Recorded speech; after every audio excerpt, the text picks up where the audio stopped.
Chapter 330, 126 Refusing the Principle of Beiqing, Who is the First? Part 1. _3 Bai Lian hung up the phone. In fact, she didn't need to think at all. No matter how much time she was given, there was only one answer for Lu Lingxi. After all, if she had wanted to stay in Beiqing High School, she would never have returned to Xiangqing. Jiangjing was much smaller than Beiqing, but it also had more than a dozen districts. Xinjiang District was at the center of the city, while Yunxiao District and Chang'an District were the places bustling with university life and economic development. The Su family lived in Mingfeng District, closer to the outskirts. The old residence of the Su family, Madame Su, dressed in a black cotton-padded jacket with her gray hair coiled up at the back of her head, stood by the warm pond in the backyard of the old villa feeding fish, accompanied by a woman in a black coat who looked efficient and capable. The butler appeared quietly. "Where are they?" Madame Su asked. She held a shiny black cane in one hand and grabbed a handful of fish feed from a jar beside her, casually scattering it into the slightly steaming pond where a group of koi fish leaped out of the water to snatch up the feed. Ever since she knew of Ji Mulan, Madame Su had no intention of letting her pass through these gates. But because of Bai Lian, Madame Su had consented this time to Su En bringing Bai Lian back to the old house. Meanwhile, the woman in the coat looked surprised as she turned her head. This was Su Shujie, Su En's sister. "Old lady, Bai Lian didn't come," the butler reported in a soft voice. "Who is Bai Lian?" Su Shujie asked.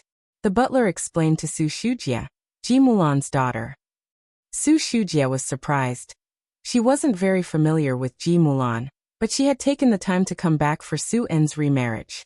Now looking at Madame Su, she said, "What kind of person is her daughter, to have aroused your personal attention?" "Quite curious." Madame Su spoke indifferently. "A person from the border town, nothing special about her. Just good-looking." She had Bai Lian's information. It was said that she barely made it into college. "That's so." Su Shujie immediately lost interest. "Why haven't I seen her come here?" "It's her first time in Jiangjing." The butler recalled Shenqing's performance and Bai Lian's words and actions. "You can tell she really wants to fit in. Right now, she's probably out having fun. Young people love to go sightseeing and post on their social circles." Never having been on a plane before, and if she had traveled in economy class, she wouldn't have said that first class felt too small. The butler judged that Bai Lian was probably out enjoying herself in Jiangjing University at this moment. Going to check in at the entrance of Jiangjing University, perhaps Su Wenyao even took her inside the campus. After all, she came from a humble background. Madame Su looked up. But that's also good, easy to handle. She had seen all sorts of people. People like Bai Lian and Shenqing, as long as they were provided with sufficiently superior conditions, would not be willing to leave. Jiangjing Airport. Mrs. Song and her party finally waited for Songmin. Songmin carried only a backpack, quietly walking out of the VIP exit. "What's wrong?" Bai Xiaoqi immediately sensed that Songmin was in a bad mood. The others couldn't help but look over, as Songmin was respected for his status and academic achievements in Beiqing. And he was also learning finance with the Song family, always appearing refined and aloof. Even in front of Bai Xiaoqi, he was in no way inferior.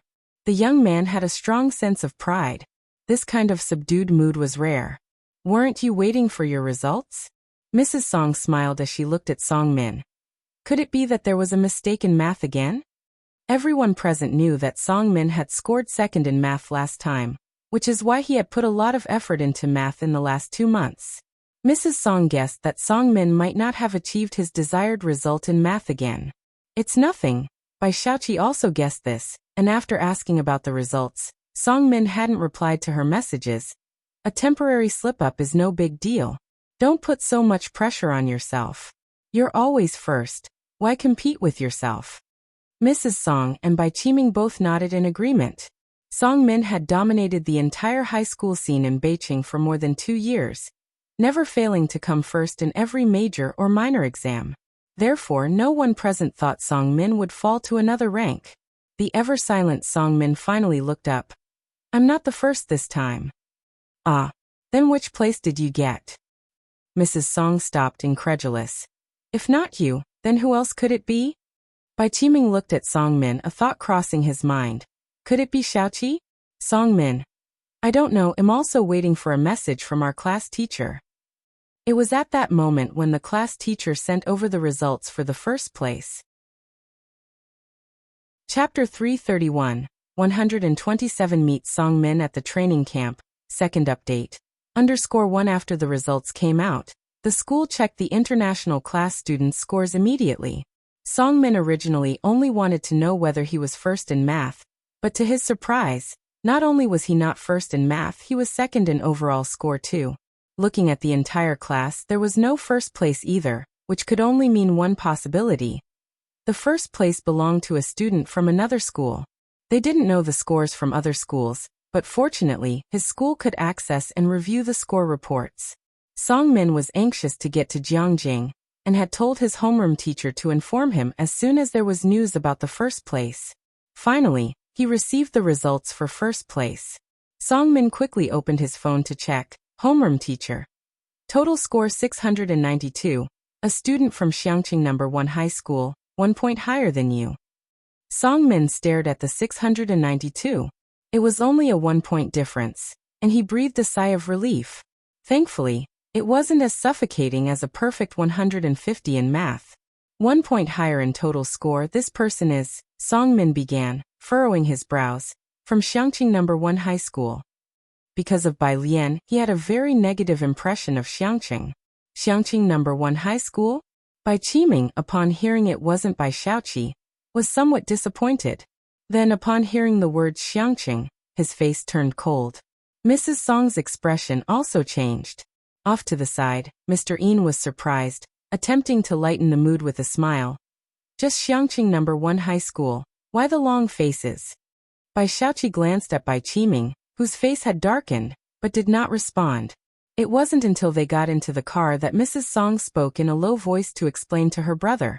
The incident with Bai Lian last time hadn't been pretty, and her voice grew colder as she mentioned Bai Lian. Xiangqing is where Songmin's former fiancé is currently living. You two shouldn't be arranging marriage matches so young. Knowing he had asked a foolish question, Mr. Yin shook his head. It would be best to let the matter rest here. No one present wanted to mention Bai Lian. Mr. Yin changed the subject. His voice was mild as he said, I'll take you to the Yin family first. Xiaoqi still has to go to the music academy later, right? In a few days, there's a banquet, and I will take Xiaoqi with me. If Xiaoqi can catch the eye of that family. Upon saying this, Mr. Yin stopped speaking, not daring to go on. Bai Xiaoqi observed his demeanor, her eyes narrowing slightly. She had always been aware of Mrs. Song's extraordinary concern for her Guzheng performance, and her insistence on practicing the white-robed journey. But she had never known why. Don't put pressure on Xiaoqi, just perform as usual. Mrs. Song did not mention Songmin's results again to prevent him from feeling stressed, and added to Bai Xiaoqi, tomorrow when I have time, I'll take you to look at evening gowns. The car slowly entered Jiangjing. Mr. Yin took them directly to the Yin family's house, engaging in casual conversation with Bai Qiming. The Yin family moved to Beihong district just a couple of years ago. Look, it's right up ahead. He pointed to a villa in front of them, a hint of pride in his words. This place was a bit far from Xinjiang district. Bai Xiaoqi looked but did not see a bustling area. However, she didn't inquire further. After everyone got out of the car, Bai Xiaoqi asked Bai Qiming in a lowered voice, why is the Yin family living here? If they can't buy in Xinjiang district, what about Chang'an district? Bai Xiaoqi had visited Bai Xiaoka in Chang'an district. Jiangjing University and Jiangjing Music Academy are both located in Chang'an district. Xiaoqi being able to move into Beihong district is already quite good. Bai Qiming looked at Bai Xiaoqi, his eyes profound, having visited Jiangjing many times. For my Bai family to move into Jiangjing, we can't even settle in the outermost areas, let alone Beihong district. As for the Chang'an district you mentioned, at least it should be a place where your brother, a university president and an academician, could reside. Is that so? Bai Xiaoqi, who had lived in an ordinary residential area in Beijing with her mother for over a decade and seldom visited Jiangjing, was hearing this kind of statement for the first time. In Beijing, as long as you had money, you could buy a house anywhere. She was completely shocked that wealth couldn't guarantee you a home here. If Jiangjing University's president lives in Chang'an District, then who are the people in Xinjiang District? Meanwhile, Bai Xiaoqi finally received a message from her homeroom teacher about her own grades. Science Comprehensive, 251. 9 total score, 653. 7. After reading down the list, Bai Xiaoqi's face changed dramatically. She had always ranked in at least the top 5, if not the top 3. Even though she had devoted more time to the Guzheng recently, her total score shouldn't have fallen to 7th place. She pursed her lips and sent the scores to Bai Xiaoqi to see. In the international class group chat, today was somewhat explosive. Most people's ranks had fallen compared to before, and the rumor du jour was that Song Min wasn't first, a dark horse out of nowhere. I heard they're coming to our class next semester. This news exploded throughout the international class. Chapter 332, 127 meets Song Min at the training camp. Second update. _2 by Lian also received messages from a friend. Friend. Screenshot. Friend. Hahaha, Song Min didn't get first place in the exam. I'm dying of laughter. Friend. I've decided to eat 3 pieces of cake today. Friend. I have no idea who the hero was that did it, but I'm thrilled. By Lian. Friend. When the two chatted, they often weren't on the same wavelength. After Bai Lian finished, she went back to her English reading page, while Jiang He, holding a pillow, was drowsy beside her. Today, because Ning Xiao and Tang Ming were there, Jiang Fulai sat in the front passenger seat. Before long, the car entered the Chang'an campus.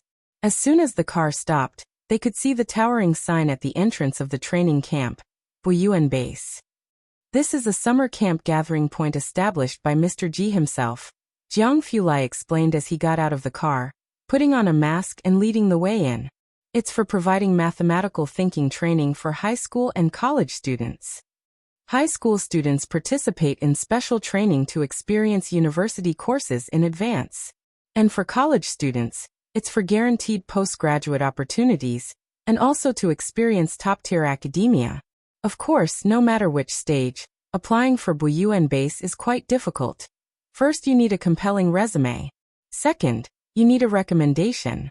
Jiang Fulai was always brief in speech, keeping his words concise and to the point. His voice was quite nonchalant too. Unknown to him, Ning Xiao and Tang Ming behind him were feeling utterly exhilarated. Buyuan Base, the foundational base for mathematics and physics established by Jiu Buyuan himself, affiliated with the Mathematics and Physics College of Jiangjing University, a summer camp base sought after by countless people. As for who Jiu Buyuan was, no one who had participated in mathematics competitions would not know him. The greatest mathematician of modern times. Buyuan Base's publicity room. At the moment, a middle-aged man was lounging in front of a computer, lazily reading a book in his hands. Hearing the sound, he didn't lift his head. Welcome to Buyuan Base. Please fill out the form, take the keys. The dormitory area is out the door to the left. He was halfway through speaking when he suddenly felt the atmosphere was off, an indistinct sense of oppression. The middle-aged man abruptly looked up, and saw the tall, slender figure of Jiang Fulai approaching at an unhurried pace. Jiang. The middle-aged man couldn't complete his sentence. Jiang Fulai glanced over at him with a slight nod. I've brought 3 students over. With those words, he bent slightly and with his pale fingers he took a form off the table and handed it to Bai Lian, then pulled out a pen and removed the cap. He then gestured for Ning Xiao and Tang Ming to take pens themselves. The middle-aged man who stood up hadn't even closed his mouth yet. He watched dumbfounded as Jiang Fulai naturally passed the registration form and pen to Bai Lian, rubbing his eyes. This world had become fantastical. Only when Bai Lian handed the form back to him did he come to his senses, covertly scrutinizing the girl before him. This girl was wearing a white down jacket that went past her knees, made of cloth, and it had one oversized pocket on each side, onto which Ji Hung had embroidered black cats. There were brown vines embroidered on the cuffs, hem, and zipper, adorned with vivid green grape leaves. Plain yet exquisite. Plus that face, beautiful and radiant, one you indeed would not find in Jiangjing. The man respectfully escorted the 4 of them out of the office. Then he quickly turned and shut the door behind him, picking up the 3 forms on the table. To be personally brought by young Master Jiang, they must be talents of the rare phenom level, like Jiang Shijue, seen only once in decades. However, he was shocked to see at first glance. These 3 people had such ordinary resumes? Ning Xiao was still decent, with records of awards in math and physics. But this Bai Lian, almost a blank slate. Apart from scoring highly in a training class, she would probably be at the bottom among this batch of students attending the winter and summer camps, right? The next day, Su-en didn't return to the old residence. He arranged for the Ji family to stay at his temporary residence, which was also where he settled after marrying Ji Mulan. Knowing that the Ji family had come over, Su Wenyao specifically rushed back to the Su group from Jiangjing University. Although Jiangjing University was on winter break, Su Wenyao was preparing for the graduate entrance exam and had been studying at the university beforehand. You want to make a reservation for the Chun family's private museum? Su Wenyao was quite astonished upon hearing Ji Heng's idea. During the holiday, the Chun family's museum implements visitor restrictions. It might take 10 days. Ji Heng, hearing this time frame, which nearly matched Ji Mulan's wedding date, could wait. Please do me the favor. The museum had to be booked officially, and Ji Heng and Xin Qing weren't quite adept at handling it. You don't have to be so formal with me. Su Wenyao made the reservation for Ji Heng at the museum, securing a spot 9 days later, which was fairly decent considering it was close to the new year, and the waiting time wasn't too long. How about student Bai Lian? Doesn't she want to apply to Jiangjing University? I was thinking of taking her to have a look when I have the time. Without an accompanying current student, one couldn't enter Jiangjing University. I'll ask her. Ji Heng wasn't too sure himself since Bai Lian had merely mentioned she was going to study. Ji Heng knew that Bai Lian was devoted to her studies, and was also collaborating with Ning Xiao and the others. In this regard, Ji Heng had no doubts. Ji Heng took out his phone and sent Bai Lian a voice message. The winter and summer camps at Boyuan Base offered 3 courses: number theory, analysis, and topology. One simply needed to choose one course to study. Each day included 5 hours of lectures, 3 hours of discussion on topics, and 3 hours of writing out the problem-solving process. This time, because it was a math and physics camp, it was almost all boys, with only Bai Lian and another bespectacled girl present. When Bai Lian and her 2 companions arrived at the classroom, about half the students were already there, and everyone's gaze instinctively turned towards them. Most here were students from the affiliated high school of Jiangjing University, and in such a small circle, everyone only knew a few famous prodigies. While Bai Lian's face was certainly attractive, it was far too unfamiliar. The same was true for Ning Xiao and Tang Ming. These 3 weren't any of the familiar academic gods, nor were they the big names often seen in competitions, nor were they the famous personas from the Jiangjing app rankings. After a brief glance, they withdrew their attention, losing interest in this group of people. I wonder if God of Study can do this problem. Classmates who knew each other discussed softly amongst themselves in the classroom. Bai Lian and her companions calmly took their seats at the back of the room. It was only now that Bai Lian noticed Ji Heng's message. She opened it and listened. Ji Heng was asking where she was. Not knowing the exact address of the street here, she simply sent her location to Ji Heng. Grandpa, I will come to you after class. As she returned to the main screen, she received a message from Principal Ma. Principal Ma, are you in Jiangjing? The reason was that Jiang Fulai had boastfully sent him a picture, leading him to guess Bai Lian was in Jiangjing. Bai Lian. Yes, Principal Ma. Where?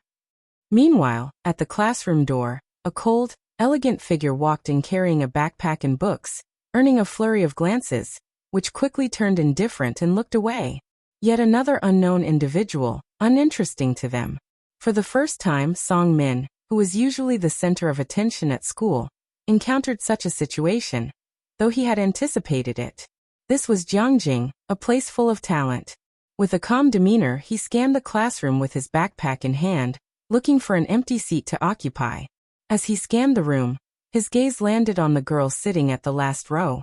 She was dressed in a light blue shirt, with her white down jacket tossed casually on the table. At that moment, with her gaze lowered, leaning loosely against the chair back, one arm on the table and the other lazily holding a phone. She appeared to be replying to something. The morning sun poured through the windows, bathing her profile in light, serenity incarnate. Feeling the gaze upon her, she slowly lifted her head, lazily looking in his direction, revealing her face in full view. Song-min finally saw her face clearly. His grip tightened on his backpack, incredulous, confirming the guess in his mind. That bright and defiant face, he recognized it. It was Bai Lian. Chapter 333. 128 Genius gathered _1 The Boyuan summer camp in the country has the highest value. Whether for high school or university students who manage to secure a spot at the Boyuan summer camp during the holidays can basically guarantee themselves a postgraduate recommendation.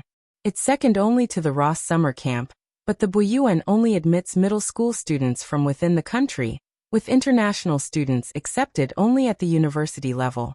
Even so, there is still significant competition for the limited special training spots available to domestic high school students each year.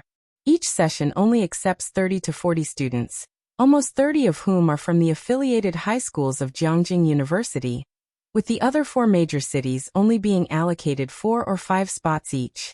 Basically, studying here means you've already got one foot in Jiangjing University. Song-min is the only student from Beiqing High School who came to the Boyuan base. But why is Bai Lian also here? Bai Lian glanced at him and immediately shifted her gaze away, continuing to reply to Director Ma's message with methodical slowness. Bai Lian, Boyuan. Director Ma was at Jiangjing University not far away. Ji Heng wasn't sure what Boyuan was about, but Director Ma certainly did. Director Ma. Beside Bai Lian, Ning Xiao was seated one spot away from her, and Tang Ming was right next to Ning Xiao. Both felt an immense pressure as soon as they entered the classroom, and were now buried in their notebooks, working on problems. 8 o'clock. The elderly professor with graying hair entered. He wore a gray, thick cotton-padded jacket and held only a set of 9 linked rings made of iron in his hand. You all know topology, right? This subject's prototype, the 9 linked rings, has a history of 5,000 years. I will give you 3 minutes to untie them. Reporting. A male student entered the classroom just on time, holding a thick book. The professor turned his head and then smiled warmly. Liang Wuyu, you're just in time. Hand these out to everyone. Whoosh! The entire classroom fell silent. Almost everyone's eyes were on the boy. This was the first time the professor had shown warmth since he entered. After all, the professor himself was a genius. While most students in the classroom were quite smart, he saw so many intelligent people every year, and ordinary geniuses no longer caught his attention. Unless it was a rare genius like Liang Wuyu. Bai Lian also looked up. The heating was on in the classroom. Liang Wuyu took off his long cotton coat, revealing a black knitted sweater, and he held a copy of Algebraic Number Theory in one hand. His complexion was somewhat pale. His thick hair almost reached his eyebrows, and he stretched his hand to receive the 9 linked rings from the professor to distribute them. Liang Wuyu. Isn't he in your class? How come you're all looking at him as if you've never seen him before? We've hardly ever seen him attend class in our grade. He spends most of his time in the lab, and guess what? He scored 739 on the final exam. That's insane. He could be compared to Hewen now, right? And Su Jiyue only scored 712. Only? The exam questions were set by the Physics Institute, and were that difficult. I scored 669, ranked 5th. Honestly, in any other year, I could have been in the top 3. As soon as Liang Wuyu appeared, he set off a stir in the whole room. Compared to the pressure Song-min placed on the entire Beiqing, Liang Wu's presence at the affiliated high schools of Jiangjing was more of a shadow than pressure. Most people didn't even entertain the thought of comparing themselves to him. The gap was too great. Outside, Tang Ming handed out the 9 linked rings to Bai Lian and Ning Xiao, speaking excitedly in a low voice. Damn, that's Liang Wuyu. The professor even knows him. But how do you solve this? He had never played with the 9 linked rings before. Relying on his intuition, he only made it to the 5th ring. To solve which ring, you have to make sure the preceding ring is on top, Bai Lian nonchalantly solved it, speaking slowly and deliberately. With just one sentence, Tang Ming understood. He looked down and managed to solve the remaining rings within 2 minutes. In the class, most students had already solved it, and then the professor started the presentation. This is just the beginning. You all have good spatial imagination. So, we use a point B to represent any spherical neighborhood in this Rn. And now we move on to proving open sets. As the students were all high schoolers, the professor only taught the basics, which were both detailed and humorous. Bai Lian and her companions listened intently. After a morning of classes, the professor brought in some test papers from outside, and scanning the people here, he smiled and said, "You all know that here at the Boyuan base, we have an initial assessment score for each person, based on their abilities. We distribute 3 sets of papers, A, B, and C. Let's combine them, and also, from today on, everyone needs to prepare for an academic presentation. Liang Wuyu Paper A. Su Jiyue Paper A." Chapter 334. 128 Genius Gathered _2 Ling Xiao, Role B. Song Min Role C. Ning Xiao Role C. Bai Lian Role C. Tang Ming Role C. There were only a few with Role A, not many with Role B, the majority had Role C. Bai Lian and her 2 companions had Role C in their hands. Tang Ming looked down at the paper in his hand. Even Role C is this difficult. I can't imagine what kind of deity is capable of doing Role A. People gradually left the classroom. Tang Ming stood at the classroom door talking to several people. When Bai Lian stood up with her cotton-padded coat, she saw the only other girl with short hair besides her, standing 2 meters away from Tang Ming and the others, glancing up at Tang Ming and the others, then fiddling with her bag strap over and over again. She wore a white mask, glasses, and a hat, wanting to come forward but not daring to. Bai Lian put on her coat and pulled Tang Ming aside. "You're blocking her way." The other boys also stepped aside. Seeing the way clear, the girl quickly lowered her head and walked by, not lifting her head as she went out the door. Luckily, Bai Lian had sharp ears and heard a very quiet "thank you." Huh. Tang Ming only saw a blur, never catching a glimpse of the girl's face. Sis Ningge, these are all people from the affiliated middle school. Tang Ming introduced these few boys to the 2 of them. Clearly they were from the same class. "This is Ling Xiao, he has Role B, he's very impressive, and I am a gold medalist." Tang Ming finished with a heavy introduction of the leading boy. Ning Xiao was amazed, staring at Ling Xiao in surprise. A gold medalist could only get Role B? Ling Xiao wore black-rimmed glasses, appearing honest and steady. Accustomed to such gazes, he simply said, "Nice to meet you. If you run into any problems during the academic speech later, you can ask me." That was a polite decline to joining Bai Lian and her group for the academic speech team. "Thank you." Bai Lian said thanks. They were thankful, surely, but asking was out of the question. Otherwise, young Master Jiang would remember them for 100 days. "Our sister is also very good at math," Tang Ming added. Upon hearing this, Ling Xiao's group glanced at Tang Ming, neither agreeing nor disagreeing with the remark. They were different from Tang Ming. This wasn't their first time at Boyuan Base. They saw different students coming here from various places each time. Boyuan Base was a gathering place for geniuses. All these people were top students from their respective places, prideful at heart, but these top students from other places were quite different from them. After today's exam, Tang Ming would start to become introspective and wouldn't be so confident anymore. In the afternoon, there was a 3-hour academic exchange. Those who were here were all favored children of the heavens, and some of them had befriended everyone in the class. Bai Lian and other foreign students from the 4 major cities had fewer ads. After the academic exchange, Bai Lian didn't stay at the base. Ji Heng told her to go have dinner at Su En's place. Bai Lian packed her things and left. Song Min chased after her at this moment, his gaze complex. "Bai Lian, how come you're here?" He knew about Bai Lian's grades. She was almost clueless in science, vividly remembering when the homeroom teacher had moved her to the liberal arts class. Later, it seemed she had transferred to science, but back then Song Min didn't care much about Bai Lian. He hadn't paid attention. Recently, however, he heard from his mother that Ji Mulan had married into the Jiangjing family. possibly recommended by someone from Jiangjing, but what qualifications did she use to get in? He had many questions. Bai Lian, looking at her phone with her head down, barely lifted her head, her face pale and expression indolent and cold. Excuse me. 2 words without emotion. The past Songmin was extremely impatient with Bai Lian, preferring to solve a couple more math problems rather than talk more words with her, but the current Bai Lian now felt utterly unfamiliar to him. Songmin subconsciously stepped aside. Bai Lian passed by him toward the Buyuan base gate. At the gate, Jiang Fulai was waiting for her. While buckling her seatbelt, Bai Lian told Jiang Fulai the address. The Su family office building was in Yinshao district. Yinshao district is the economic center of Jiangjing, right across from Chang'an district, with Xinjiang district in between. It is a bit far to cross the districts, but it's not yet 5 o'clock, and the traffic isn't bad. What did you send to academician Ma? Bai Lian leaned back in her seat with a relaxed posture, tilting her head to look at him. Jiang Fulai was quite unperturbed. Nothing. The corners of his lips, slightly pursed, appeared extremely aloof.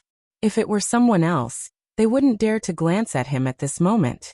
The only connection Bai Lian had with academician Ma was through Jiang Fulai, which she didn't believe for a second. It wasn't until a 2-minute red light that she spoke up. Open WeChat. Jiang Fulai. He silently took out his phone to show Bai Lian, academician Ma. Give me Jiang He too. Jiang Fulai.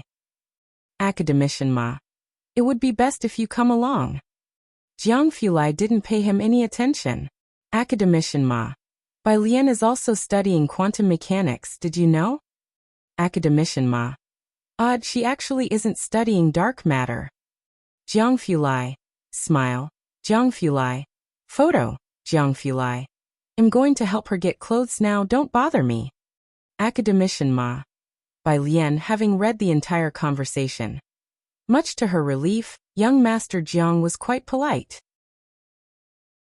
She handed the phone back to Jiang Fulai, whose phoenix eyes swept indifferently over her before reaching out to take the phone, his right hand elegantly resting on the steering wheel, noble yet forbidding. Although you've gone to study quantum mechanics, if you're unhappy, I won't send any more messages. It's all right. Bai Lian replied. No, send whatever you like. Oh, Yinshao district. The largest hotel there is Yinshao Hotel, towering into the clouds. With over 70 floors, Suan had reserved the top-floor private room. At this moment, Xinqing sat on the luxurious sofa in the private room, extremely restrained, not daring to shift even a bit. The butler represented the elderly lady, standing to one side with a smile. Miss Shen, there is afternoon tea over there. Yangxiu's specialty. You might like to try some. He pointed to the cakes displayed on the left. Xinqing eyed the cakes, attractive in appearance, and the various wines, uncertain of how to proceed. I'm not hungry. She picked up a cup of tea. The butler withdrew his gaze. Ji Mulan glanced at Xinqing and pursed her lips slightly, the smile at her mouth fading somewhat. Su En and Ji Heng stood by the floor-to-ceiling window, observing the lights slowly coming on outside. Ji Heng looked down at the bustling streets. Jiangjing is still so lively. It was almost in a different world compared to Xiangqing. The lights aren't fully on yet. Su En pointed to the square below. After 7 o'clock, this place turns into a city that never sleeps. Some live in a drunken dream, while others are in constant anxiety. Hearing what Ji Heng said, Su En couldn't help but give him an extra glance. He and Zu's assistant had always known that Ji Heng was exceptional in his conversation, but he was still curious about the Ji family members. Downstairs. Such nonsense. Su Shujia had just got off work and ran into Su Wenyao, her brow furrowed in disapproval. Are these Ji family people really worth putting down your books for? Su Wenyao's efforts, particularly those of Jiyue, were well known to her. Especially Jiyue, during the new year when a bunch of people visited the Su family. She would stay in her room working on assignments, avoiding social interactions. Su Wenyao, preparing for graduate school, also reduced the frequency of his home visits. The elderly lady was so afraid of disturbing his studies that she couldn't bear to bother him with even the smallest matters. Auntie, Su Wenyao spoke as amicably as ever. After all, Auntie Ji is about to marry my dad. Enough, don't give me that official talk. Su Shujie glanced at him, uninterested in the affairs of the Ji family. I don't care about the rest, just don't let their matters interrupt your and Ziyu's studies. The Su family had grown to its current state, where the elderly lady paid great attention to the social status and background of potential spouses for Su-en. She didn't approve of Su-en's previous partner either. That woman left Su-en eventually and swiftly married a foreigner. It was clear that Ji Mulan didn't meet the elderly lattice expectations, as she was quite critical of her. But Su-en didn't care for her opinion at all, moving out to live with Ji Mulan, which made the elderly lady even more displeased with Ji Mulan. Would you like to come up? Su Wenyao asked. Chapter 335, 129 Show-off license plate. Shopping spree at Buyuan, second update. _1 Su Shujie waved her hand away. She had met Ji Mulan before, a bit arrogant, but lacking in shrewdness and experience.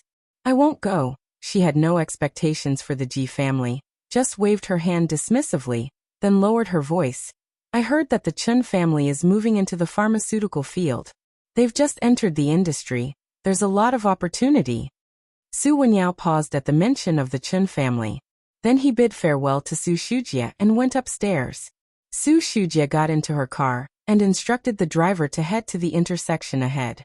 A black Hongqi car passed them by, with every vehicle around it seemingly willing to keep a 2-meter distance. In the back seat, Su Shujie was also shocked to see that car. How could that license plate be in Yunshao district? Yunshao Hotel. As the car pulled to a stop, the valet quickly went up and, before Bai Lian even realized, opened the door for her. Bai Lian casually unbuckled her seatbelt, pondering that young Master Jiang's presence was becoming increasingly powerful, forcing other cars to keep their distance even through the vehicle's barriers. She was completely unaware of the significance of the car's body and license plate. Thank you. She expressed her gratitude to the young man. The valet, seeing her beautiful face, thought it was rare for someone so attractive and polite to be in such a car, and hurriedly shook his head. Young Master Jiang silently watched her leave. He had no choice but to return to Buyuan base to give a lecture to those two who he couldn't quite understand. Upstairs, in the private room, Ji Mulan saw how busy Su Wenyao was and felt discontent that Bai Lian, who was yet to arrive, had kept them waiting. Especially since Ji Heng and Su-en had been there since 4 o'clock. When Bai Lian finally arrived, Ji Mulan couldn't help but go to the door, her voice low. Where have you been? Why make them wait so long? Any other day would do to see the sights of Jiangjing. Just to see if you'd call the police. Bai Lian glanced at her. Then she bypassed Ji Mulan and walked inside. Ji Mulan. Standing by the French window, Ji Heng and Su-en turned around and took their seats at the dining table upon hearing of Bai Lian's arrival. The two had no complaints about waiting for Bai Lian. They both knew she was dedicated to her studies, especially Su-en, who thought she must have been at the library. How come Shuyan didn't come? Su-en asked Su Wenyao. Qi Shuyan had been introduced to Su Wenyao by the old lady as his girlfriend quite early on. They had been in the same class since junior high, and the old lady liked her very much. She didn't have time, answered Su Wenyao, looking up. Su-en nodded and refrained from asking further. The butler, who was just attending to their drinks, overheard and cast his gaze downward, knowing the old lady would never have let Miss Qi meet with these people. They talked among themselves, while Bai Lian did not join in. She was busy eating and looking at her phone, which displayed a message from Hewan. Boss. Thank you. Bai Lian. 1 Hewan. Why don't you want to be the first author? This was about Hewan's paper. He was good at physics, and his math was also excellent, but there were few in the lab who could match him. His paper delved a bit into quantum mechanics, which Ma Institute's director saw from the beginning. Further examples needed a particle wave model and the Boltzmann equation. Strong mathematical groundwork was necessary, so Jiang Fulai recommended Bai Lian to Hewan. After working together on the model, Hewan realized that Jiang Fulai's recommendation wasn't just any genius. She solved a long-standing issue for him, and he wanted to put Bai Lian as the first author. Bai Lian had asked Jiang Fulai the significance of being the first author, and didn't feel she deserved much credit in Hewan's paper. So she let him list her as the second author. But Hewen didn't understand. Bai Lian. Shut up, she was blunt. Hewen okay. After Hewen's reply, the small group chat between her, Tang Ming, and Ning Xiao buzzed. Tang Ming. Jiang bro is so moody today, Tang Ming.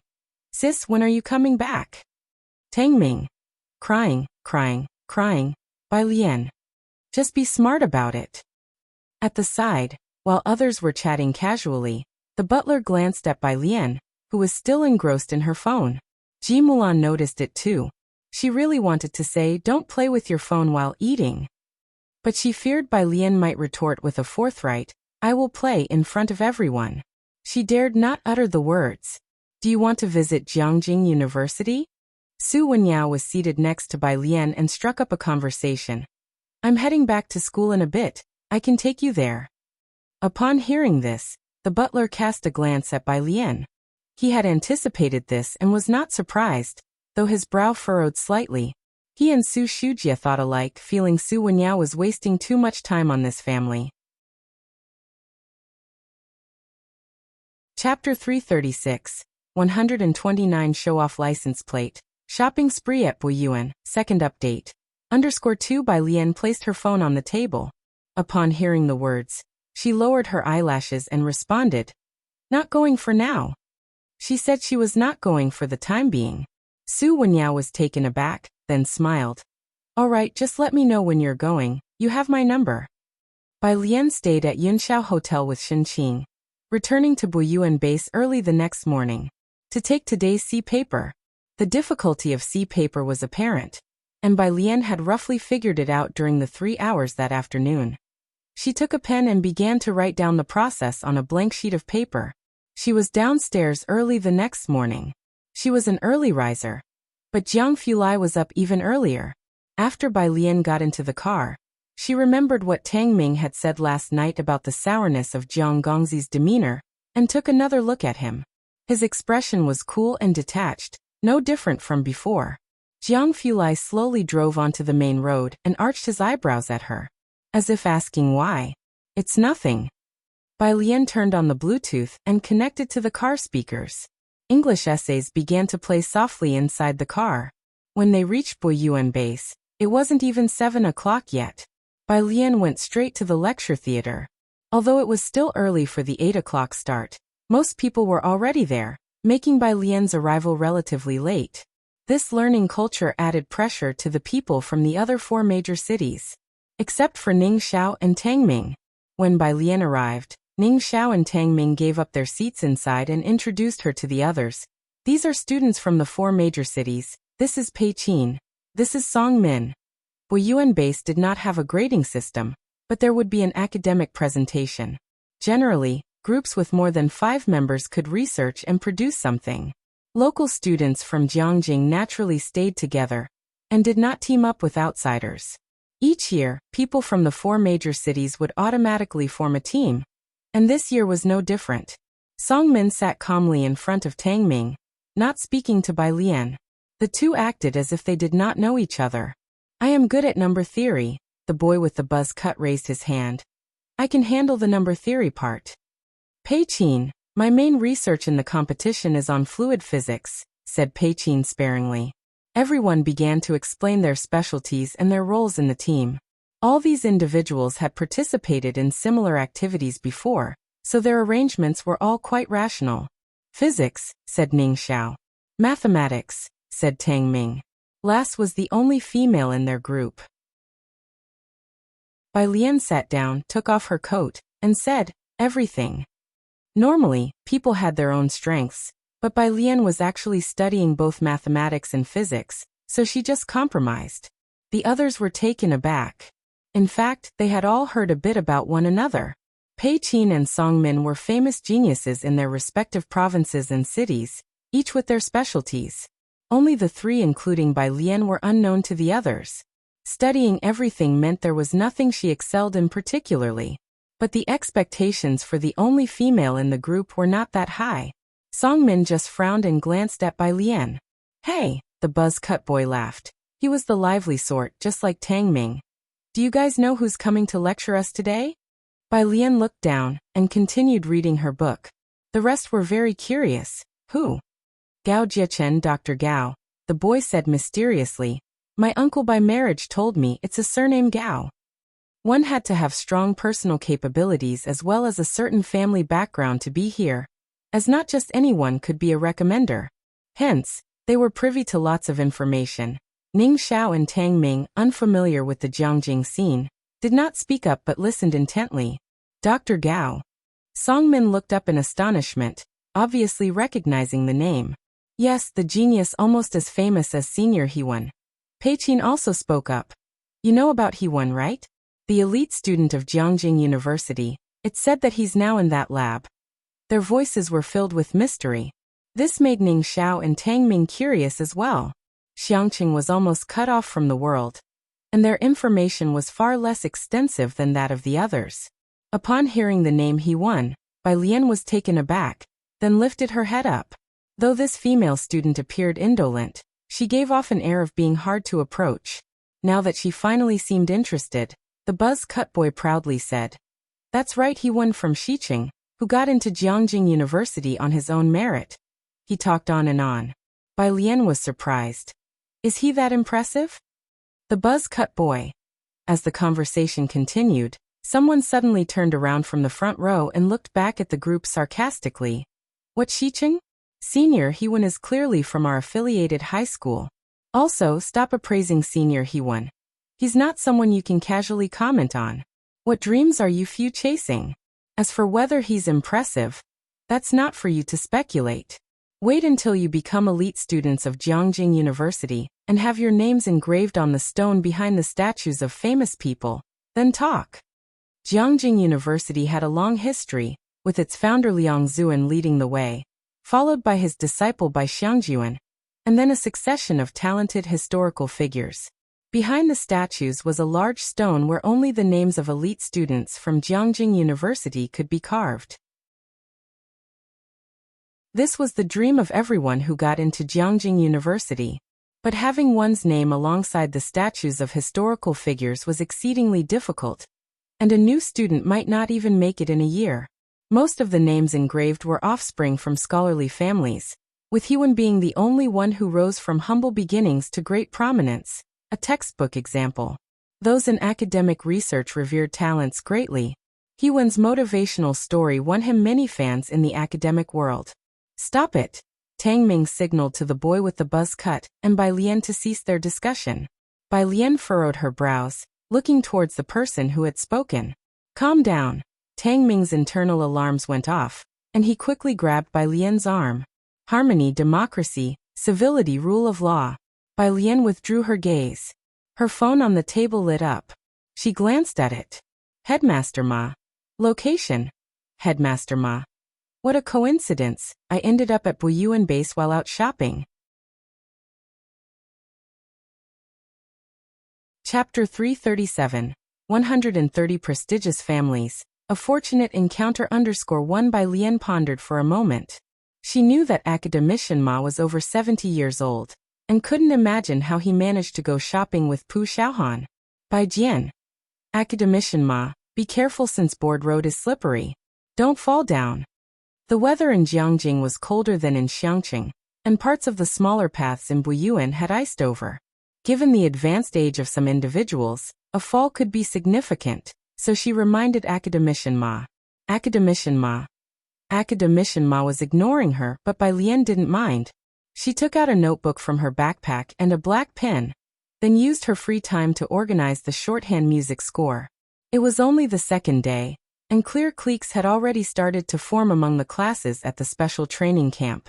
Representatives of the student elite, like Liang Wuyu, sat in the first row, followed by outstanding students from Jiangjing's affiliated schools, like Ling Ziyao, sitting toward the middle. Bai Lian and students from the 4 major cities all sat in the last 2 rows on the left side of the classroom. From yesterday's distribution of test papers by the professor, it was apparent that the distinction was akin to that between a master's direct disciples, ordinary disciples, and mixed-race children. In front of Bai Lian, a male student with a crew cut showed strong leadership skills. He was allocating parts of the presentation they were responsible for. Ning Xiao is in charge of research, surveys, and setting the direction. Pei Qin will handle data analysis for the practice section, data collection. Also Pei Qin, you and Ning Xiao need to determine the model and integrate classification. Bai Lian, you're going to write the results and the report with me. Oh right, Wang Su, this is my WeChat QR code. Everyone scan it so I can create a group chat for better communication. It was evident that Wang Su had spent the previous night researching everyone to delegate tasks sensibly. Their voices were quite soft. Wang Su had added many people yesterday, but only Bai Lian and Ning Xiao had yet to add him. He let Ning Xiao scan the code first, and then moved 2 seats over to place his phone in front of Bai Lian. As Bai Lian was scanning his QR code, Wang Su happened to see what she was writing in her notebook, the shorthand music score, and such. What is this? He didn't understand it. However, Bai Lian appeared very relaxed, which was remarkable in such a tense academic atmosphere. Luckily, he had assigned relatively simple tasks to himself and Bai Lian, such as drafting academic presentation papers. Among the few of them, it was likely that only he and Bai Lian were slightly weaker. Ding, a new friend request popped up. Glancing down, Wang Su saw one from Ning Xiao and another with an ancient city tower avatar. The name, Bai Jian? Wang Su couldn't help but turn towards Bai Lian. Could it be she was a fan of the pickup artist? On the apps forum, many fans of the pickup artist adopted the name Bai Jian. Of course, this included Wang Su. Since he couldn't use the exact same name, his was Bai Jian 111. After completing the group invites, at 8 o'clock, the classroom fell silent, and everybody looked toward the door, waiting for Dr. Gao to arrive. Next to Wang Su, Songmin also noticed Bai Lian working on the shorthand music score. He didn't recognize it either and after a cursory glance, furrowed his brow and looked away. Could she actually manage to write an academic report? It was 8:05. The sound of dress shoes clacking could be heard in the hallway. Everyone turned toward the door. Wang Su was still sharing information with the group, though his voice had dropped to a whisper. That's the Gao family. His grandfather is an impressive academician, but it's his aunt who is truly formidable. In short, a prestigious and untouchable noble family. In the end, he summed it up in just 4 words. The professor who visited yesterday hailed from Jiangjing University, but his own teacher had yet to attain the title of academician. Having an academician present signified a first-rate school. Without one, the institution was considered third-rate. As for someone from a distinguished family like Gao Jiechen, they were at the pinnacle of the hierarchy. The man walked into the classroom with the teaching material in hand, and the room was remarkably quiet. Gao Jiechen's gaze swept the classroom. Unlike the professor who had lectured on topology the day before, who had been scholarly and mild, his stare was sharp, daunting those who dared to meet his eyes. Today, we're going to talk about whether this world is deterministic or randomized.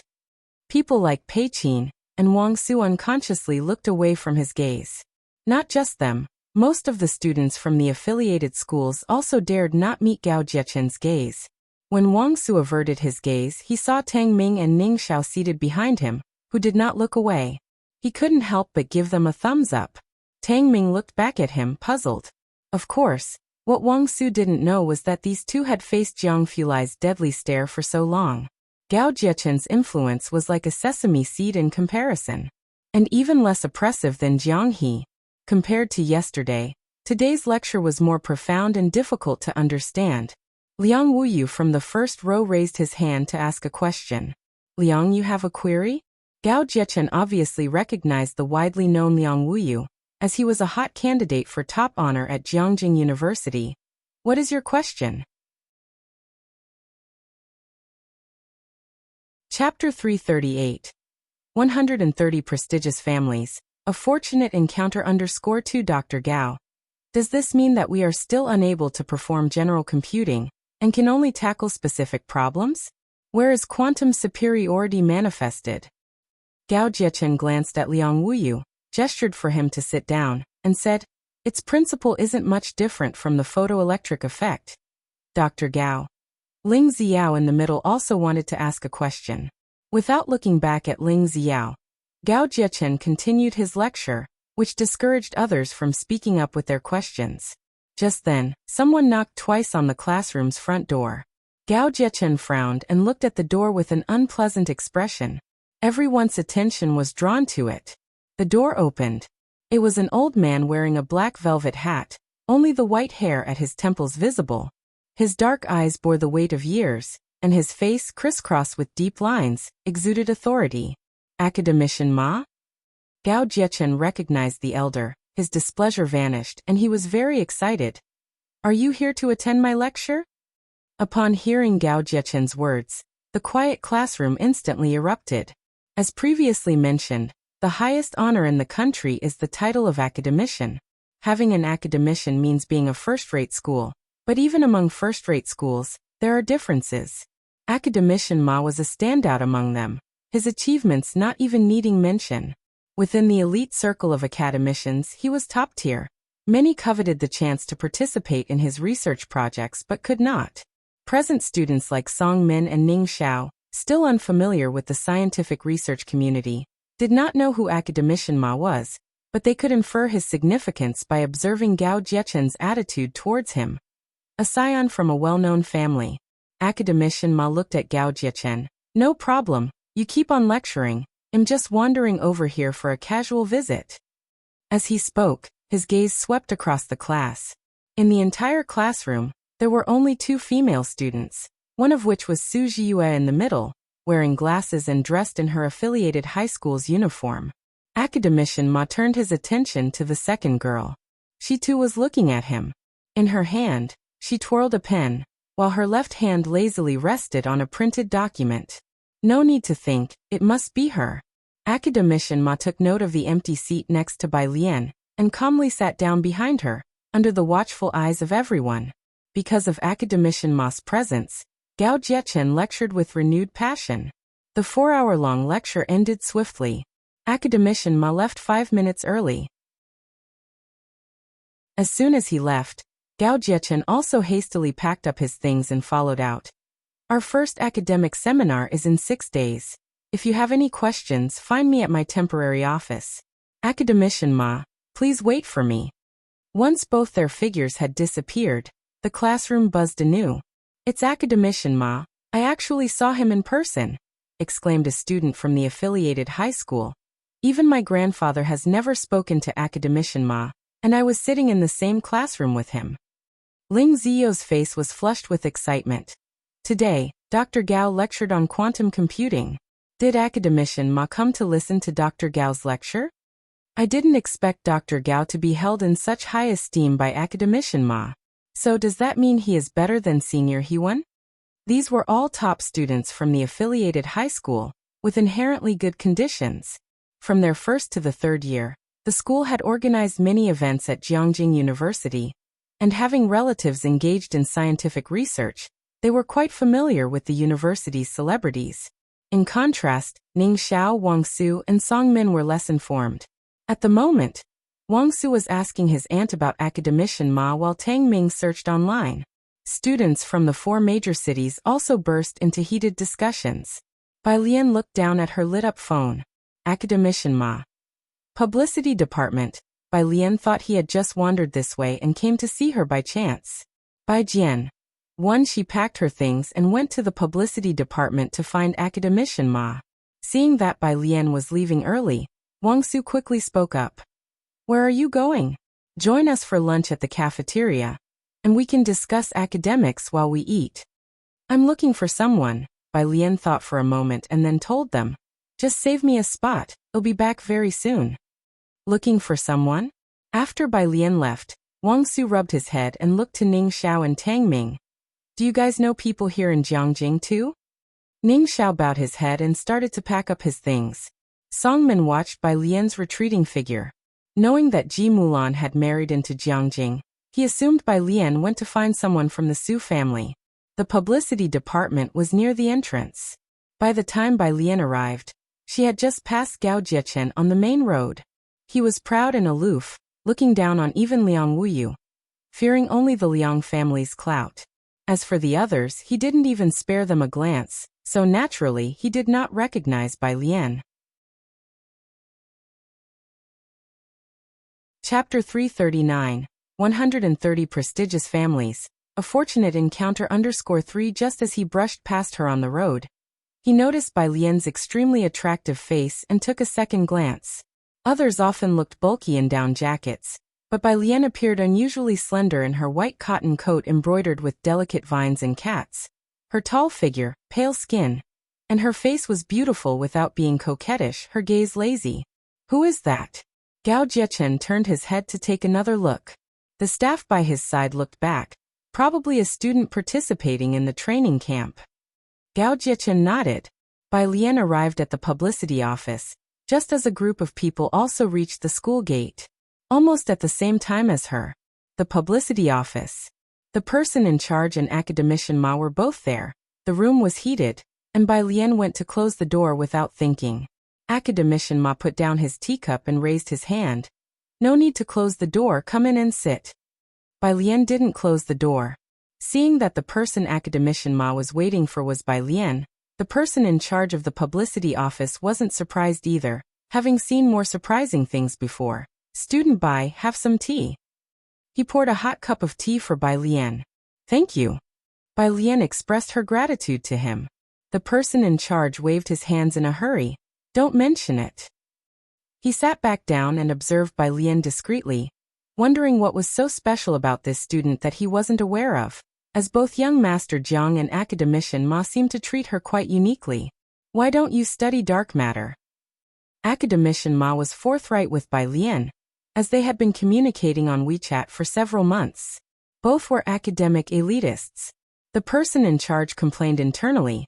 Academician Ma was as direct as ever. And dark matter wasn't something just anyone could study. There were only 2 dark matter research institutes in the country, and it wasn't easy to get in. Even Dr. Gao couldn't. Bai Lian finished her tea. I'm not interested. The person in charge. What? Not interested? The person in charge, who was blowing on his tea, almost burned himself. That's right, quantum mechanics is more interesting. Academician Ma nodded, obviously very pleased, took a sip of his tea, looked up, saw the person in charge, and directly pointed out the issue with a smooth face. You have some tea leaves there. He pointed at the corner of the person in charge's mouth. The person in charge hurriedly wiped his mouth, embarrassed in front of Academician Ma. I have a seminar on quantum chips in a couple of days. Academician Ma invited Bai Lian. Do you have time to come? You'll find quantum mechanics even more interesting. Which day? Bai Lian was considering the time of Su En's wedding. Academician Ma was frank. It was just decided. I need to discuss the timing with my team. I'm occupied on the 19th of January, Bai Lian replied. Then I'll schedule around that. Academician Ma quickly decided. Academician Ma was always busy, and it wasn't easy for him to spend the morning here. After finishing his conversation with Bai Lian, he picked up his coat, and they went out together. Bai Lian escorted Academician Ma to the main entrance. The publicity office was close to the main gate. The entrance to Buyuan Base. Lady Song, wrapped in her fur coat, smiled at Bai Xiaoqi beside her. Amin is too busy right now. When he's free, he'll show us around. I'll take you to try on the evening gown you'll be wearing. Bai Xiaoqi took a photo of the Buyuan Base on her phone. She had spent the whole previous day at the Jiangjing Music Academy, and had finally found a chance today to come out with Lady Song to find Bai Xiaoqi and Songmin Buyuan Base, a sacred place in the hearts of students across the country, would make it a little easier for her to commit to a volunteer position or find a lab in the future. But Bai Xiaoqi had no connections to get a recommendation, and Bai Xiaoqi was still a freshman. Just catching a glimpse of Buyuan Base was quite an achievement for Bai Xiaoqi. She looked down, opened her moments, and selected 4 photos. One of the gate of the music academy, one of herself practicing piano, one of the gate of Buyuan Base, and one of Songmin's silhouette with the caption, "Keep it up." Right after posting, a bunch of comments popped up. Jiangjing Music Academy. Buyuan Base. It's really just you guys, we mortals can only look up. The white figure in the bottom left corner of the 3rd photo seems a bit familiar. Damn, haha, of course you guys would find it familiar. Doesn't it resemble the one who was driven out of your class? Class rep of 2nd year. Now that you mention it, it does look like her. Damn, it's so unlucky. Ever since she left, our class atmosphere has gotten much better. Comments like these were endless, and Bai Xiaoqi saw them too. She had the original picture, which was clearer than the one in the moments.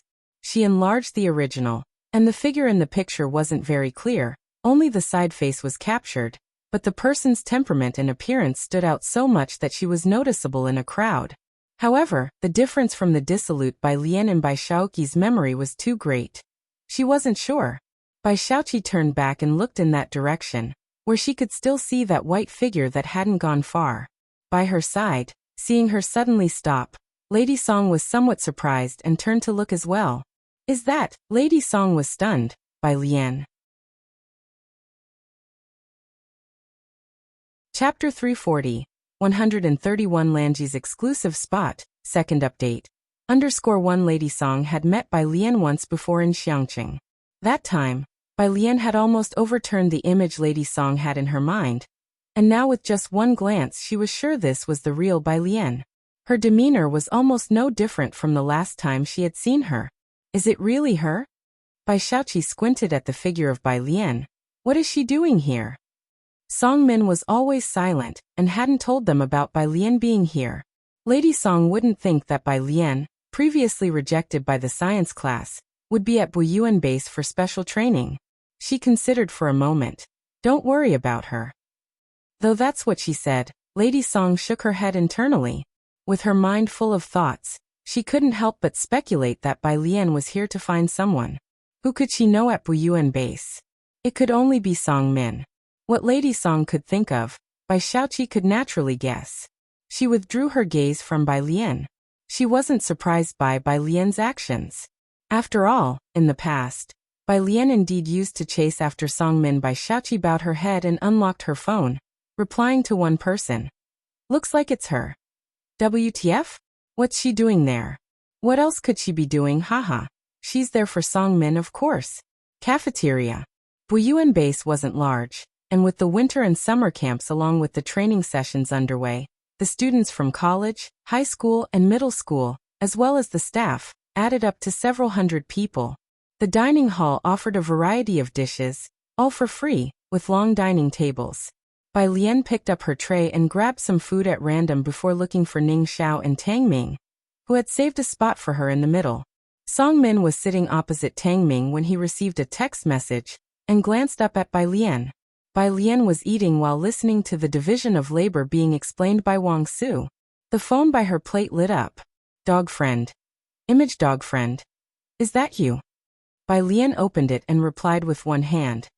One dog friend. WTF? What are you doing looking for Song Min?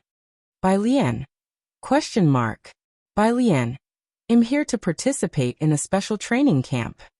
Dog friend was a bit incredulous. Did you secretly evolve without telling me? Bai Lian. She put down her phone, not dwelling on this matter, as Ning Xiao, Pei Qin, and Song Min were discussing particle model problems, a topic few others could keep up with. She listened quietly the whole time. After listening for a while, Bai Lian opened her vocabulary app and put on a single Bluetooth earbud. Ning Xiao and Tang Ming were already immune to her multitasking habit. The others, seeing her listening to English, said nothing. After all, there were others at the table who also didn't understand, so Wang Su discussed with Tang Ming. Like I said, leaving these things to those three is totally fine. Tang Ming glanced at Bai Lian and nodded in agreement. Right. You say it's right, but why look at Bai Lian? Wang Su was somewhat speechless. She looked so beautiful. There was nothing scary about her at all. Their group could tell. Bai Lian, Ning Xiao, and Tang Ming not only knew each other but were also very tight-knit. Although Ning Xiao was known to excel in physics, his math skills were not inferior to Song Min's, not to mention his physics. He was an absolute core member of their team. But, in this core trio, Bai Lian was the central figure. Have you finished the C paper? Pei Qin, after finishing the academic discussion, asked about the C paper from the night before. Song Min shook his head. None of the others had finished either. They had realized the night before why they were given the C paper. To learn that even this level of difficulty was out of their reach. I have no idea what level of difficulty Liang Wuyu had with the A paper. The students at the table, who were top scholars in their own schools, fell silent again. Too big a gap. They couldn't do the C paper, and yet someone could do the A paper.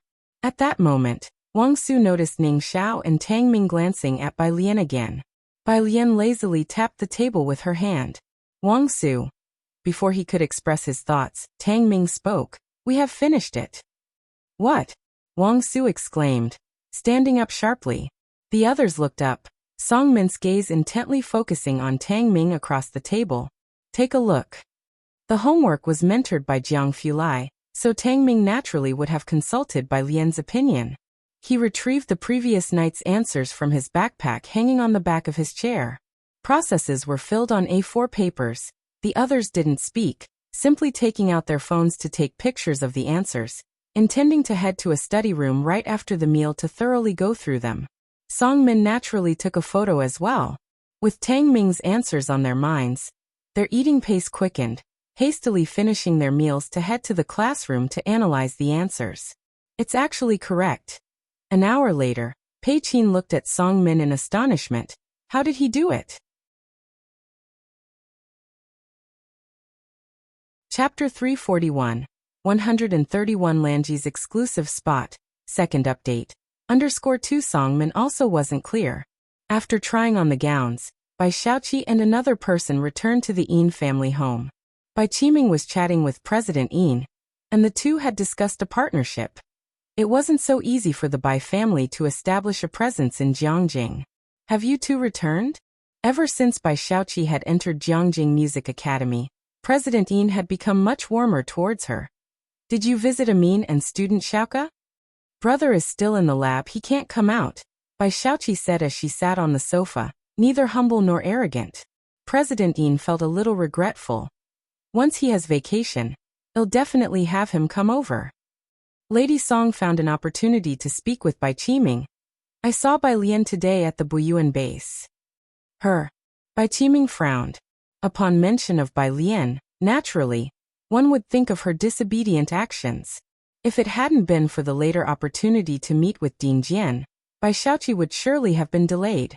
I heard that the Su family seems to value her quite a bit, Lady Song mused. In the outer circles of Jiangjing, the networks were only so big. Lady Song, curious to know more, had heard that Suan had set aside his own work to receive the Ji family. Bai Qiming was very resistant to news about Bai Lian. The Su family has accepted her? They're letting her into the ancestral hall? That's not yet the case, Lady Song shook her head. Bai Qiming was not surprised in the slightest. I expected as much. They stopped mentioning Bai Lian there. If it weren't for the Su family's involvement, they wouldn't bring her up at all. Upstairs, Bai Xiaoqi had her own room and even a guzheng to go with it. She took out her phone to send a message to Song Min. When will you have some free time? Song Min. I'll have sorted out the data in a couple of days. Bai Xiaoqi. Good, I'll look for you then. Because of the matter with Tang Ming providing the answers, the group of 8 had grown even more respectful towards Tang Ming and Ning Xiao. The core position that was once held by Ning Xiao, Pei Qin, and Song Min standing in a three-way balance had gradually shifted to center around Ning Xiao alone. 3 days later, everyone had almost finished collecting their data. Song Min was becoming increasingly aware that it wasn't just the people from the affiliated high school. In just 3 days, the gap between him and Ning Xiao had widened. Thinking this way, he became more certain of a possibility he had previously guessed. Ning Xiao was the one who scored 150 in mathematics. Most of the work was finished. The others weren't as busy as they had been at the start. The academic presentation was approaching, and the others began to Wang Su caution Bai Lian. Go to the study later and integrate their materials to write the report, don't forget. Bai Lian nodded her head. She had tried writing a report before with He1, but she didn't have a computer right now. She turned a corner to the publicity office. The publicity office. The room wasn't large, featuring an office desk, with 4 small sofas to the left of the desk and a coffee table in between. The door was half open. Regardless of the air conditioning coming in, the middle-aged man sitting on the farthest sofa seemed on edge, with a sheen of cold sweat on his forehead. Across from him, Jiang Fulai had a black laptop on the armrest to his left, his pale fingers resting on it. his back casually leaning against the sofa, his gaze indifferently sweeping over the man before him. "Have you or the Chin family gone mad?" The middle-aged man stammered. He couldn't dare to speak, just stretching his hand to wipe off the cold sweat, barely perching on the edge of the sofa. The old master had given him this suicidal task. "You." The door was lazily knocked twice. The middle-aged man's heart jumped. He wondered who had a death wish, daring to come in at such a time. Then he saw the half-open door pushed open. The middle-aged man didn't dare to raise his head fully, but in his peripheral vision he saw a white figure enter. Although the door opened wider, bringing in a colder draft than before, the man felt that the chill emanating from the person across from him had lessened significantly. This early? He even heard Jiang Fulai's lazy voice. A hallucination? The middle-aged man looked up in disbelief. Jiang Fulai was just picking up the computer beside him to give to Bai Lian, speaking at a steady pace. "The software is all there. The startup password is the same as on the phone." Bai Lian took it. She realized Jiang Fulai was preoccupied, so she didn't linger. "I'll head back to the study room first." Jiang Fulai cast a nonchalant glance at the person opposite. "Go ahead, I need to wait a bit." Stern and detached, the middle-aged man, who had just felt his pressure greatly lessen. He felt like he was beginning to understand. The study rooms at Buyuan Base were plentiful. Wang Su and his group had found a small study room just for their team. Song Min stood waiting for Bai Xiaoqi at the base of the building. Bai Xiaoqi was dressed in a beige coat, with a red scarf around her neck. Seeing Song Min, she looked up and smiled. "I told you I'd message you when I arrived." Song Min was in a matching black coat, looking quite aloof as he watched her, opening his mouth as if he wanted to say something. "What is it?" Bai Xiaoqi walked with him into the building, removing her scarf in the process. She could tell Song Min had something to say. Song Min shook his head. "Let's talk inside." He wasn't as busy as before and took Bai Xiaoqi to the study room upstairs. The study room was equipped with experimental gear, with 2 square tables combined in the middle. Everyone else sat around the table, which was covered with materials, and had 2 computers on it. All 6 of them were there, discussing issues in hushed voices. Ning Xiao was explaining something to Pei Qin opposite him. Song Min had previously told Wang Su that a friend would be coming over, and as the group's external liaison, Wang Su stood up to greet Bai Xiaoqi. "You're Bai Xiaoqi, right? You have the same surname as Bai." "Oh, and I'm Wang Su. Song Min has told us about you. A top-notch student with excellent grades who also plays the guzheng." Wang Su gave her a thumbs up. The others also looked up and greeted Bai Xiaoqi in 2s and 3s. Tang Ming greeted her when he heard she shared the last name Bai, but Ning Xiao's normally pallid face looked a bit gloomy. He was even colder than Song Min, and didn't even lift his head. Although the others were polite, their greetings were perfunctory. Bai Xiaoqi was not used to being ignored like this. But she was aware that everyone here was on par with Song Min, the pride of the heavens. She didn't mind and even took out her phone to add them as friends proactively. "This part you used is incorrect." Ning Xiao finally looked up, returning Song Min's paper to him. "I marked it for you, take another look." Tang Ming's explanation of logic wasn't as clear as Ning Xiao's. It was usually Ning Xiao who learned to explain things to Wang Su and the others. This was an advice from Bai Lian for Ning Xiao. To explain clearly meant to truly master the knowledge, which was how she started as well. "Thank you." Song Min took the paper he had only received yesterday. The once proud and arrogant Song Min of Beiqing High School now found himself in need of others to explain problems to him here. Bai Xiaoqi looked at Ning Xiao in amazement. Who was this person? As the group resumed their low-voiced discussions, Bai Xiaoqi noticed there was an empty seat next to Tang Ming and Ning Xiao. She turned to the chatty and sunny Tang Ming. "Could you move to that spot?" She pointed at the seat next to Ning Xiao. If Tang Ming moved, then she could sit with Song Min. She thought it would be a simple request. But the usually amiable Tang Ming looked down, holding his pen and smiling at her apologetically. "Sorry, but that spot is reserved for our sister Lian." Across from them, Wang Su and the others who knew Ning Xiao and Tang Ming followed Bai Lian's lead. And Bai Lian always had a designated spot right between them, so he looked up. "Right, that's her exclusive spot. Let me see if there are any other chairs." He got up. Bai Xiaoqi was a bit stunned. What sister? There were other members in this group? Bai Xiaoqi didn't understand, but beside her, Song Min pursed his lips, similar to before, as if he had something to say. It was then that the door to the small study room was pushed open once more. Bai Xiaoqi looked back instinctively. A figure in white pushed one door open, slipped in sideways, her left hand holding a black laptop and her right lazily holding a phone, casually swiping through words. Her eyelashes slightly lowered. She stepped in and nonchalantly kicked the door shut with her foot. Tang Ming leaned back with one arm on the table, tilting his head towards Bai Xiaoqi and lifting his chin. Look, our sister has arrived.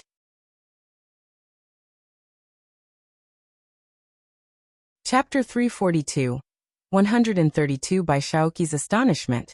Director Chen wants an invitation _1 by Lian felt eyes locked onto her as soon as she walked in. She glanced up and saw Bai Xiaoqi standing next to Song Min. With just a fleeting look, she averted her gaze. Did you get your computer? Tang Ming saw Bai Lian come in, stood up to pull out a chair for her. I'll send you the materials. The data is done. Ning Xiao also looked up. Bai Lian sat down, placing her computer casually to one side.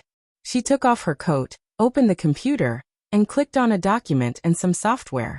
She typed very slowly, using only 2 fingers.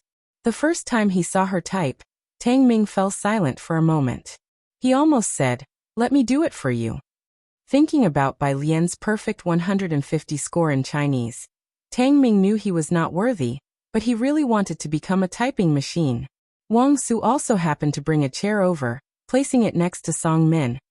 Hey, race a chair for you, Song Min. After saying that, he sat back down in his own chair and leaned over to discuss with Bai Lian where to start writing the academic research presentation. Next to Song Min, Bai Xiaoqi's face was taut. Her eyes fixed on Bai Lian's back for a long time before she was certain this was real. Looking at Song Min with an almost absurd expression. People on the app had discussed Buyuan Base, a gathering place for geniuses among geniuses, with every entrant being a prospective seedling for Jiangjing University. Even students from Jiangjing's affiliated high school were dying to get in. The summer camp offered daily lectures from Jiangjing University professors and their meticulously crafted exercises. As long as one performed exceptionally, they could be noticed by a professor before entering university and start helping in a lab as a freshman. With some luck, one might even join a top-tier lab or catch the attention of an academician. Becoming a direct disciple was not out of the question either. Bai Xiaoqi hadn't been able to get into Buyuan Base, yet Bai Lian was there. What did she rely on? The Buyuan Base tended toward mathematics and science. Did Bai Lian understand the problems here? Bai Xiaoqi looked at Song Min, her face a mix of astonishment and questioning. Song Min nodded slightly at her. He placed the chair Wang Su brought off to the side, signaling Bai Xiaoqi to sit down first and not say much. Bai Xiaoqi calmed down and sat beside Song Min, surreptitiously observing Bai Lian. She had looked down on Bai Lian before, seeing her as foolish, easily angered, and transparent with her thoughts. But now she couldn't fathom what Bai Lian was thinking. Or was it? Had Bai Lian been pretending all along? Bai Xiaoqi wasn't very talkative, but she occasionally offered a few suggestions when Wang Su and the others spoke. Everyone's impression of her improved greatly, and it was clear she really had talent and knowledge. You're very impressive, Wang Su said with genuine admiration. Bai Xiaoqi smiled. She was just one referral away from Buyuan. 20 minutes later, Bai Xiaoqi came back upstairs with several large bags of milk tea and cake, handing them out to everyone. I didn't know what everyone liked. Bai Xiaoqi placed a cup of mango-flavored fruit tea next to Bai Lian, very gently. I remember you liked this flavor. So you two know each other. Wang Su and the others suddenly felt much closer to Bai Xiaoqi. Oh right, you both are from Beijing, but it's impressive that 4 of you from Beijing came this year. Tang Ming looked up, giving Bai Xiaoqi an extra glance. They all knew that Bai Lian liked cherry-flavored drinks. But this time Tang Ming didn't say anything, simply lifting his milk tea to smile as a way of saying thanks to Bai Xiaoqi. He wasn't stupid. He knew the surname Bai did indeed hold a favorable position in Xiangqing. But Tang Ming could deduce something from Bai Lian's attitude, and he didn't engage Bai Xiaoqi in further conversation. Ning Xiao remained silent the whole time. He didn't talk much even in class 15, let alone here. If it wasn't for having to teach them problem-solving methods, he could go a whole day without speaking. These people were very smart but also hard to approach. Bai Xiaoqi's gaze fell on Ning Xiao casually, especially on Ning Xiao. She faintly felt that even Songmin showed Ning Xiao some respect, but Ning Xiao was cold to everyone, except Tang Ming and Bai Lian. 2 hours into the discussion, the wrap-up process was on the right track. Wang Su made a phone call. Guys, I'm going to find Ling Xiao. He said he could take a look at our modeling if he finds the time. I want to observe how they do it firsthand. He grabbed his phone and hurried out. Ling Xiao was one of the few in the class who was kinder to students from other places. He had said from the start that they could ask him anything if they had issues. As the point of contact for external relations, Wang Su naturally sought him out. Chapter 343. 132 Bai Xiaoqi's astonishment. Director Chen wants an invitation _2 Everyone at the affiliated middle school had engaged in academic exchanges more than once. Wang Su had treated them to many meals, seeking their experience and help. Bai Lian glanced at the time, also closed her laptop, and took her backpack to leave. As soon as she moved, Tang Ming and Ning Xiao immediately stood up and left. Tang Ming greeted Pei Qin and the others. Call us if you need anything. Teacher Jiang's small class began. With the 4 people leaving, the classroom was half empty. Bai Xiaoqi watched Bai Lian and the other 2 leave, and couldn't help but wonder, where are they going? After studying and researching for so long, Pei Qin and the others also massaged their shoulders, preparing to relax. They seem to go for tutoring every day. They have teachers outside the school. Tang Ming had mentioned this point before. Bai Xiaoqi didn't live at Buyuan Base, and it was time for her to head back too. Songmin escorted her out of the school gate. You're saying she's responsible for writing? Bai Xiaoqi heard Songmin's response and narrowed her eyes slightly. Then shaking her head, she almost guessed that writing was the simplest task, not to mention Wang Su was also writing. She stayed there for 2 hours. Bai Lian didn't utter a single important word, and she typed very slowly during the composition. Wang Su could type 50 or 60 words a minute, Bai Lian only about 10. Academic speeches are very important to you. You must carefully review whatever she writes. I saw she hadn't written much in 2 hours. Bai Xiaoqi reminded Songmin. Songmin hadn't observed Bai Lian typing, but upon hearing Bai Xiaoqi he frowned.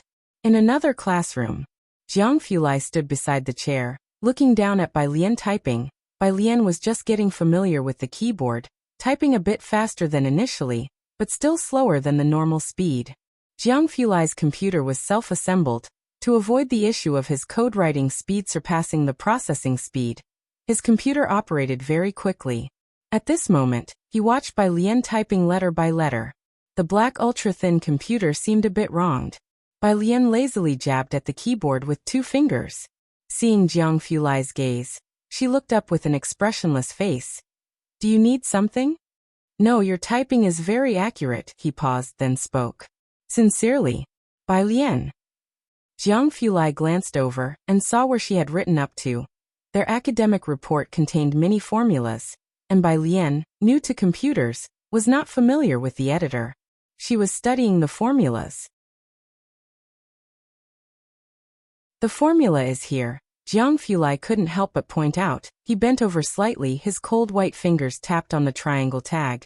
You can set up a formula yourself. MC is the shortcut. His voice was calm and steady, gentle in tone.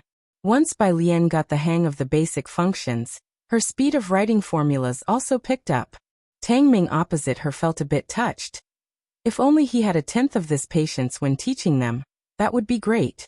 It was only after Bai Lian got used to the software that Jiang Fulai turned to check on the problems faced by the 2 on the opposite side. Bai Lian's phone on the side lit up. It was from Dean Ma. Dean Ma.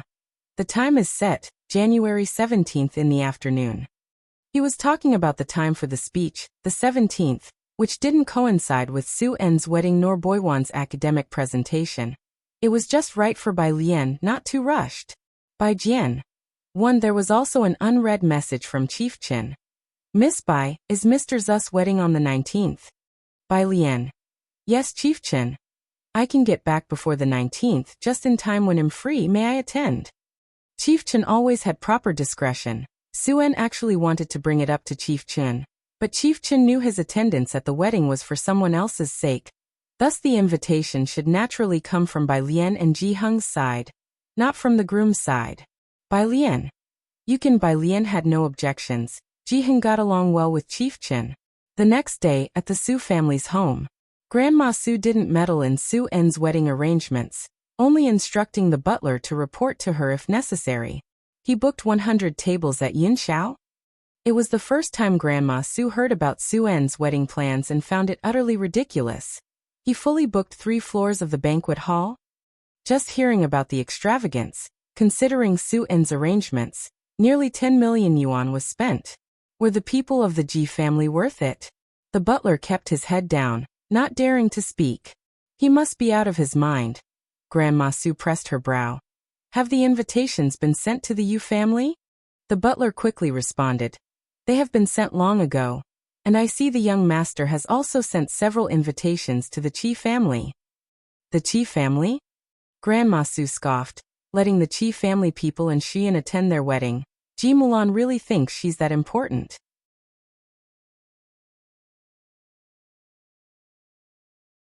Chapter 344, 132 By Shaoqi's astonishment.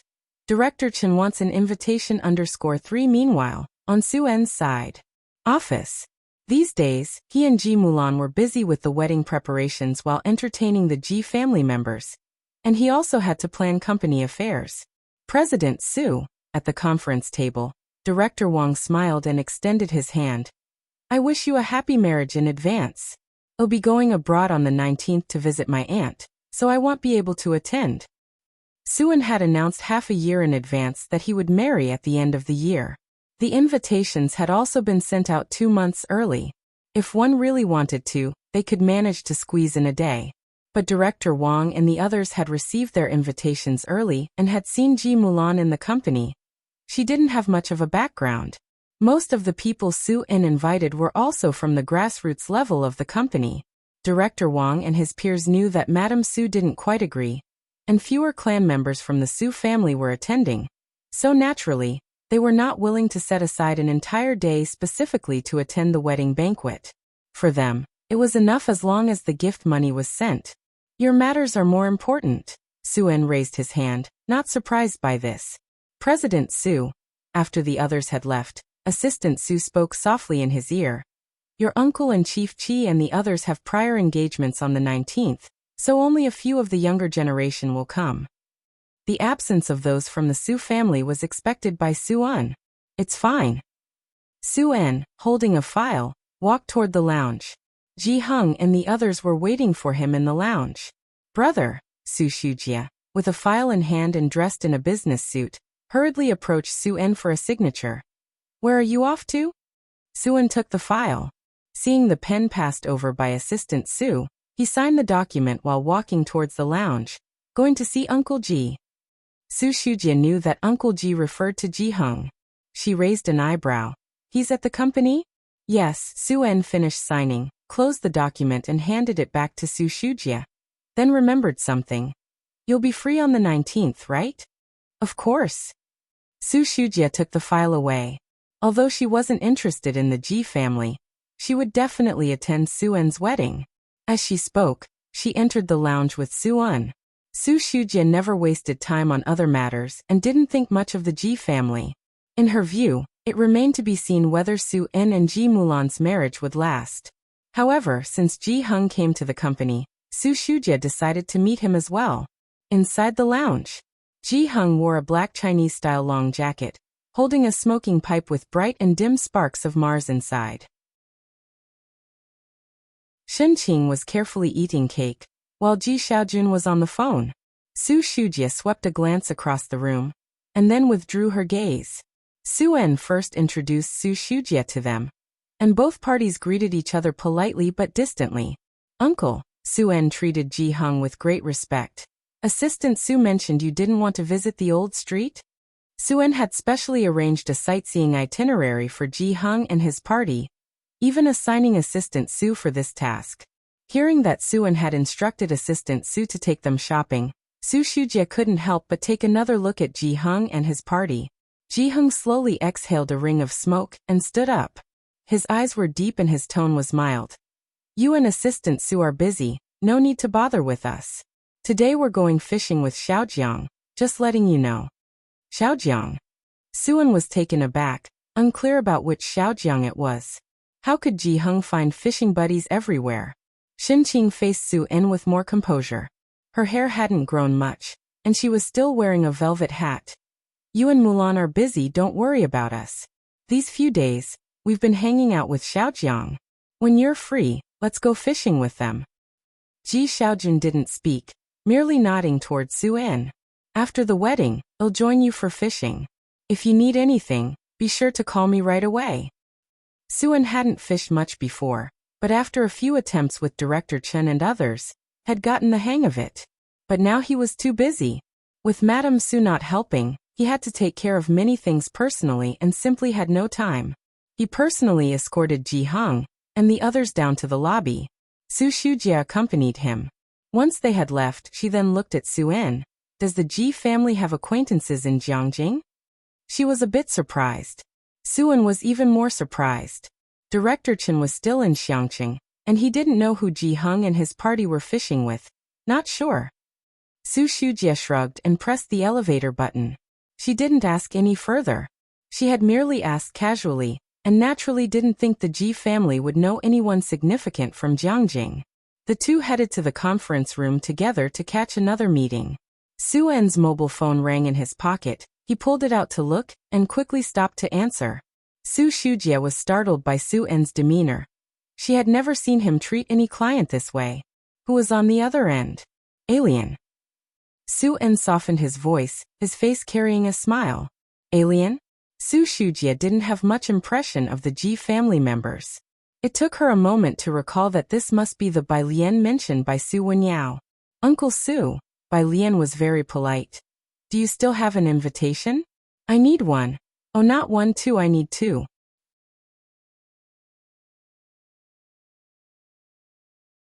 Chapter 345. 133 went fishing with Xiaojiang, bringing things down a notch. Second update. _1 invitations? Su In was taken aback, unsure why Bai Lian needed more invitations when he had sent out those for the Ji family members. Of course, I'll bring them to you right now. No need, just give them to my grandfather when you have time. All right, Su In felt a bit regretful. I'll bring them to your grandfather tonight. The two finished talking and hung up the phone.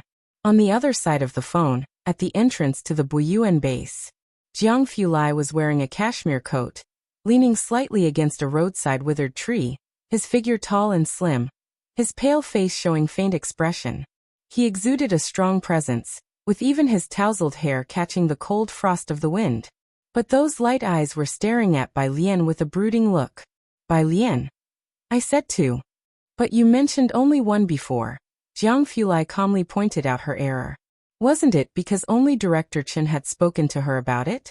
Jiang Fulai saw what she wanted to say. Oh, I knew it. Russell. The black business car stopped beside them. The rear door automatically opened, revealing Xinqing's face, who was excited. Alien Xiaojiang. Jiang Fulai turned aloof in a second. He stood tall, wrapped in the chilly breeze, greeting the people inside the car politely, his eyes and brows revealing a sense of pride. Bai Lian.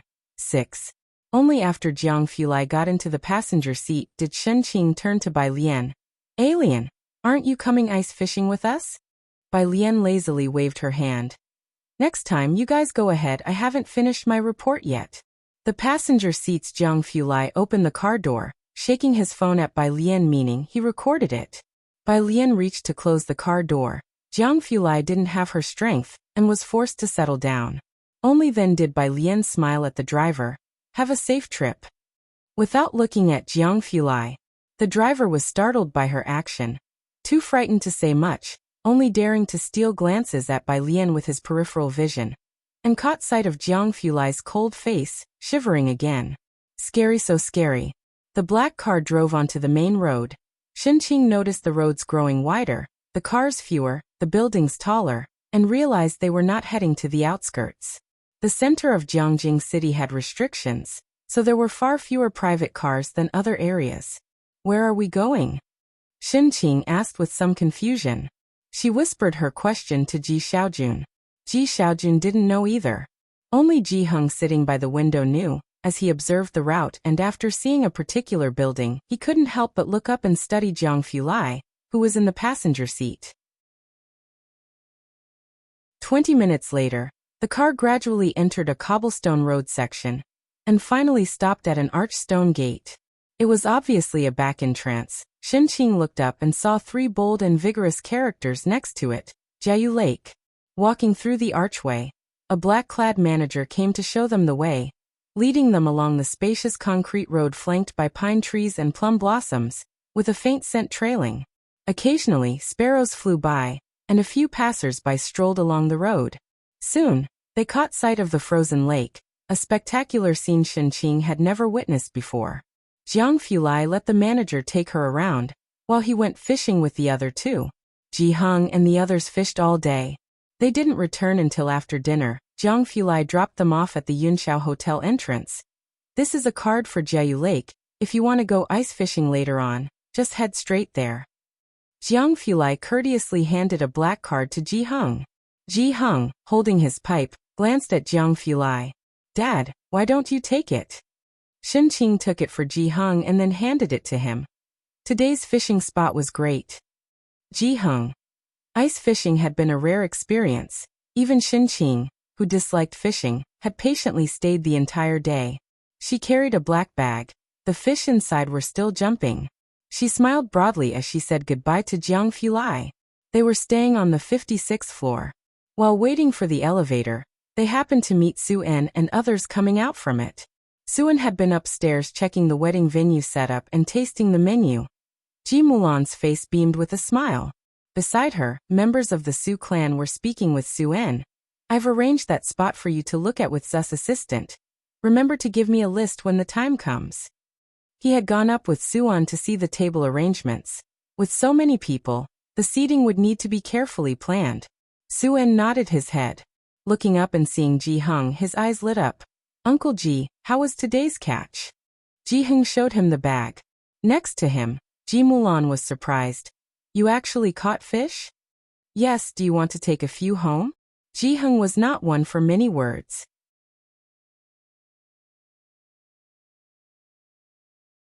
Chapter 346. 133 went fishing with Xiaojiang, bringing things down a notch. Second update. _2 however, they caught a lot of fish today, and Su-en had booked them a suite with a kitchen included.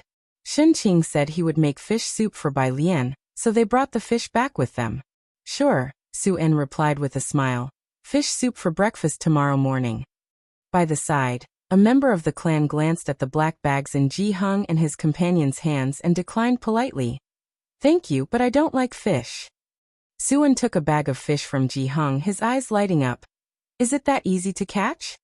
Next time you have free time, you all should go fishing together. Xiaojiang gave you the card. Xinqing said with a smile. Most of those were caught by Xiaojiang, who hasn't fished much before. Can you believe it? One after another. Xinqing was implying something about Ji Xiaojun and Ji Heng. One looked up at the sky while the other lowered his head to look at the rod, neither saying a word. Right. Su-en quickly took out an invitation to help Ji Heng and another out of their awkward situation. This is an invite that Alien asked me to bring you. Please keep it safe.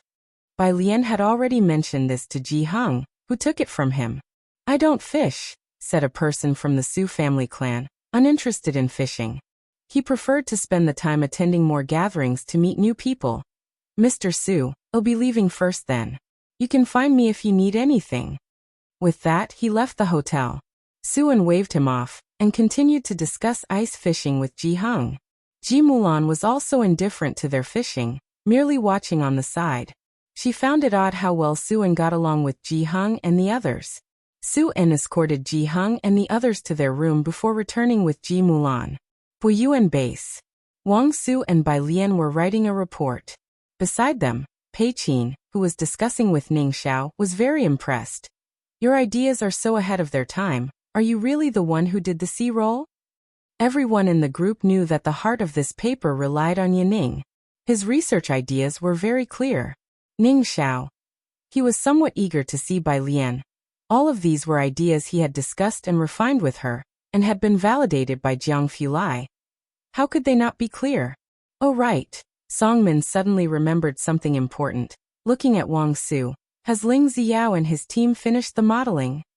They were in a rush because the mathematical model required using MATLAB, so they collaborated with Ling Ziao's group to use the same modeling. Wang Su had given them the data 2 days ago. Not yet. Wang Su lowered his head to check the time on his wristwatch. Standing up, "I'll go and ask their group." 5 days passed. Each group had a designated classroom, and Wang Su knew where Ling Ziao's group was. Although Bai Lian typed slower than the average person, she managed to write half the report by comparing it with the data. The second half required the use of the model for simulation of results. She methodically clicked save, and then took her phone with her to the restroom. Song Min frowned across from her, not at all confident in her report. The restroom was at the end of the corridor. You had to pass by the stairs. As Bai Lian had just walked a few steps, she heard voices coming from the stairs, slowing her pace and turning a corner, heading directly to the stairwell. At the staircase landing, Wang Su looked at Ling Ziao in disbelief.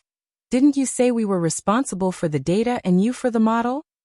Ling Ziao frowned, righteously retorting to Wang Su, "When did I ever say such a thing to you?" "But you clearly." Wang Su became frustrated. Wang Su was naive, sharing all the research ideas and details with Ling Ziao. "Wang classmate, this is Jiang Jing, not your Xiqing." A teammate of Ling Ziao also watched Wang Su coldly. "Go ask Dr. Gao if each model isn't supposed to be done by yourselves." How could Ling Ziao have possibly agreed to such an absurd request of yours? The commotion also attracted the attention of those in the neighboring classroom. After listening to the whole story, the adjacent classroom's occupants frowned at Wang Su. "Is this your first time at Buyuan? You foreigners, if you want to swindle Ling Ziao's mathematical model, at least find a better excuse." The noise caught the attention of Pei Qin and the others as they emerged from the classroom. "What's going on?" Pei Qin approached next to Wang Su. "They're saying they never agreed to collaborate with us." By now, Wang Su realized he was played by Ling Ziao and his expression soured. As soon as he spoke, Song Min and the others were taken aback. "What's all the noise about?" Gao Jiechen came out of the temporary office and glanced over those present. "Dr. Gao." Wang Su spotted a lifeline and took out his phone, showing the data to him. "This is the data I sent to Ling Ziao. He definitely agreed to." Gao Jiechen looked past him, disregarding his words, and proceeded to Ling Ziao and his team. "Your turn to explain."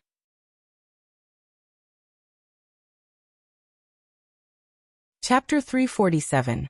133 Went fishing with Xiaojiang, bringing things down a notch. Second update. _3 Ling Ziao spoke succinctly and added, "Dr. Gao, you know that my grandfather asked you to help me with my thesis topic. How could I possibly collaborate with them?" Indeed, with Dr. Gao present, who would want to partner with Wang Zu's group of C-level students? When Ling Ziao said this, Wang Zu's face turned pale. He opened his mouth, wanting to argue something. But someone lifted him by the collar from behind. It was a pair of pitch-black calm eyes. "Bai Lian's. You guys go back first," she said without looking at anyone, glancing at Wang Su as if to say he was useless. She went to the bathroom first. But Wang Su didn't want to go back. He felt he had let down every member of his group, and wanted to explain himself to Ling Ziao. Tang Ming wrapped his arm around his neck, and led him back into the classroom. "All right, let's go back first. You can't do anything by staying here. Let's go back and discuss, see if Sister Bian has any other remedial methods." Remedial methods? Ling Ziao, standing at the top of the stairs, heard their conversation and almost sneered. What remedial methods could you possibly have? For this academic report, it was rumored that Academician Ma would attend. The Ling family had gone to great lengths, giving Gao Jiechen a bunch of research equipment to make Ling Ziao's group perform better. Ling Ziao knew he couldn't outdo the group consisting of Liang Wuyu and Su Jiyue, but he could come in second. He didn't expect Wang Su, a person from the 4 major cities, to deliver such a smooth academic report. With a slight trickery, without the support of a model, Wang Zu's group report would be significantly discounted. Bathroom. Bai Lian was washing her hands. A timid voice came from behind. Our group can share the model. Bai Lian turned off the faucet slowly and deliberately, and with a slight turn of her eyes, she saw the girl standing 2 meters behind her. Wearing black-framed glasses, her bangs slightly too long, speaking to Bai Lian was already the limit of her courage. Thank you, Sue. Bai Lian recognized her and the corners of her mouth lifted slightly. But it's not necessary. She leisurely dried her fingers and threw the paper towel in the bin before leaving with her phone. In the bathroom, Su Jiuyue watched Bai Lian's retreating figure. She took out her phone and began typing frantically. Brother. Brother. Brother. There's a super pretty girl at Buyuan Base. Where is she? Outside. As Bai Lian was walking towards the classroom, she texted Hewan. Hewan responded quickly. Hewan, this model, not just for the academic report, you could use it for papers as well. Although she hadn't been involved in the details of the academic report, she had been writing reports and discussing them with Ning Xiao, so naturally, she knew what kind of model Ling Xiao had asked Wang Su to make. However, compared to the model she and Hewan had, the predictive fluctuation model that Wang Zu's group was going to make was too rudimentary. Bai Lian hadn't initially thought about using the model she developed with Hewan. But now there wasn't enough time to create a new one. Once she was sure it could be used, Bai Lian felt at ease. At the classroom door, Ning Xiao was evidently informed and was waiting for Bai Lian. They did it on purpose. I know, Bai Lian replied languidly, her presence sharp and oppressive. She leisurely used her phone to push open the classroom door. But it's no big deal. If Jiang Fulai had been there, he would have marveled at how astute Ling Xiao was. To choose anyone else, but Bai Lian out of so many people was a mistake. A genius like Hewan, whose papers even academician Jiang Fulai and Ma had reviewed, even if it was just a minor model, was also a product of Bai Lian's and Hewan's time and research. Placing it here was frankly bullying.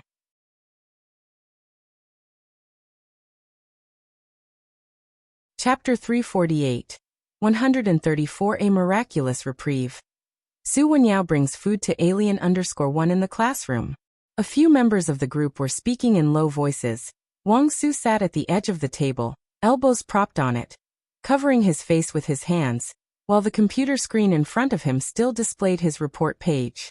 The occasional ding of new messages popping up on WeChat and QQ in the bottom right corner of the screen twisted the entire classroom atmosphere. This was the first lesson society taught Wang Su. Never trust anyone in society. The sound of the door opening startled Wang Su, and he dropped his hands dejectedly. Sorry, it's all my fault. Someone in the group was scowling, their frustration hard to articulate. We worked so hard to collect data, to gather materials, to integrate the model. And we were about to start presenting. Our whole group trusted you so much, and now you're saying there's a mistake in the modeling?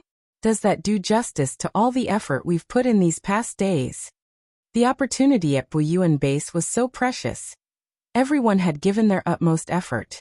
They didn't return to the dorms until after 11 at night, and then they'd be off to the computer lab, the laboratory, or the library by before 6 in the morning. Enough, Tang Ming frowned, standing up to stop the internal quarrel. When Wang Su suggested collaborating with Ling Xiao, none of you objected. It's not fair to push all the blame onto him now. This isn't the time to complain. Let's calm down and think of a way to make amends.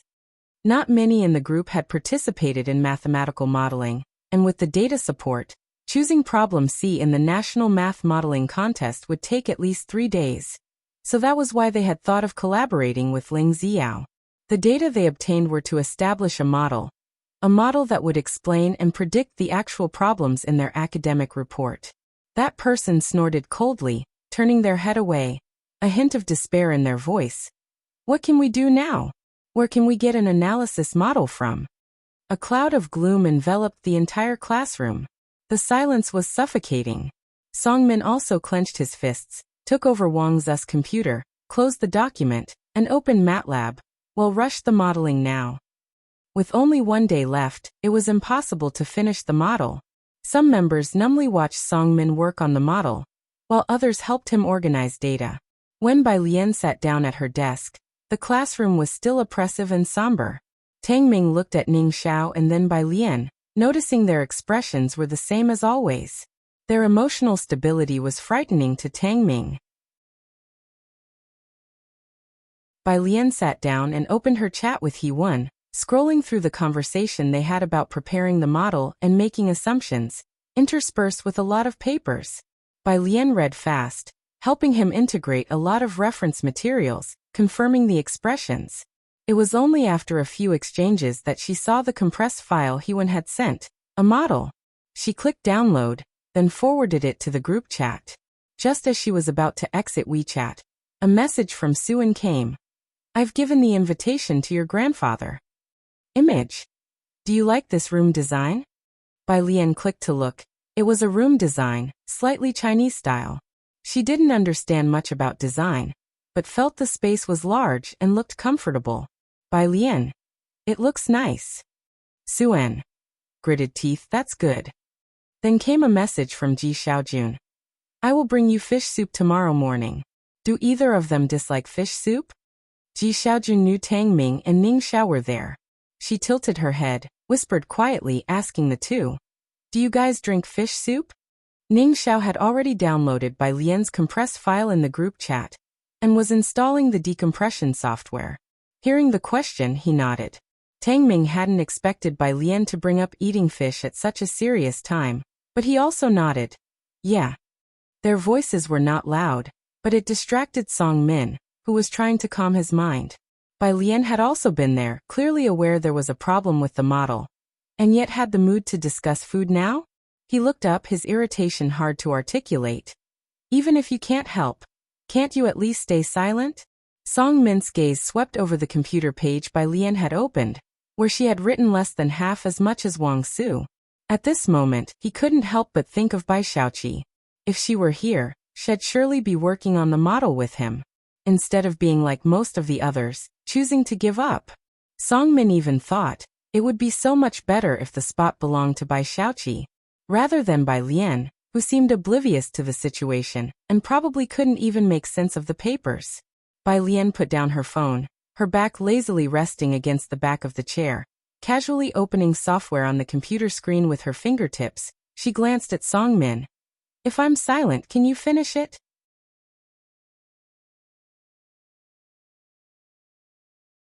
Chapter 349, 134 Out of Desperation. When Yao Su delivers food to alien_2 Song Min paused. "It seems I can't." Bai Lian withdrew his gaze, slowly typing 2 words with his fingertips on the keyboard. "Then I suggest you have fewer problems." Ning Xiao had already opened the zip file. It contained models and analysis. He quickly scanned through, then sent screenshots to the group chat, turning his head to discuss with Bai Lian. "It's a bit complicated. Everyone needs to work overtime tonight, and can't sleep." They only had 1 day left to bring the model into their analysis, write it out, and get familiar with the presentation. They couldn't finish it without working overtime. "I know." Bai Lian's gaze remained fixed on the computer screen as he continued to type. "You guys start the analysis, just send the results to me and Wang Su." The two discussed the follow-up arrangements.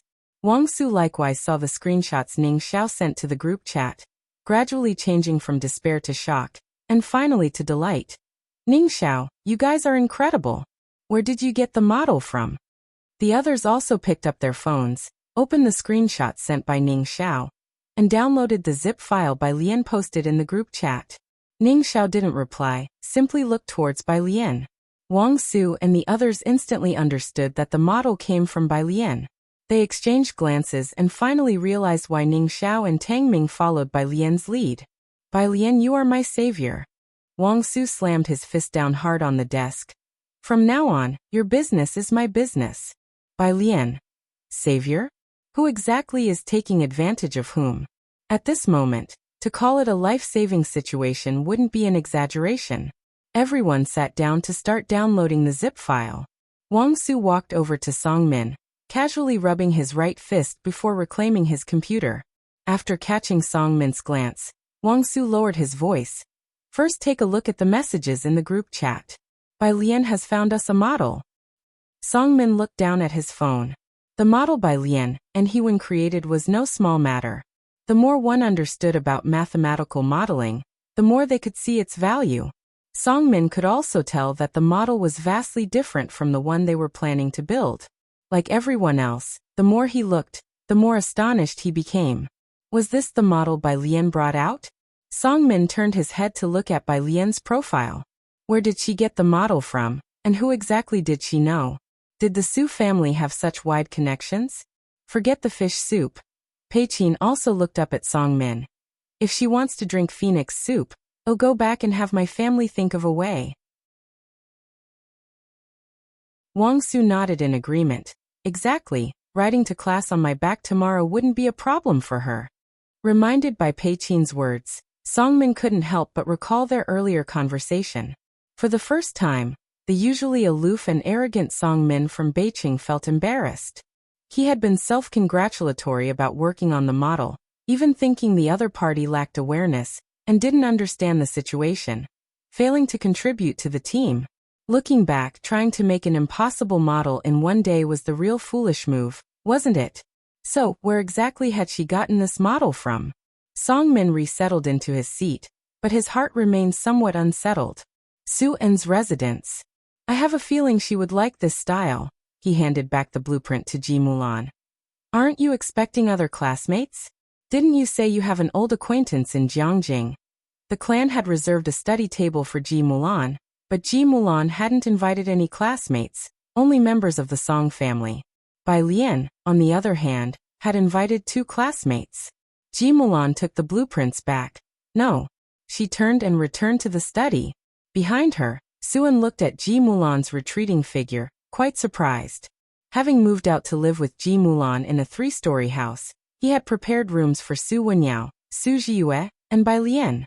They had made the rooms ready before their return to Xiangqing. Ji Mulan had designed each child's room according to their preferences. The room prepared for Bai Lian was originally cyberpunk style, but after returning from Xiangqing, it was clear Bai Lian had a preference for Chinese-style items. Suen couldn't quite picture Bai Lian dressed in horseface skirts, standing at a cyberpunk bar. So Ji Mulan changed the design. However, Suen felt the design for Bai Lian's room was really cool. He thought for a moment, and then went upstairs to the room prepared for Bai Lian, and turned on the light. A huge blue ring light hung from the ceiling, with 7 irregularly shaped concentric rings from inside to outside, taking up a large area. At the intersection of the outermost ring nearest to the door, it bulged outward all the way to the edge of the door. Alongside transparent glass cube segments, lit one after another from top to bottom, they illuminated all the way down to the bar.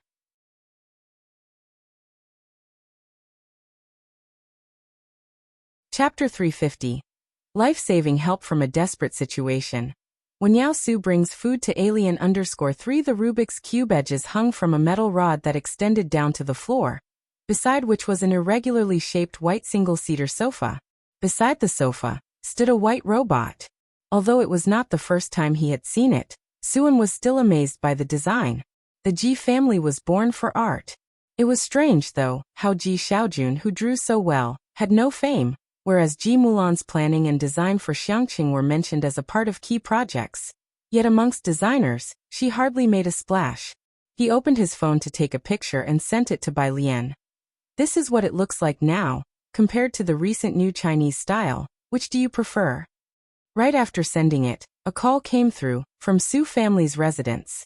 Ming will come tomorrow. You and Wenyao should both come back to the old house for a meal, said Madame Zu's voice, leaving no room for refusal. Su En replied directly. I have a lunch planned with Uncle Ji and the others tomorrow. If Xuyin wants, she can join us here. Ji Hung had caught a lot of fish, and they planned to prepare a fish head hot pot for tomorrow's lunch. Su En. Madame Su sounded somewhat angry. If you wish, you can come as well. Su En was no longer willing to compromise with her. Madame Su hung up the phone. Su En didn't care. He hung up the phone and Bai Lian replied, Keep this one.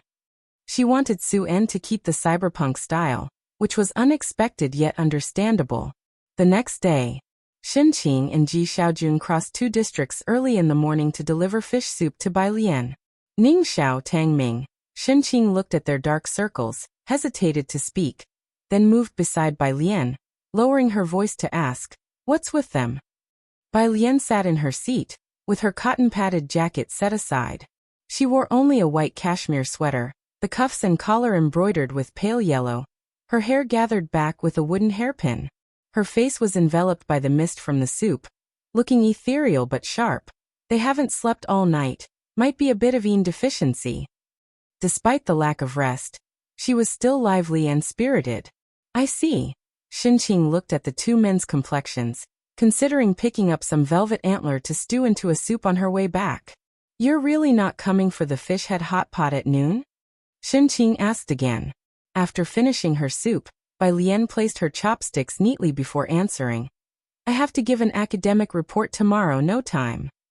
The deadline was too tight, and she and Wang Su had yet to finish the report. Then we'll bring you some medicine at noon. Xinqing bit her tongue, quickly withdrawing her gaze from Tang Ming and Ning Xiao. We'll bring you fish heads at noon. Fish heads weren't much to give. Xinqing intended to bring some tonic soup for the 2 men. The 3 of them saw off Xinqing and Ji Xiaojun. Tang Ming touched his head as he watched them board the bus. Why do I feel like Auntie's gaze towards me was very weird? Ning Xiao was also in contemplation. Bai Lian spoke calmly. Let's head to the classroom and hustle on the problems. Noon. Yinxiao District. Su family. Su Wenyao parked the car and after getting out, gentlemanly opened the door for the woman in a black coat to step down. This was Qi Shuyan. Slim waist, long legs, sunglasses pushed up to just catch the loose bangs. She exuded a strong presence. The 2 were here to find Suan. At the entrance of Su family, Qi Shuyan took a call. Right at the doorstep, they bumped into Xinqing and Ji Xiaojun. As the 3 were well acquainted, and upon learning that Su Wenyao was returning to Jiangjing University, Xinqing suddenly remembered. Jiangjing University is also in Chang'an District, right? Could you bring this to Alien and the others? Xinqing gestured towards the black bag in her hand. Inside was an insulated food container with fish heads, and the soup for those 2 men. Su Wenyao hadn't known where Bai Lian was. He always assumed she was out playing with classmates. Hearing she was also in Chang'an District, he quickly asked, "Of course, where is she?"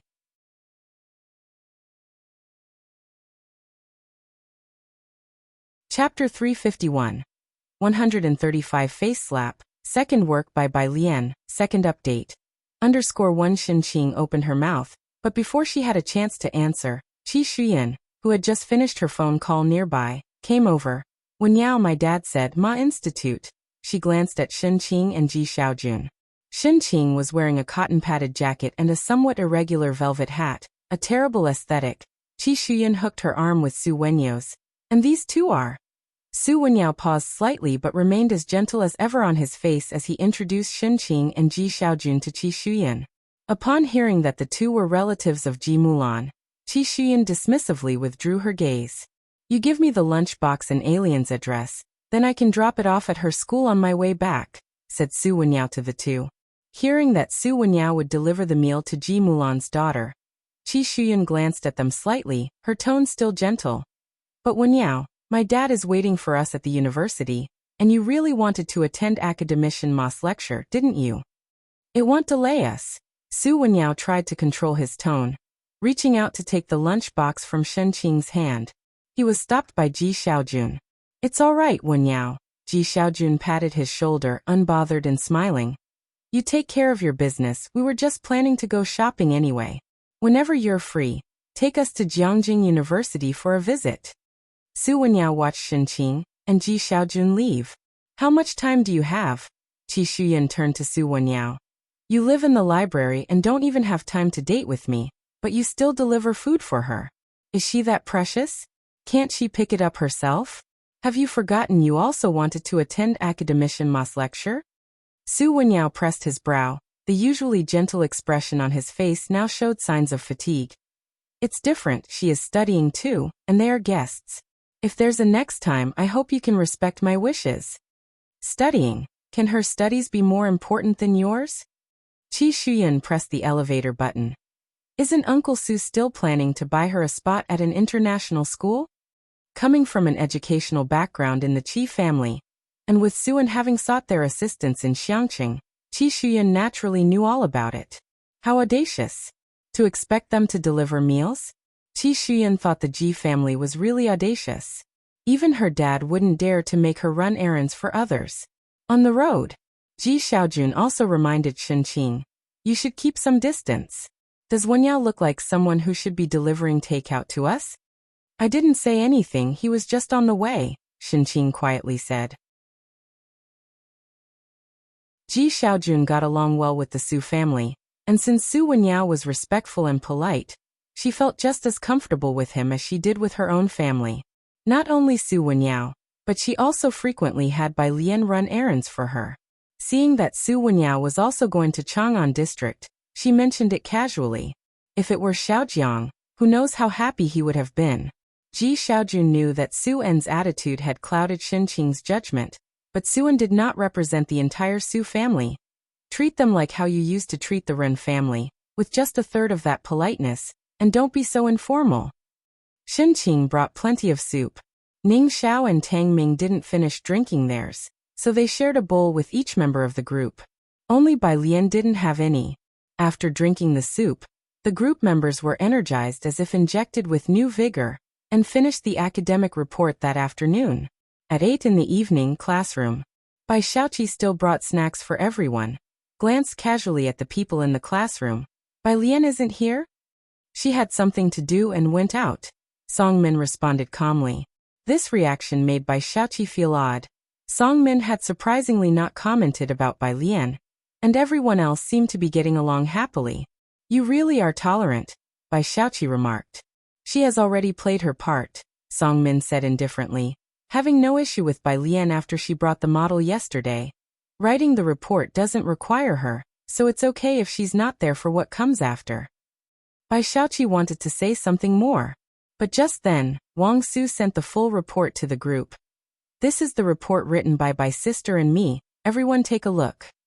Bai Xiaoqi inwardly smiled at the words. It was probably time to drop the Bai sister, since she wasn't even there. Beside her, Song Min nonchalantly opened the file, and started reading from the title downwards. He hadn't written a thesis before, but he had written lab reports. He had no great expectations for the academic report, thinking that, aside from experimental data, the most interesting part would probably be the mathematical model. Until he read through the introduction. What had been a largely indifferent expression turned serious, and he sat up straighter as he continued to read. The academic report was filled with professional jargon from the introduction onwards, and even Song Min occasionally had to stop to look up the meaning of the terms used.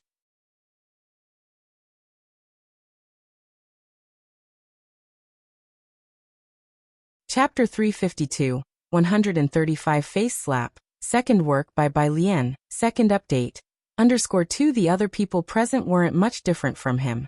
After reading a section, they had to look up the professional vocabulary. The report was over a dozen pages long with many charts included, and it took these people half an hour, and they were still not done. Bai Xiaoqi cast a curious glance. She couldn't understand it. She stood up, told Song Min before leaving Buyuan base, since everyone else was busy poring over the report. Another half an hour later, Pei Qin and Ning Xiao were the first to finish reading the report. Pei Qin looked at Wang Su in shock. How did you manage this? Bai Lian wasn't there that evening, and everyone knew she typed slowly, so they all assumed it was Wang Zu's own work. It's really simple, Wang Su said, looking at Pei Qin and shrugging. Yu Tangming was also shocked, Versailles. No, Wang Su smiled. Ctrl+C, Ctrl+V. Don't you know how to do that? Ctrl+C? Ctrl+V? Copy and paste? Song Min frowned. This is clearly our data. Where did you copy and paste from? Wasn't I working on a paper with Sister Bai? Wang Su looked at the computer screen. Sister Bai had the content all sorted out, but the formatting was a complete mess. Although the content I worked with was barely presentable, at least my formatting was correct, so I pasted her content into my format. So all of this, Pei Qin and Song Min were even more astonished, was written by her? How could she know so much?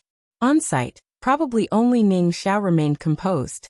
If the group knew what Bai Lian had been looking at every day, they wouldn't be so surprised. Having started viewing summaries every day since her senior year of high school, professional terms were second nature to her, and the overarching direction of her research was similar to the summaries she read. How could someone with such a big-picture outlook not write well? The next day, academic report. Held in the lecture hall. Academic reports by high school students, in the past, wouldn't attract many professors, but today a row of them sat in the back along with experts. As the students entered the classroom, they were engulfed by the solemn atmosphere. None dared to look back. Academician Ma, Wang Su, grabbing Tang Ming's arm in excitement, said, "Did you see Academician Ma sitting in the center? He actually came to listen to our presentation." Members of other groups were also abuzz. He must have come for Dr. Gao. At 7:50, Gao Jiechen arrived. He first approached Academician Ma and respectfully greeted him. "Academician Ma, thank you for coming." Academician Ma looked up and nodded slightly. Next to him, other big shots from the physics department also greeted Gao Jiechen. Bright future ahead. 8 o'clock. The first group went up to present, and it was Liang Wei's group, with Liang Wuyu as the presenter. Everyone, including the row of professors at the back, listened attentively. This is Liang Wuyu. Indeed, someone who has been in the lab. In a few years, she could compete with He-Wen. The professors nodded in agreement, and the professor sitting on the edge, who had lectured by Lian and the others on the first day, scribbled a high score, 90. This was an affirmation of Liang Wuyu. After this group finished, it was Ling Ziyou's group's turn, and overall, they were much worse than Liang Wei's group, resulting in the people at the back losing interest.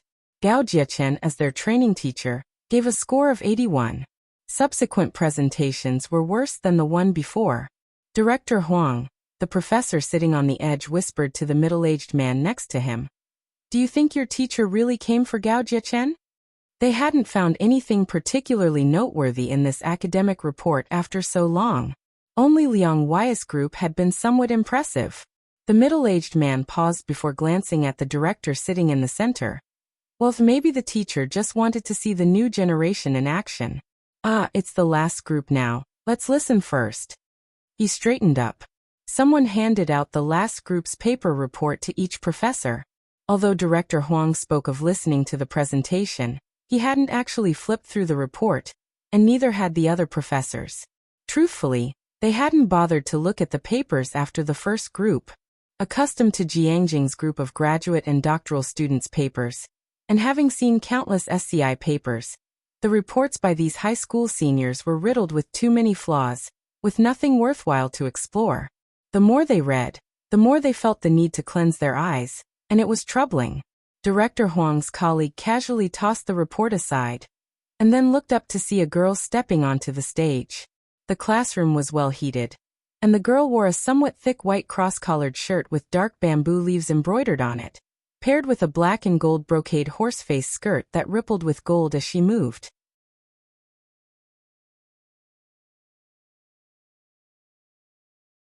Chapter 353. 135 Face Slap. Second work by Bai Lian. Second update.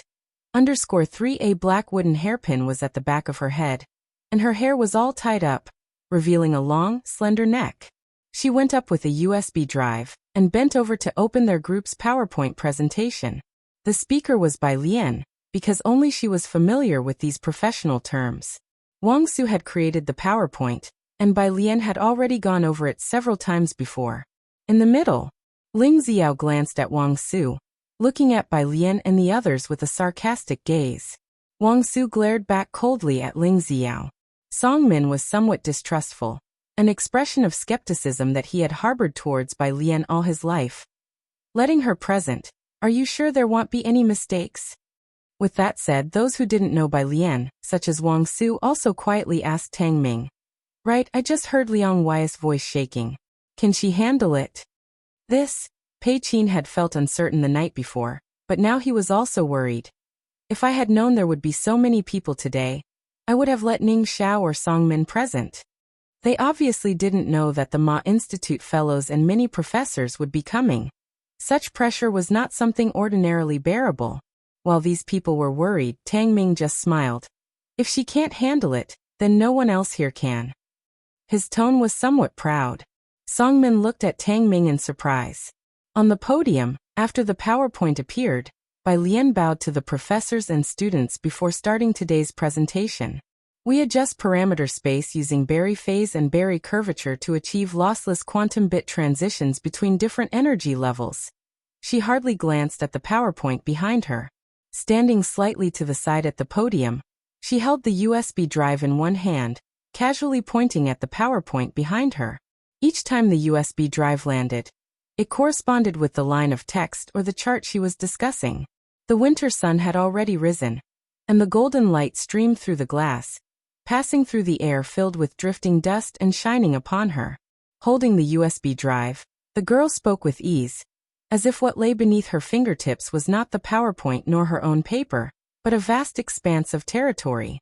Clad in white top and black skirt, with a casual look in her eyes and the vigor of youth in her gesture. While everyone was still captivated by her poise, Director Huang finally reacted, hurriedly flipping through the paper in his hands, comparing the textual description on it. Then he looked up in astonishment. Wait, this model? Could it really be the work of high school students? Next to Director Huang, the professor was listening very attentively, but Gao Zhechen, who was sitting on the other side, frowned when Bai Lian got to the model part of her presentation, squinting at Bai Lian. 20 minutes. Bai Lian finished her presentation, her right hand behind her back, and she bent forward slightly. Thank you, teachers and fellow students. Down in the audience, Wang Su gave her a thumbs up. But Ling Xiao was filled with disbelief. Bowing their heads, Liang Wuyu and Su Jiuyue also looked up at the PowerPoint, with Su Jiuyue not taking her eyes off Bai Lian. Teacher, I think their group did really well, said Director Huang, who hadn't commented before, to the Ma Institute fellow. He seemed to understand why his teacher was there. What do you think? The Ma Institute fellow hummed in response, giving his brief critique. The others were still quietly discussing. Hearing the Ma Institute fellows hum, it was like setting off an explosion. Bai Lian straightened up, just about to return to her seat. Wait, from the crowd. Gao Zhechen stood up and looked at Bai Lian with a sharp gaze. I should have mentioned before that the model requires hands-on involvement. Are you sure you participated in the model you presented? As soon as he said this, the bustling classroom suddenly fell silent. In the back row, Director Huang breathed a sigh of relief and said to the professor beside him, I knew it, where would students be so skilled? Fortunately, it wasn't these students' work. The professor nodded. Regardless, the use of terms in this paper is impressive indeed. It shows that they've researched the reviews and the papers. In the middle seats, Wang Su looked up dumbfounded, asking Tang Ming, is that a rule? Before this, Gao Zhechen had not mentioned any such regulation, which is why they collaborated with Ling Xiao. Pei Qin saw it very clearly and narrowed his eyes calmly. Whether there is or isn't, now that Dr. Gao has said so, it means there is. What should we do? Wang Zu's excitement fell. Behind them, Ling Xiao spoke up a bit too loudly. To think they got the model from someone else, teacher, that shouldn't count towards the final score, right? Director Huang and the others were also stunned, looking at each other with puzzled expressions. They had originally planned to give Bai Lian a high score. Dr. Gao, as long as someone from our group participated in the model, that would be acceptable, right? Bai Lian leaned on the podium with one hand, her eyes slightly squinted. Gao Zhechen glanced at her and said in a grave voice, Indeed, but you're not going to tell me you were involved, are you? Correct. Bai Lian raised her eyebrows. As Director Huang was just about to drink water, he choked on it again. Looking up in shock, he thought, could you really be that exceptional? You think a new paper wouldn't quickly come to someone's attention? That no one would notice. This model, it was included in a paper published by Hewen at 11 o'clock yesterday morning. Gao Zhechen had always considered Hewen a rival. He didn't understand why Hewen could go places he couldn't. So he always kept an eye on his every move, studying whatever Hewen studied. Once Hewen published a paper, Gao Jiechen was among the first to know. "You're not going to tell me that you wrote that paper, are you?" he asked Bai Lian, almost scoffing. Students are so blatant with their dishonesty these days. The entire classroom fell silent. In the back row, all the professors grew serious, their expressions stern. Not having made the model oneself is understandable, but claiming to have done so would mean a problem with one's character. It raises serious concerns about academic integrity. "Of course I didn't write it," Bai Lian shook her head. Just as Ling Ziya was about to laugh, she spoke again unhurriedly. "However, I did indeed participate in the modeling process. If you look at the authors listed after the title, you should see my name. My name is Bai Lian." According to Hewen, she and another student were both listed as second authors. As a second author, her name would naturally appear on the paper.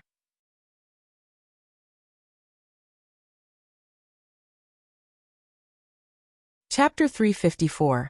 136 Top Gaokao Scorers Betting Market _1 Hewen? For Wang Su, a resident of Xiqing, this name was like something out of a legend. Just think about it. Hewen had been unbeatable at Jiangjing University, and even the affiliated high school of Jiangjing wanted to display his name prominently. What kind of glory must he have had in Xiqing?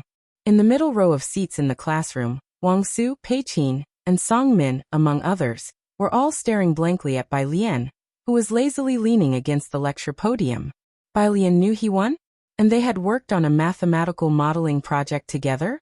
In front of Wang Su, Ling Ziya let out a sigh of relief and smiled, his eyes on Bai Lian, who was standing at the podium. "Just the other day, we were discussing Senior Hewen, and now you're saying you've worked on a math model with Senior Hewen. Even in Jiangjing, there are only a few who could see Senior Hewen now, and you claim you're the second author. I might as well say I've been doing experiments with Senior Hewen in the lab." The name Hewen was not only well known among students, but also among a group of doctoral supervisors. Not only because of his own talent but also because of the experiences he underwent. Being suppressed and enslaved by his mentor, having his papers blocked, and then by some stroke of fate he leaped into the Jiang family's laboratory. The academic circle was much deeper than the business and political circles. It wasn't so easy for someone with a humble background to rise to prominence. And yet, by some twist of fate, Hewen had caught the eye of the Jiang family. Many doctoral supervisors envied his luck. He owed his fame today to talent, effort, and luck. Not one could be lacking. It was well known that those who entered the Jiang family's lab were almost cut off from the world, appearing in public only for important occasions. Right now, only the people in Director Huang's row had learned from Gao Jiechen that this modeling was part of Hewen's paper. So it's his work. Director Huang breathed a sigh of relief, which was understandable. Considering the people under Jiang Fulai's command, it wouldn't be impossible for Director Huang to believe they could achieve controlled nuclear fusion research the next day. However, when Bai Lian said she had also participated in Hewen's model, it was almost akin to a kindergarten student participating in a university competition. If someone else had claimed this, Director Huang would have simply laughed it off, thinking that the person who said it was somewhat hysterical. But the one who said this was Bai Lian, and Director Huang glanced at Academician Ma. Academician Ma merely raised an eyebrow, completely unfazed, without even a flicker in his eyes, and as his most senior disciple, Director Huang quickly stood up. Gao Jiechen. Director Huang approached Gao Jiechen's place. "Pull up Hewen's paper." Apart from Liang Wuyu, Gao Jiechen really didn't care about anyone else in the class, and naturally he hadn't paid attention to Bai Lian's name. Of course, even if he knew Bai Lian's name, he wouldn't care about who was the second or third author in Hewen's paper. Gao Jiechen rarely looked at papers on his phone, so he was a bit clumsy in doing so and took some time to search. He remembered the title of Hewen's paper and typed in a few keywords. Soon, a newly published paper appeared. Gao Jiechen clicked on it directly. "Director Huang, how could you believe what a high school senior?" While reading, Gao Jiechen spoke with Director Huang, but before he could finish his sentence, his eyes fell on the names under the title. When he Li Hongxing, Lian by the first author was listed up front, followed by the second author. All formal journal submissions used English, and Gao Jiechen's eyes were fixed on the last name. Although he didn't remember Bai Lian's name before, he had remembered the pronunciation of Bai Lian when she introduced herself just now. He rapidly scrolled backward, all the way to Hewen's acknowledgments, which were quite lengthy.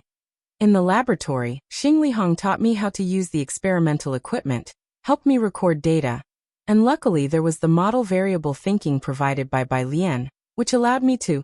Gao Jiechen read each word carefully as he moved down the page.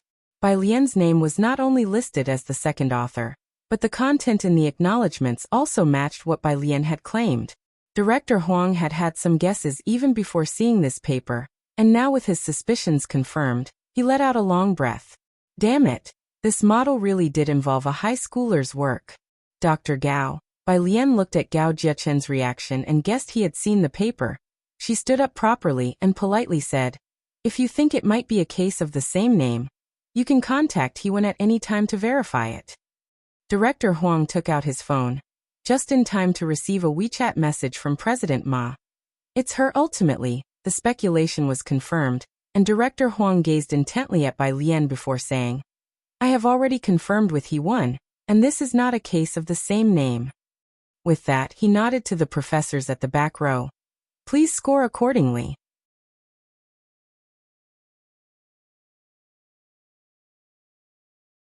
Chapter 355, 136 College Entrance Exam Top Score Betting Pool _2.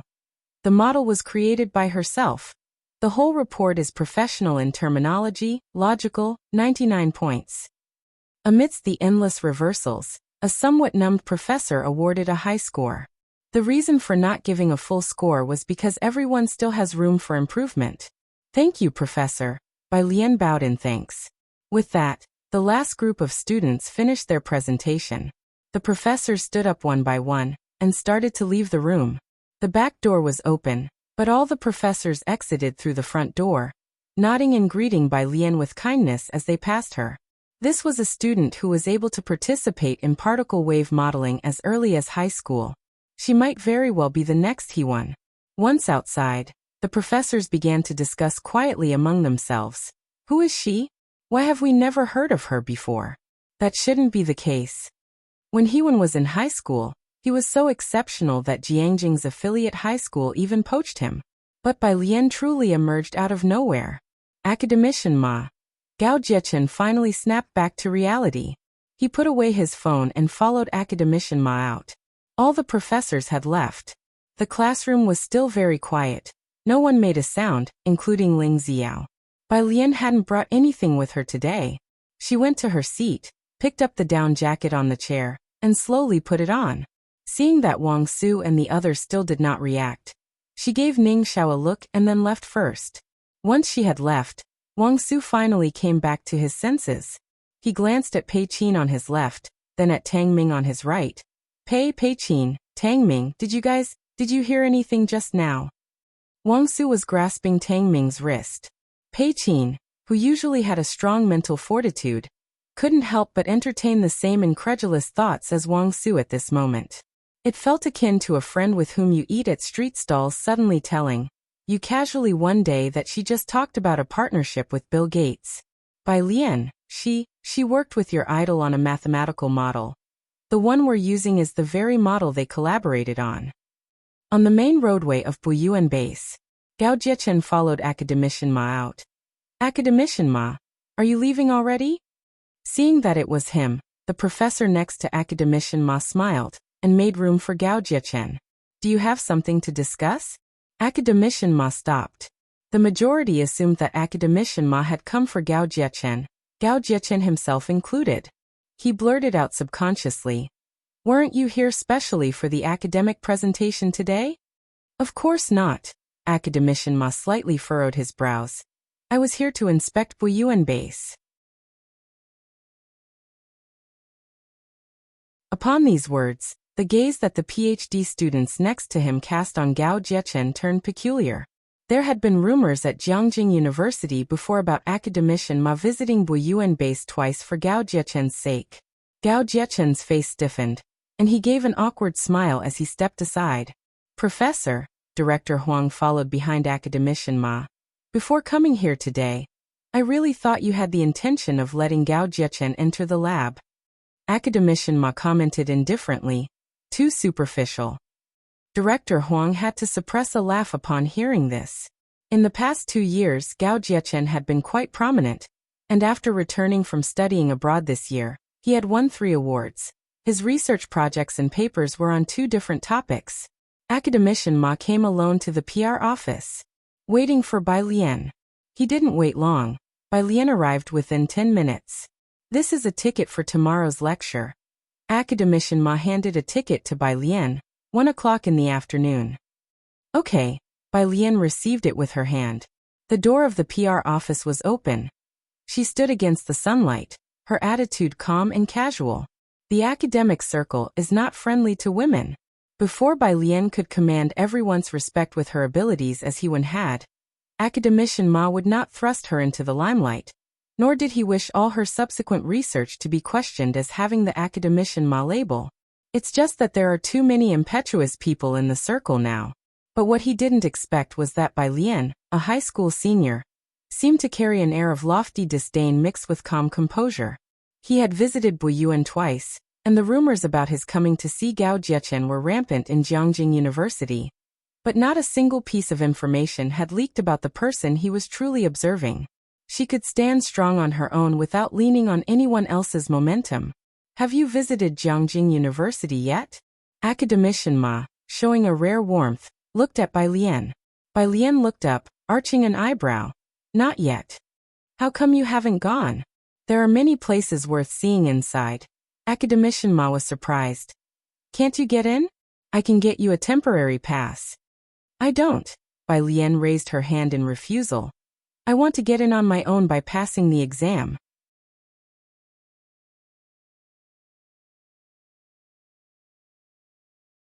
Chapter 356. 136 Top Gaokao Scores Betting Market _3 Academician Ma was very friendly with Bai Lian online, and after meeting her in person, apart from thinking she was exceptionally attractive, perhaps too much so for someone serious about research, he only had one impression of her. This girl looked very demure. The Academician Ma, who just discovered Bai Lian might have a rebellious streak, said, "Fine." He was a bit silent.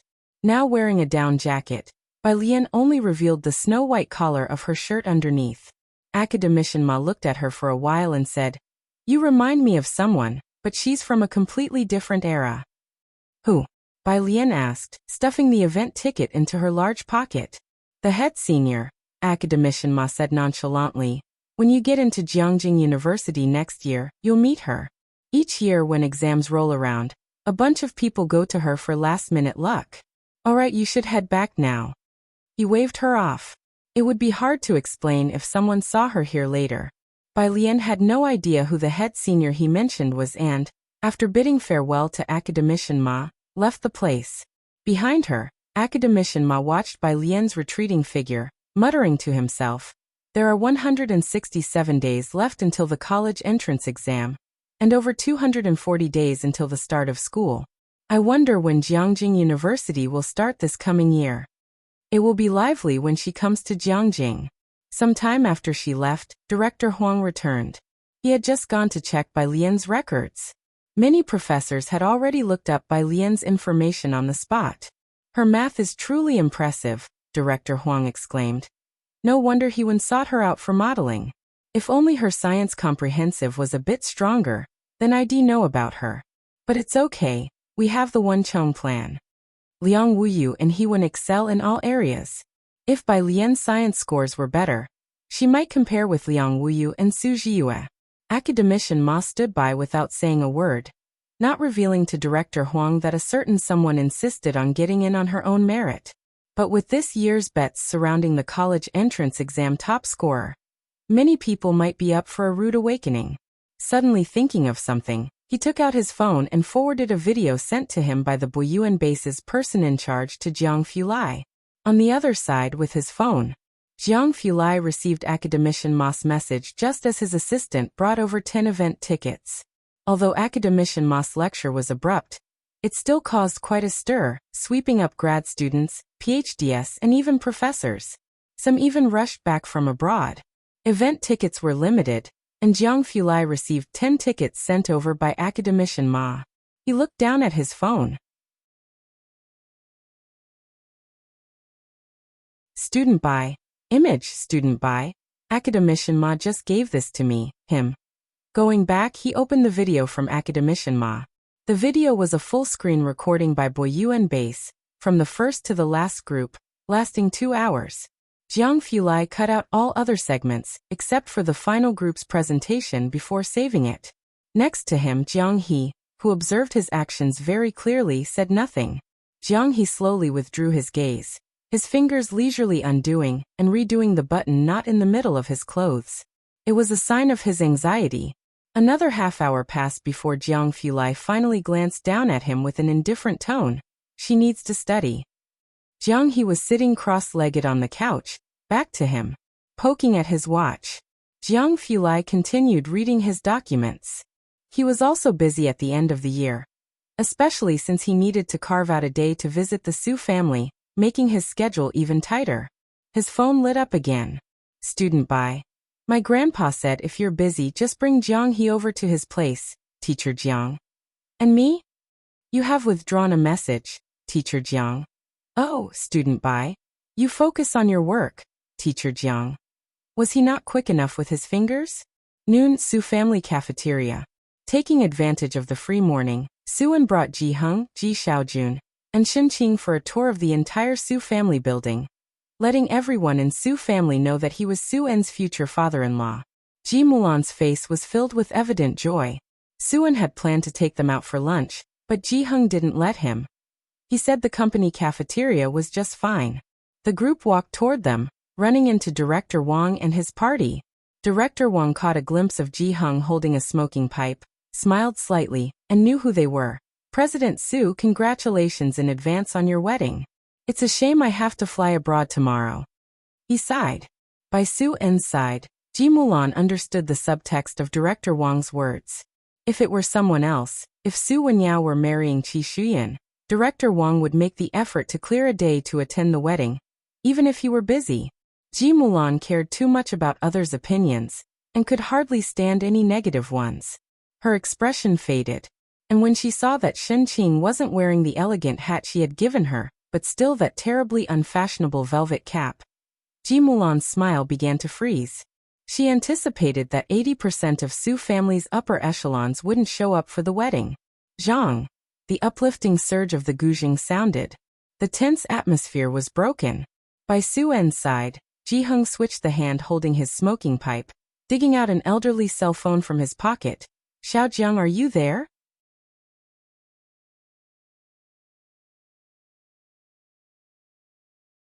Chapter 357. 137 Meeting Yama in White, Part 2, _1 Xiaojiang? Su-en remembered that this was the same person who went fishing with Ji Heng and the others last time. Uncle, do you have an acquaintance here? Where are they? I'll have my assistant go down to receive them. No need, you're busy, Ji Xiaojun waved his hand. I'm going down to bring Xiaohe up, I know the way. Shenqing followed him, I'll go with you. The two left the cafeteria. Director Wang looked at Ji Heng with surprise. The Ji family had acquaintances in Jiangjing? However, since today Su-en brought Ji Heng and the others to visit the Su family, inviting an acquaintance over at this time was not unexpected. People like Director Wang who navigated the business world often thought more deeply. Then, Mr. Su, your family is busy, so I will head back to hand over my work. Director Wang said goodbye politely. As for the Ji family people, acquaintances, Director Wang didn't care. After everyone had left, Su-en turned to look at Ji Heng. Uncle Ji, Wenyao will send you this afternoon. The museum that Wenyao had booked for Ji Heng and the others was this afternoon. Su-en was letting Wenyao take them. No need, Ji Heng waved his hand. We can go by ourselves. Su-en frowned slightly. Why did he feel that the Ji family people were somewhat polite to Su Wenyao all day today? He let Ji Heng walk ahead while he fell 2 steps behind, and took out his phone to send a message to Su Wenyao, asking about the matter. Jiangjing University. Su Wenyao, who had just taken his car keys and stepped out of the dorm building, received the message from Su-en, and his expression became serious. I'll come back right away, Please help me explain to Mr. G and the others. Having said that, he found his car and drove to the Su family. On the way, he received a call from Qi Shuyan. Wenyao. Qi Shuyan's voice held a hint of coquettishness. Come to my house to pick me up, okay? My dad asked me to give you the tickets for Academician Mas event. The tickets for Academician Mas lecture were scarce among undergraduates. They were mostly given to postgraduates and above. Su Wenyao had also participated in the university's sign-up, but he hadn't managed to get one. However, it wasn't surprising for the Qi family to get tickets. Wenyao just patiently explained to Qi Shuyan. Shuyan, I told you yesterday that I am taking them to the museum today. Are you serious? Qi Shuyan's tone changed instantly as she sat up. Last time you were running errands for them, this time you're playing the tour guide. You have more patience with them than with me. Shuyan, they've come all the way to Jiangjing. It just means you don't care about me enough. Qi Shuyan was the only girl in 3 generations of the Qi family, spoiled and pampered from a young age. Su Wenyao pulled the car over to the side of the road, massaging his forehead. Listen to me, my dad previously in Xiangqing. I don't care, Qi Shuyan cut in. If you don't come pick me up, I'll tear up the tickets. Su Wenyao was silent for a long time. Qi Shuyan, do you really think I'm after your tickets? Perhaps it was because he had never used such a serious tone before. Even when she brought up breaking up, he had managed to speak to her nicely. It was the first time that Wenyao, who had always indulged her, had such an attitude. You know that's not what I mean. Qi Shuyan frowned. I'm driving. Su Wenyao restarted the car. Let's hang up for now. You do have time. Su Shujia, wearing suit trousers and holding documents, stepped out of the car and gave Su Wenyao a once-over. You're actually accompanying them to the museum. Su Wenyao nodded slightly, his eyes soft but shadowed by faint clouds today. Would you like to join us? No thank you, Su Shujia refused outright. But Shuyan went to see your grandmother. Be careful, your grandmother will definitely want to talk to you tonight. I got it. Su Wenyao hadn't expected that Su Shujia would be informed of this so quickly after driving to the Su family. Su Shujia trusted Su Wenyao to handle things responsibly and didn't say more. Yu Guang saw Su En escorting Ji Heng and the others down from the building. Ji Heng, Ji Xiaojun, Shin Qing, and next to them was a 7 or 8-year-old boy. He wore a red cotton jacket, the large pockets on both sides embroidered with cabbage designs that didn't match the jacket, long eyelashes, delicate features, but with a somewhat blank expression. Like a child from a New Year painting. Who is that? Su Shujia asked in surprise. Su Wenyao thought for a moment. A friend of aliens. Su Shujia nodded and asked no more. Uncle, Wenyao just happens to have time. Su En said with a smile to Ji Heng. Let the kid take you there, he can show you the way. Now that Su Wenyao was there, Ji Heng found it hard to say no this time. The wedding is in 2 days, and you're still at the company. After the car left, Su Shujia finally turned to look at Su En. But they have one friend after another, one acquaintance after another. How many relatives are they planning to bring this time?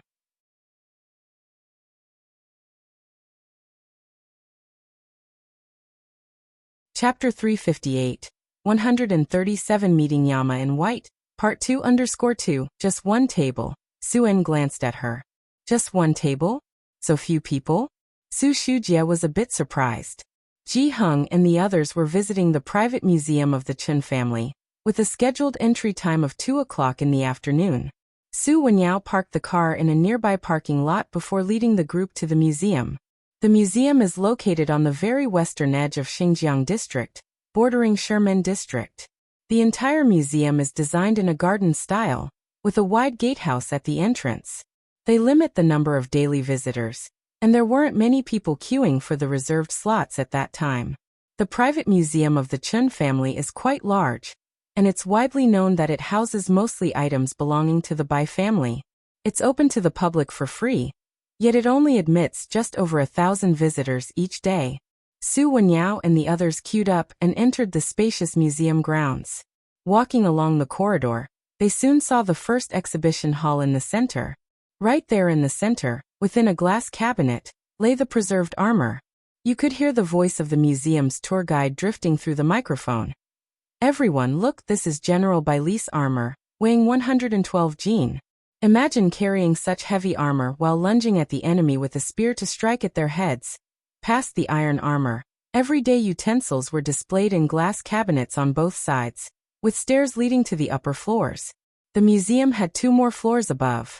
The 3rd floor holds letters from members of the Bai family. Su Wenyao, no stranger to this place, explained to Ji Hung and the others. Let's visit the 2nd floor first. Go to the backyard first. Ji Hung shook his head, striding with his pipe straight through the 1st floor and down a concrete path to the backyard. Su Wenyao was taken aback, but he followed Ji Hung. The entire backyard was a 1-hectare garden. The concrete path was narrow, flanked by ancient trees with a long history. There were not many pedestrians and no other attractions on the path. After walking 400 meters, they finally reached a tomb. Incense and candles were placed on both sides of the tomb. Jiang He, very familiar with the routine, picked up a stick of incense from the left side. However, due to his short stature, no one noticed him at that moment, their gazes fixed on the stone tomb in front of them. The tomb had 9 steps leading up to it, atop which sat a nearly dilapidated stele. Even Su Wenyao was aware of this part of history. He looked up at the stele. Even though it wasn't his first visit, Su Wenyao was still subdued by the inscription on the stele, the unrestrained and bloody aura enveloping him.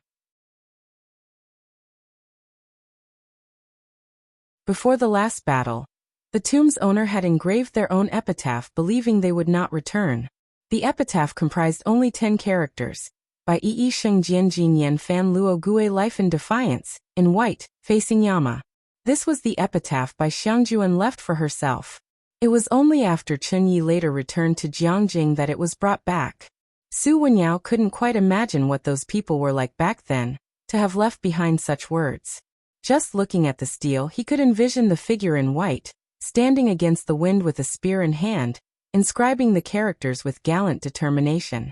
Many offerings had been laid on the stele and the steps.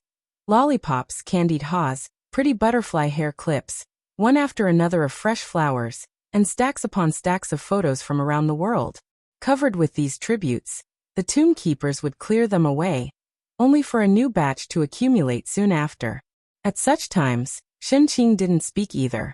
She watched as Jiang He took some incense sticks and followed suit, handing a few to Ji Xiaojun and the others. The group ignited the incense in the nearby flame, and then bowed respectfully. This wasn't Su Wenyao's first time engaging in this ritual either. Before his college entrance exams, he had specifically gone to pay respects to the first row of bronze statues at Jiangjing University. After the ritual, Su Wenyao finally understood why Ji Hung had wanted to come here. Ji Hung and his companions were from Xiangqing. However, Su Wenyao looked at Ji Hung with surprise. Was this not his first visit? Otherwise, how would he have known that behind the museum was a mausoleum?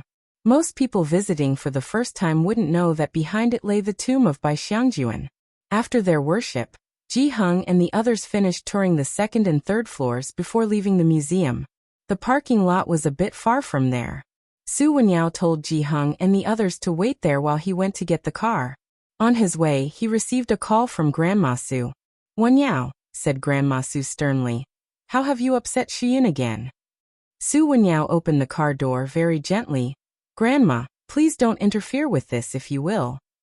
What sort of nonsense have the Ji family fed you?" Grandma Zu's voice grew colder. "Wenyao, do you realize Xian has tickets to the Ma Institute's event? Come back immediately and apologize to her. She said she'll let bygones be bygones as long as you apologize." Su Wenyao settled in his seat, always very polite. "Grandma, I don't have time to come back. I still have things to take care of here. If you don't have anything else, I am going to hang up." "Wenyao." Grandma Su sounded anxious. "You don't want the tickets anymore?" "Grandma, I'll call you back later." Su Wenyao hung up the phone, sat in the driver's seat, elbow resting lightly on the window, gaze fixed on the buildings outside. He pressed his brow for a long while before driving the car to the museum. On the roadside, Jiang He held a sugar-coated haw on a stick, slowly nibbling at it with his head down. Su Wenyao rolled down the window. Then he heard Shenqing muttering to Ji Xiaojun while opening the door. I told you he's had too much sugar today, and you still bought him candied ha? I was just having a chat with my dad. Did you have to buy it and bring it back? Do you think I can't afford to buy it for him? Ji Xiaojun didn't say a word.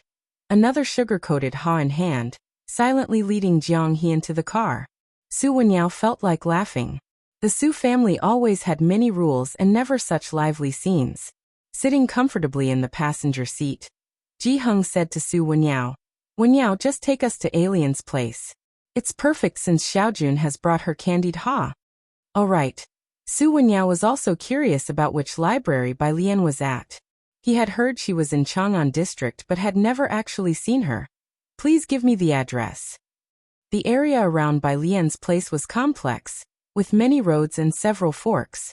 Ji Heng forwarded the address Bai Lian had previously sent him to Su Wenyao. Su Wenyao steered the car onto the main road, casually tapped open the message on the phone mounted on the support, switched to the map following the address Ji Heng had given, and glanced at the address.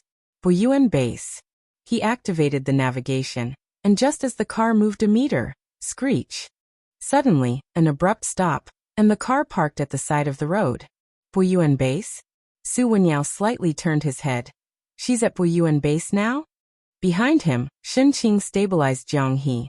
With his usual gentle demeanor, Su Wenyao had startled her with his sudden braking. "Yes, can't she be there?"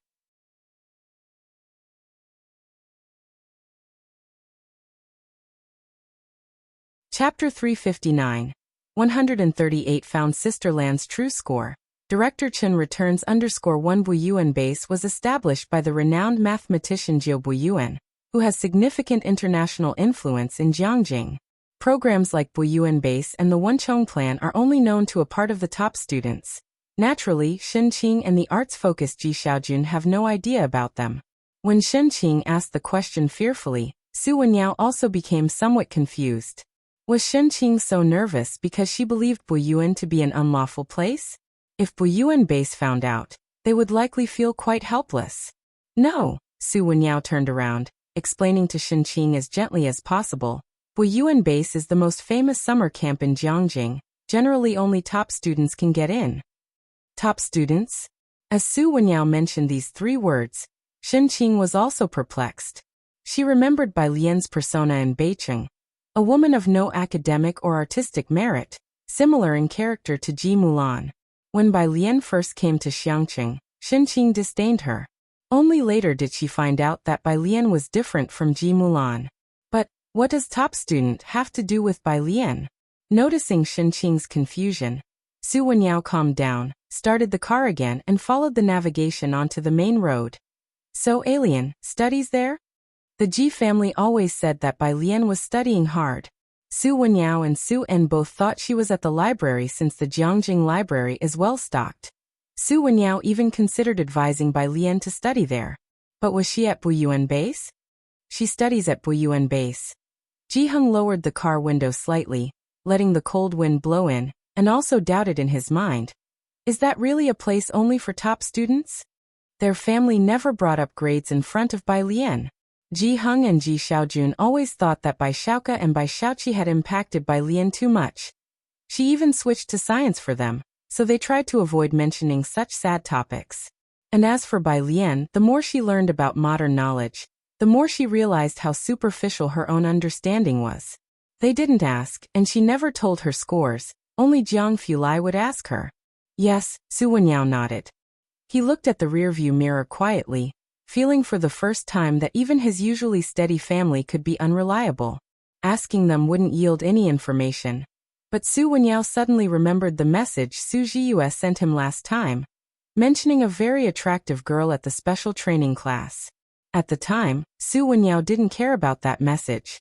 But now recalling it, the museum was on the edge of Sherman District, some distance from Chang'an District, but luckily there was still time before traffic jams, so it took nearly 40 minutes to reach Buyuan Base.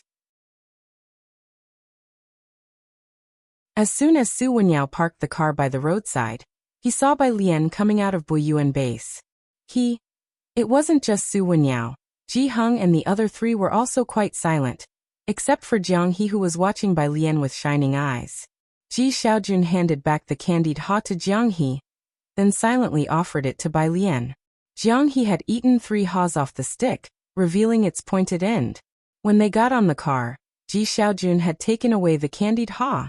Bai Lian looked down at the candied haw, pausing for a moment, not taking it immediately. Not eating? Ji Xiaojun asked. It was during the memorial service when he saw them laid out, and upon coming out he saw Jiang He wanting to eat them, so he had bought some for the kids as well. Regaining her senses, Bai Lian took the candied haw, looked up, and gave Ji Xiaojun a rare warm smile. "I'll eat." It had been a long time since an elder bought her one. Ji Xiaojun pondered to himself. Alien, Xinqing could never keep her thoughts to herself. Wen Yao said that this place is only for top students, is that right? Yes, Ji Xiaojun added from the side. Wen Yao said that to be admitted here, students must be exceptionally talented, with most even having the potential to compete for the national top exam scores. Su Wenyao nodded. No, Bai Lian was well aware of her current abilities. She was still far behind in biology and chemistry. I can't compare to them. She unhurriedly unwrapped the candy haw stick. A very honest answer. Next to her, Jiang He stopped munching on his candied haw and looked up at Bai Lian in disbelief. I knew it, Xinqing nodded, then seemed a bit regretful. You just shifted from arts to science. How could you suddenly become a top student? But that's okay, Alien, we take things one step at a time. Their emotions were like riding a roller coaster. The 3 of them didn't understand, but Su Wenyao knew very well about Boyuan's system. Although the hardest part to get into Boyuan is the recommendation, one still needs to reach a certain score to enter, applying 2 months in advance. I hadn't reached the standard. My comprehensive science wasn't passing at that time, Bai Lian said nonchalantly. But I've always had perfect scores in math, so Boyuan made an exception and let me in. Su Wenyao was extremely shocked. Math perfect score? Exceptional admission? Bai Lian looked at Su Wenyao with surprise, not really understanding his expression. Yeah. There were many students at Boyuan base more rounded than her. And the tests she took were only C-level, not a big deal, right? Su Wenyao. No, to be admitted by Boyuan as an exception, one must have the caliber to at least get into Jiangjing University. Hadn't the Ji family always stated that Bai Lian's grades were poor? Especially Ji Mulan, worried that Bai Lian couldn't get into university, was even planning to send her to an international high school and arrange for her to study abroad. You're suggesting someone who could get a direct admission to Jiangjing University attend a private international high school? Su Wenyao felt that Ji Mulan was being ridiculous. If you can get into Boyuan base, you should know about the Wenchong plan. Were you offered a direct admission to Jiangjing University? Su Wenyao couldn't help asking. This was what shocked him. Mentioning Boyuan base, the 3 from the Ji family were able to restrain themselves. But as soon as Jiangjing University was brought up, Xinqing couldn't hold back any longer. Jiangjing University? She could get a direct admission to Jiangjing University? This was a school Xinqing didn't even dare to dream of. When Bai Xiaoke was admitted to Jiangjing University, the Bai family had the media release news for 2 months straight. And now, Su Wenyao was saying Bai Lian could get a direct admission to Jiangjing University? Oh that. Bai Lian understood the point of Su Wenyao's shock and calmly explained. I didn't join. I planned to take the college entrance examination. What? Su Wenyao frowned. Didn't your school tell you about the Wenchong plan? They did. Bai Lian bit into her candied haw and explained leisurely. But I don't like the major they offered. Su Wenyao, who heard someone being picky about Jiangjing University for the first time. He involuntarily shifted his gaze to the other 3 members of the Ji family. Alien, are you really going to take the college entrance exam? Ji Heng positioned himself behind Shen and the other one, in a good mood. He lit a cigarette and took a puff with squinted eyes. Bai Lian twirled the candied haw stick in her hand. Yes. When Bai Lian switched her major from arts to sciences, neither Ji Heng nor Ji Xiaojun had ultimately stopped her. Now she chose not to join the Wenchong plan, and the 2 still did not interfere with Bai Lian's choice. As for Xinqing, she thought even Bai Lian skating on the street was a good thing, so what could anyone expect from her? Su Wenyao drove back to the Su family in a disheveled state. Ji Heng and the other 2, along with Jiang He and Bai Lian, toward the Buyuan base, and then went to the base's cafeteria for dinner before taking the bus back to the hotel. Bai Lian saw the group out the gate before she returned to the classroom. On the way, she connected her Bluetooth headset and launched her vocabulary app to start memorizing technical terms. A message from Chief Chen popped up on the home screen of her phone. Chief Chen. Miss Bai, I have just returned to Jiangjing. He took the time to return 2 days before Su En's wedding. Chief Chen. Tomorrow we'll go ice fishing with Uncle Ji. Would you like to join us? Tomorrow morning she has classes, and in the afternoon, there is a lecture by an academician from the Ma Institute. Bai Lian listened to vocabulary words while slowly responding. No time. You guys have fun. Chief Chen was a bit disappointed. All right then. Bai Lian's study group, Wang Su finally couldn't help but ask Tang Ming, where did Sister Bai go? After the academic report ended at noon, Bai Lian hadn't returned. Normally, everyone didn't care what Bai Lian did, but today, everyone was too agitated to settle down for studies since Bai Lian and Hewen had worked on a mathematical model together, especially Wang Su. While focusing on a research paper, Tang Ming answered without lifting his head. She was practicing the piano in the dormitory in the afternoon. She should be coming over soon. Whenever Bai Lian had an inspiration, she quickly noted it down. Practicing the piano and reading reviews were her ways to relax between solving problems. Practicing the piano? Wang Su couldn't associate the activity with Bai Lian. Why is she practicing the piano? Not just the others, but even Song Min found it outrageous. Not to mention that students at Buyuan Base wouldn't usually spend time practicing the piano. Song Min also remembered something Bai Qiming once said. The incident of Bai Lian sleeping through her zither lesson and driving her teacher away had become a joke among the Bai family members. As they were talking, the door was gently pushed open. The study group members, gathered around a couple of tables, all snapped their heads up and stared intently at the classroom door. Bai Lian, memorizing vocabulary with lowered eyes, casually closed the classroom door with her phone. Seeing Bai Lian's return, Wang Su was the first to grow restless. Sister Bai, how come you and Senior Hewen worked on a mathematical model together? Do you two actually know each other? How come you never mentioned it before? With his question, everyone's gaze was fixated on Bai Lian, especially Song Min, who quietly watched her. He had always doubted her ability to get into Buyuan. Until today, Hewen was someone he looked up to with great admiration. In front of Hewen, even Bai Xiaoke, the pride of the Bai family, was just an ordinary person. He never imagined that Bai Lian would actually know Hewen. Bai Lian took a seat between Tang Ming and Ning Xiao. Not really acquainted, just online friends. He had a model but couldn't find a collaborator, so he asked me. I see. Wang Su nodded, somewhat understanding. After all, that was Hewen, someone you couldn't just meet if you wanted to. Why would he look for you? Song Min gazed deeply at Bai Lian as he asked. Bai Lian ignored Song Min beside her. Tang Ming, with his legs crossed and his right hand resting on the table, glanced at Song Min. Sister Bai always gets full marks in math. Why do you think he would look for her?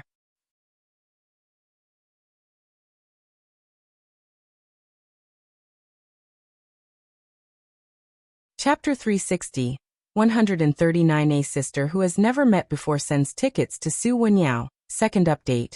_1. She scored full marks in mathematics? Song Min's mind exploded instantaneously. He finally found an explanation for the oddity he had always felt. No wonder Bai Lian said she didn't care about the spot back then in Xiangqing. No wonder he had seen her at the Buyuan base. The full score in mathematics that had been looming over him since the midterms, almost becoming his shadow. Was it Bai Lian? He knew both Tang Ming and Ning Xiao were from Xiangqing No. 1 high school. Finally catching on to something, he pressed his hand against the table and stood up. So, the one who scored 150 in mathematics in the last joint exam was her?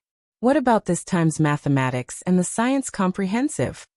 At the base, he had also interacted with Ning Xiao, who was good at both math and physics, especially physics. Therefore, Song Min had always thought that Ning Xiao was the one who scored 150. Yes, Tang Ming didn't understand why Song Min was reacting so strongly and jumped in shock. He hesitantly began.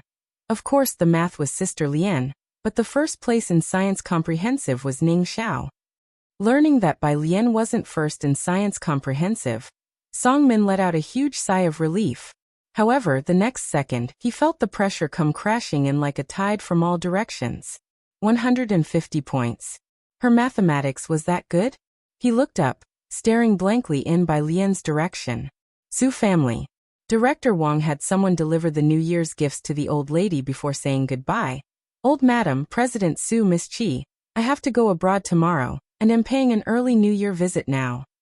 The day after tomorrow was Su En's wedding, and he was leaving the country tomorrow. Old Madam Su had no objections to Director Wang's actions. In fact, she even seemed to encourage it, saying with a smile, I appreciate your thoughtfulness. Su En nodded at Director Wang without a word. After delivering the gifts, Director Wang left the Su family residence. As he was walking out, he happened to see Su Wenyo's car. Xiaoqin, go to the company tomorrow to check on things, said Director Wang as he got into his car, not even lifting his head to the driver.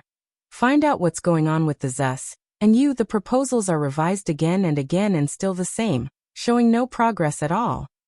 The driver Xiaoqin was honest and simple, not daring to speak up against Director Wang's criticism. He was an employee of the company, not a driver, but today, even on his day off, he had been called in by Director Wang to act as his driver. With a car loan and a mortgage to pay, a son in high school, a wife undergoing chemotherapy, and both sets of parents to support, he dared not speak out against his boss' abuse and didn't dare to quit his job. Inside the house, old Madam Su looked at Su En. I told you to bring Bai Lian here before the wedding. Why have there been no developments? The old lady still hadn't given up.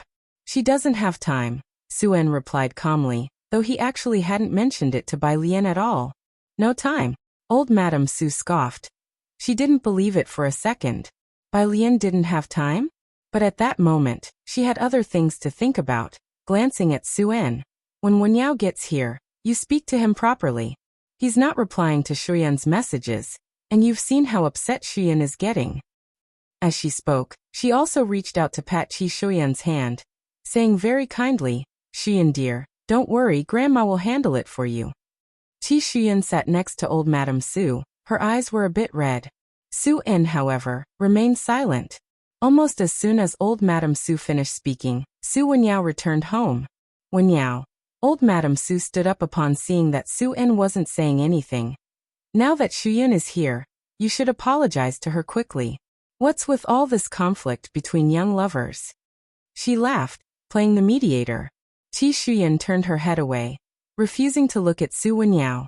Every time they argued, Su Wenyao was the first to give in, whether it was a big matter like today's conflict or a small one. Like the tone of his WeChat replies. The Su family and the Qi family originally had something akin to a business marriage. The Su family was wealthy, while the Qi family was influential in the educational sector. Su Wenyao had never had a girlfriend before Qi Shuyan, who was both his first and only one. Usually, he tried his best to do whatever Qi Shuyan asked, but now he was tired. I don't think I'm wrong in this matter, he said frankly. Setting aside the fact that the Ji family had helped Su En in Xiangqing before, now that Ji Mulan was to marry Su En, and the Ji family was coming to Jiangjing for the first time, they had to show the proper courtesy. Qi Shuyan, standing beside old Madam Su, suddenly stood up. Then, without looking back, she ran out of the Su family's main gate. Shuyan! Shuyan! Old Madam Su, holding her cane, tried to follow her out, but ultimately couldn't catch up. Su Wenyao, what on earth are you thinking? Old Madam Su beat her cane forcefully against the floor. Do you know Shuyan came to give you event tickets? Wouldn't she have given them to you if you had said one soft word? What's wrong with a boy sweet-talking a girl a bit? Su Wenyao didn't want to talk. He headed straight upstairs, towards the last room on the hall, and knocked on the door. The door opened a crack, and a short-haired girl peeked out stealthily, asking Su Wenyao in a low voice, have all the guests downstairs left?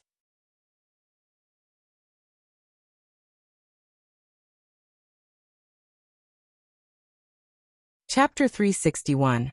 139. A sister who has never met before sends tickets to Su Wenyao. Second update. _2 I'm leaving. That's good. Jiyue breathed a sigh of relief, opening the door casually to let Wenyao in. Brother, help me close the door. She slouched back into her chair nonchalantly.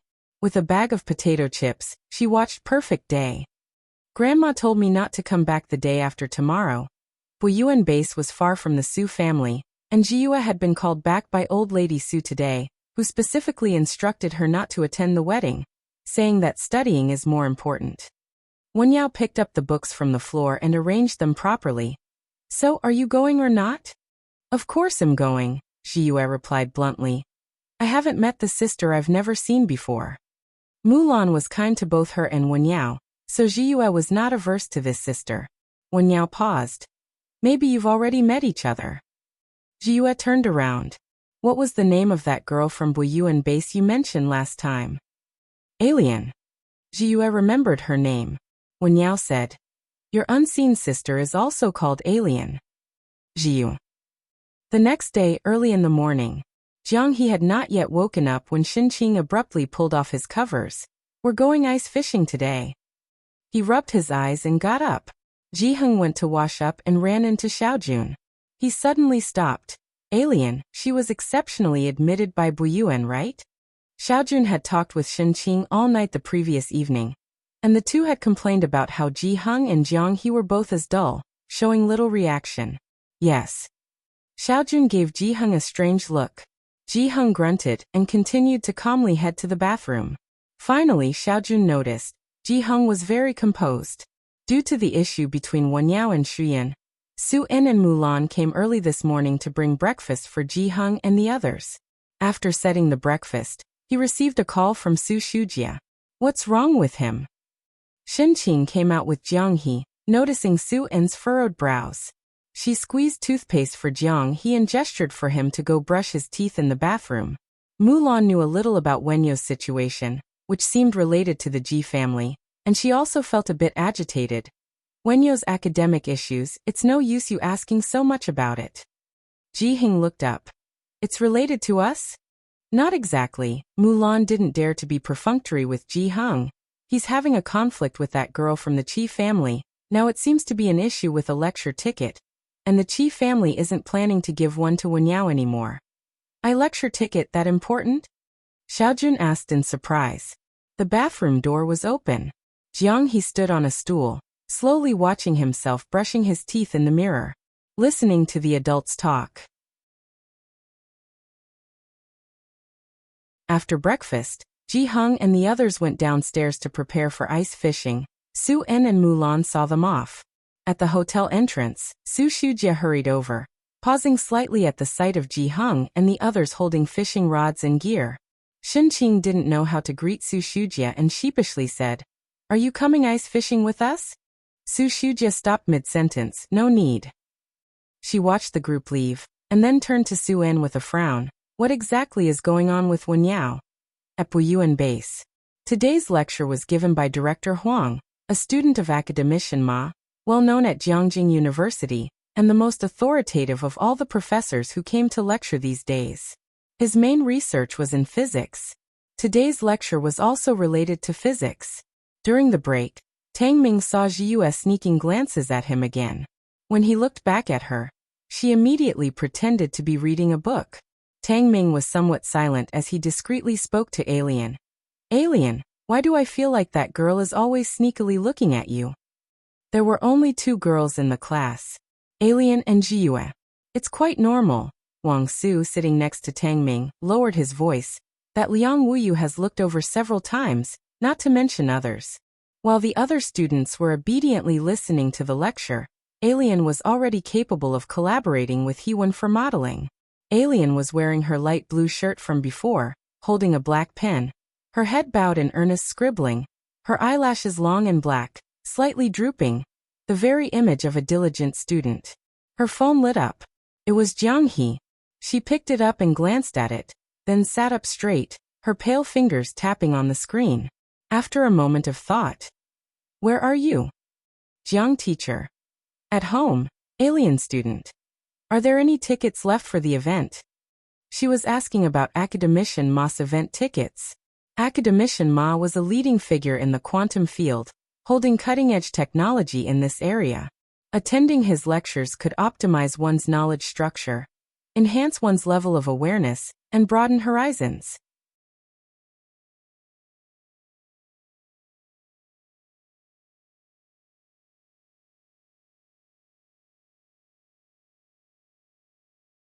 Stopped by someone, she simply looked up indifferently, her ink-black eyes sweeping over Song Min.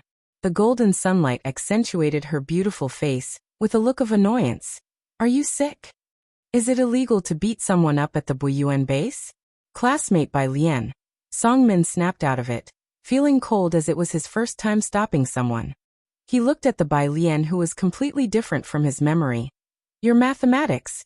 Jiang Fulai had just entered the school gates when he saw this irritating scene. The girl stood there coldly, her lazy face covered with a layer of irritation, like a cat basking in the sun but disturbed by someone. Excuse me, move aside.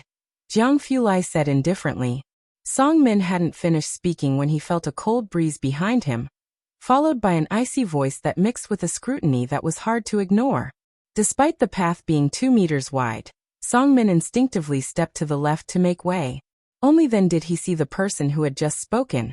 A man dressed in a severe black coat with a casual beige fluffy scarf around his neck.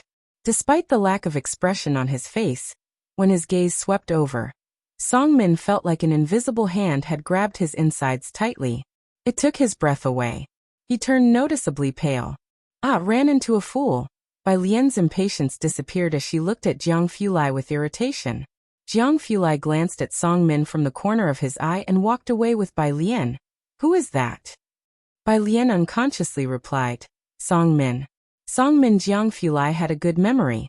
After learning she had a fiancé, he had deliberately inquired about it. And what a coincidence, the fiancé had that name. Song Min. Jiang Fulai held the car keys, his tone mockingly elongated. Ex-fiancé, huh? His voice stretched out long. Bai Lian. A bit of a miscalculation. Seeing Bai Lian's expression, Jiang Fulai knew this man was indeed her ex-fiancé. He opened the passenger door. Bai Lian, please get in. Bai Lian silently got into the car. Jiang Fulai took his seat in the driver's seat, leisurely buckling his seatbelt and starting the car. Then, turning his head, he politely asked, Bai Lian, are we heading to Jiangjing University's intersection? Yes. Bai Lian connected to Bluetooth and started to loudly play an English reading. Oh, Bai Lian. Jiangjing University. Su Shujia found Su Wenyao. Everyone from the Qi family is waiting for your response. Calm down and come with me to the Qi family, okay? Su Shujia, dressed in a suit and draped in a coat, pressed her brow. If you don't go this time, how many opportunities will you miss out on? Can you really be content with that? She already knew the whole story. Qi Shuyan was too willful. This time, Su Wenyao was also stubborn, refusing to apologize or reconcile. There were so many industry bigwigs at Academician Ma's lecture. Chances were, among them could be Su Wenyao's opportunity. Maybe this was never meant to be mine. Su Wenyao lowered his eyes, falling silent for a while before picking up a book and walking to the cafeteria. Auntie, no more talk, I want go. His phone chimed. He glanced down casually and saw it was from Bai Lian. Location. Bai Lian. Do you have time to meet up? Su Wenyao saw the location, the intersection of Zier Avenue and Cloud Avenue, just 200 meters from the entrance of Jiangjing University. She came to Jiangjing University. Had she finally come around, wanting to take a look around the campus? Su Wenyao. Wait for me 10 minutes. Su Wenyao didn't have time to think further. He looked around and saw a shuttle bus coming towards him. Jiangjing University was vast, with dedicated campus buses making rounds. Where are you going? Su Shujia hadn't finished speaking when she saw Su Wenyao boarding the shuttle. Alien is waiting for me outside. I'll show her around the school, Su Wenyao said, and as the bus doors automatically closed, it sped away, leaving behind a bewildered Su Shujia. What in the world was the Ji family doing? One group was out fishing, and now someone wanted to tour Jiangjing University? She was in a mess. Academician Ma's lecture was this afternoon, and instead of joining her to visit the Qi family, Su Wenyao was now planning to take Bai Lian for a campus tour outside Jiangjing University. Upon coming out, Su Wenyao jogged towards the location Bai Lian had sent him. Strangely, although this intersection was very close to Jiangjing University, Bai Lian had not come over but was waiting there instead. 3 minutes later, he saw Bai Lian leaning lazily against a leafless ginkgo tree, dressed in a white quilted jacket, her head down memorizing words, attracting countless gazes. There were even girls with Jiangjing University culture and creative canvas bags secretly taking photos. Su Wenyao slowed his pace, wondering if tonight he would see a thread on Bai Lian on the Jiangjing University forum. Alien, he approached, handing her a cup of hot milk tea he bought on the road at the school gate, and started gently, "Why didn't you go to the school entrance?" Bai Lian looked up, not turning off the Bluetooth earphone, and spoke up, "Just drop something off and go." Drop something off? Was it Ji Hung who asked her to do this? Su Wenyao was taken aback, because Suan wouldn't let Bai Lian run errands, and only the Ji family tended to be different from others. Ji Hung always had large pockets made for Bai Lian's clothes. The jacket had 2 pockets as well, and she fished out a ticket from inside, the same one academician Ma had given her before. Bai Lian handed the event ticket to Su Wenyao, speaking lazily, "Take this."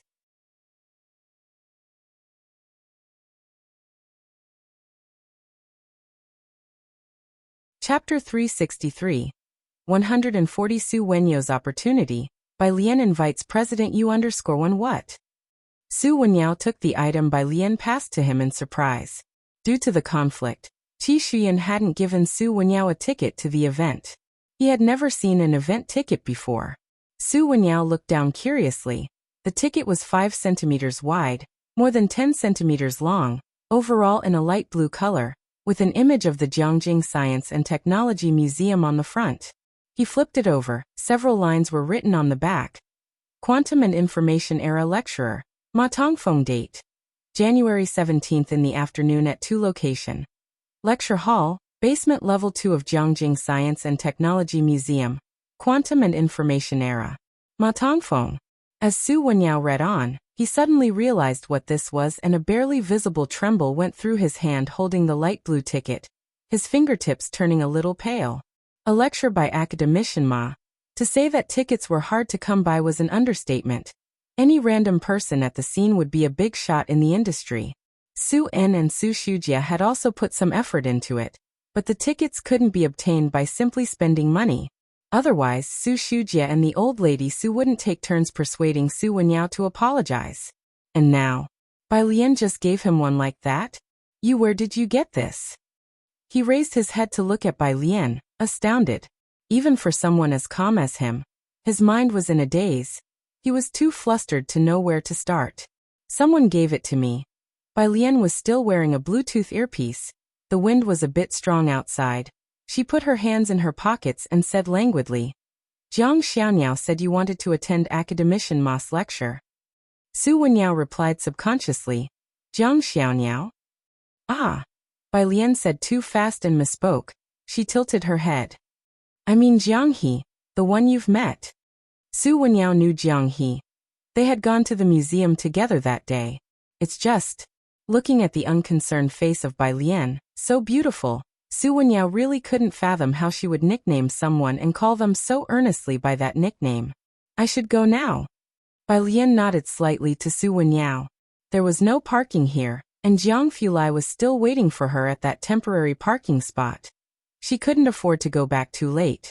Su Wenyao opened his mouth, and Bai Lian looked at him with raised eyebrows, somewhat puzzled, as if asking if there was anything else. "No," Su Wenyao paused. "Just asking since you're at the school gate. Why not go in and take a look?" "We'll see." Bai Lian bid him an unhurried farewell and turned to find Jiang Fulai. Behind her, Su Wenyao stood still on the spot. The event ticket in his hand felt like it weighed 1,000 pounds. Having grown up in the Su family, Su Wenyao always knew that the relationship between the Su family and everyone else was based on the value of interests. The old lady Su valued the Qi family's connections in the education sector. And how could the Qi family overlook the Su family's money? Qi Shuyan was capricious. But the Chi family was also using the event ticket to test his limit. Living in such an environment, for the first time someone directly told him, "If you want to go, I'll give it to you." She was the kind of person who was so relaxed, so easy to spark a liking for. Su Wenyao thought, if she were a general, many people would be willing to follow her into battle. Zier Avenue is a main road with many students, and vehicles can't stop here. Jiang Fulai circled around for a while before parking the car on the side of Cloud Avenue. There are many schools here, and despite it being close to the new year, many Jiangjing students still hadn't gone home. Passing students were all looking at Jiang Fulai's car. But seeing the tightly closed windows, no one dared to approach. Bai Lian opened the passenger door and sat down, buckling her seatbelt unhurriedly. Bai Lian interrupted him. "I gave Su Wenyao the ticket to Academician Ma's lecture."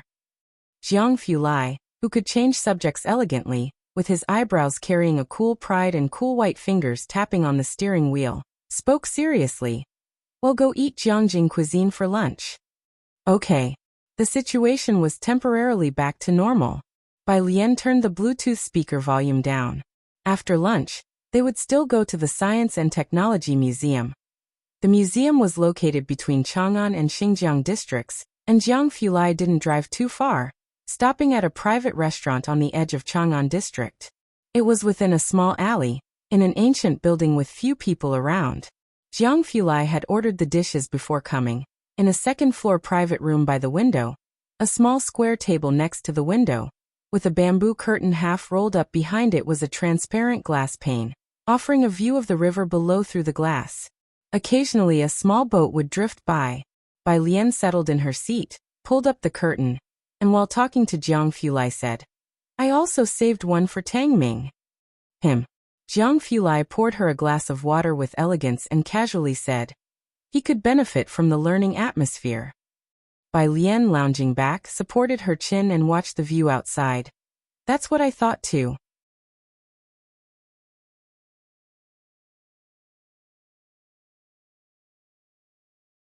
Chapter 364. 140 Su Wenyo's Opportunity. Bai Lian invites President U_2. Meanwhile, on the way back to the classroom after eating, Tang Ming couldn't help sneezing, to which he explained to Ning Xiao, "My mom must be thinking of me." Ning Xiao usually wouldn't respond to that kind of remark. Excuse me. Just as they had reached the stairs, Su Zhiyue, wearing thick glasses and with her forehead hanging low, spoke softly to the two of them. "Do you know where Bai Lian is?" She twisted her fingers together nervously. Her voice was so soft that Tang Ming hadn't heard clearly, but he understood that she was inquiring about Bai Lian. Tang Ming glanced at her. "She's out on some business. If you need anything, I can pass on the message." "It's nothing, thank you." Su Zhiyue bowed again, and hurriedly left with her head down. Tang Ming was puzzled. He still wanted to say something. His phone beeped, and at the same time, Ning Xiao's lit up. It was a message from Jiang Fulai, containing only the location of a science and technology museum. The two of them exchanged a glance, and then turned to leave. Jiang Fulai was signaling them to hurry over. The Science and Technology Museum covered a vast area. The entire building was shaped like a concave streamline, and from high above, the Science and Technology Museum resembled a semicircular blue crystal, glistening brilliantly. Bai Lian and Jiang Fulai had arrived first, and they decided to look around the exhibition before heading to the lecture hall when it was time.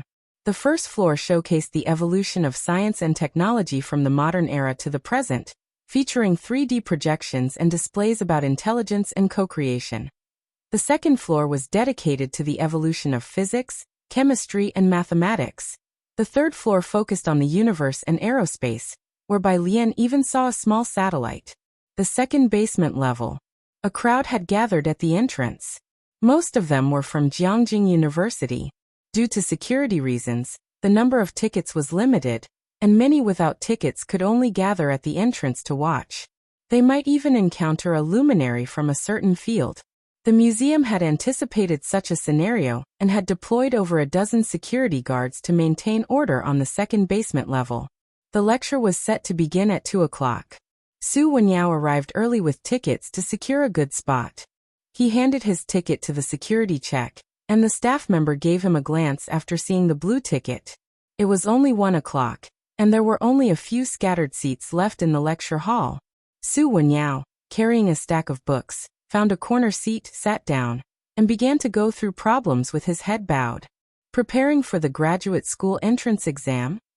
A voice came from above. Su Wenyao looked up and saw a somewhat bald middle-aged man. He was taken aback. Dean Huang. He recognized him as the dean of the physics college, and also the director of Jiangjing University. There was even an introduction to him hanging in the corridor on the first floor of the physics teaching building at Jiangjing University.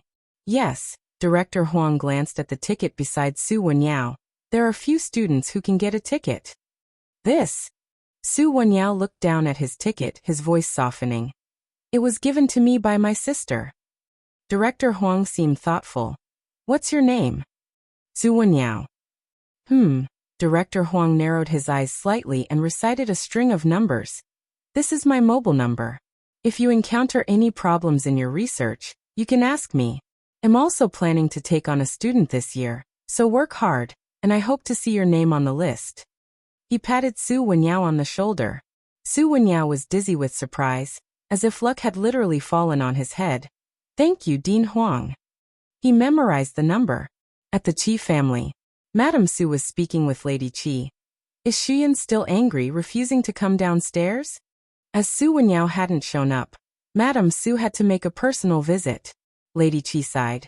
Xuyan has been pampered by us, she lacks manners, please forgive her, old madam. This matter isn't Xuyan's fault. Wenyao has trouble prioritizing. Madame Su had a very poor impression of the Ji family. This Ji Mulan hadn't even married into the Su family, and already she had disrupted their feng shui. She put her hands together in a prayer-like gesture. I hope Xuyan can forgive Wenyao. Lady Qi gave a slight smile. Upstairs. Mr. Qi sat in his study, speaking very calmly to Qi Xuyan. Don't worry, Su Wenyao will come. He knew how much the Su family needed this opportunity to integrate into the academic circle. Lectures by academician Ma attracted many people from abroad to fly to Jiangjing specifically. The Su family had been rising rapidly over the last 6 months, directly cooperating with the railway and cultural tourism officials. The Qi family wanted to use this opportunity to sound a warning bell for Su Wenyao, to show that one doesn't just enter this circle by wishing to. Without the Qi family, the Su family really would be helpless. I know, Qi Xuyan said indifferently, sitting aside and sipping her tea. Both were quite composed at the start. As time edged closer to 2 o'clock, Qi Xuyan was becoming visibly restless. Dad. Mr. Qi also frowned. Although he knew of Ji Mulan, he had never considered the Ji family a threat, as they were nothing compared to the Qi family.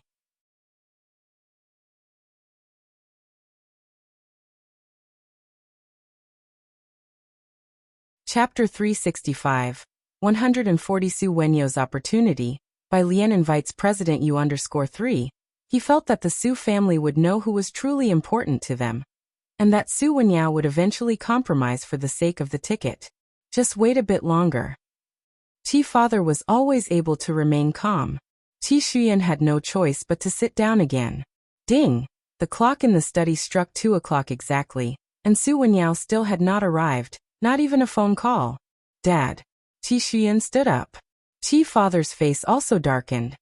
This ticket was supposed to be an opportunity to get closer to the Su family. Unexpectedly, Su Wenyao was really that stubborn. Downstairs. The time had already passed. The old lady's complexion also grew gloomy. For the sake of that woman, Su En moved out of the Su family's old house, and now Su Wenyao was also missing out on the ticket because of the Ji family. She stood up, looked towards Mrs. Qi, and said solemnly, Don't worry, I'll give an explanation to Xuyan about this matter. Old madam, I know you have Xuyan's best interests at heart, Mrs. Qi said with narrowed eyes. We want to attend the wedding the day after tomorrow. I hope you can understand. Su En's second marriage, and the partner is an unknown person. Though the wedding was grand, some people would go out of respect for Su En, while others couldn't be bothered to pay homage. The Qi family looked down on these social circles, but Mrs. Qi and Qi Xuyan were still planning to go. After all, After Qi Xuyan married into the Su family, Ji Mulan would be her mother-in-law, at least partially. Mrs. Qi also planned to accompany Qi Xuyan to give the Su family some face, and to put some pressure on Ji Mulan. However, Mrs. Qi was now very dissatisfied with Su Wenyo's attitude. She decided not to attend the wedding, and would not let Qi Xuyan go either. Science and Technology Museum. The lecture by academician Ma was about to conclude. The last part was the question and answer session. Bai Lian arrived late and had no seat, so she stood in the corner with Tang Ming and Ning Xiao. Jiang Fulai had left after accompanying Bai Lian to the exhibit, as he had put aside a pile of work to find Bai Lian. Accompanying her to dinner was manageable, but attending academician Ma's lecture was unnecessary. There were people in the back rows, and Bai Lian, holding her phone, put on her Bluetooth headset when the Q&A started. Her phone lit up, and she casually swiped to check it. It was Jian Zhongyo. Din Jian. Screenshot. The screenshot showed a conversation with Pu Xiaohan, who said she was in Jiangjing. Din Jian. A simple question mark, inquiring why she didn't visit him while she was in Jiangjing. Bai Jian. Din Jian. Location, Din Jian. There's a small student performance the day after tomorrow. Want to come see it? Classical Music Ensemble. He sent the location of Jiangjing Music Academy. He also sent Bai Lian a photo, a group shot of classical instruments at the venue, with over a dozen gushings, and besides these there were gyukins, flutes, pipas. These instruments, played by students who had practiced for a long time, along with arrangements and direction by the tutors. Just imagining it told you how good it would sound. Jian Zhongye was arranging music for Yan Lu, and Bai Lian wanted to find an opportunity to thank him. But the day after tomorrow was really not possible, coinciding with Su En's wedding, so she honestly replied that she didn't have time. Din Jian was speechless. Din Jian. Today? He was asking her out to meet today. With no classes in the evening, Bai Lian thought for a moment and didn't refuse. The lecture hall was very quiet. After messaging Tang Ming and Ning Xiao, she quietly slipped away from the back. Sitting in the front row, academician Ma, who was listening to other teachers answer questions, watched Bai Lian sneak out early, and he could only sit there, powerless. Academician Ma. Jiangjing Music Academy. Upon receiving Bai Lian's address, Jian Zhongyo quickly stood up from his seat, holding his phone as he walked out, excitement faintly visible on his face. People he encountered along the way would nod and smile at him. His mood was obviously very good. When he met two girls in gowns on the road, Jian Zhongyo nodded to them and asked, "Are you participating in the performance the day after tomorrow?" The two girls, not expecting Din Jian to greet them first, bowed and said, "Yes, Din Jian."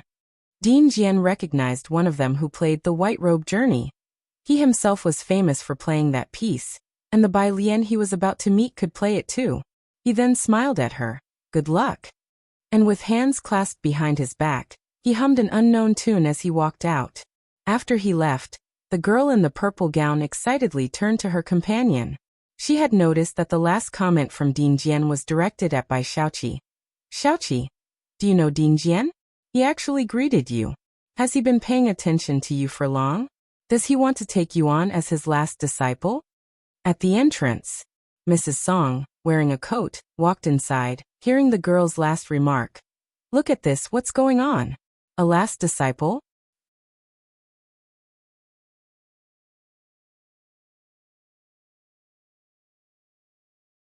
Chapter 366. 141 went to Jiayu Lake to pick up Ji Heng.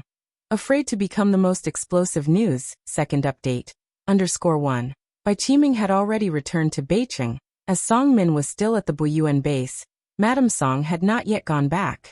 She took the opportunity to celebrate the new year in Jiangjing. Upon learning that Bai Xiaoqi was selected for the school's gala performance, Madame Song would find time to watch her. Today, with Song Min visiting the Yin family for dinner, Madame Song specially came to pick up Bai Xiaoqi. Those who could study at the Jiangjing Music Academy all came from impressive family backgrounds. Bai Xiaoqi's background was relatively modest among these people, and her fellow students were not particularly warm to her. This was the first time Madame Song saw a student actively clinging to Bai Xiaoqi's arm. Bai Xiaoqi, stunned, heard this and looked towards Madame Song, steadying herself. I just happened to run into Dean Jian. I saw as well. Madame Song sighed.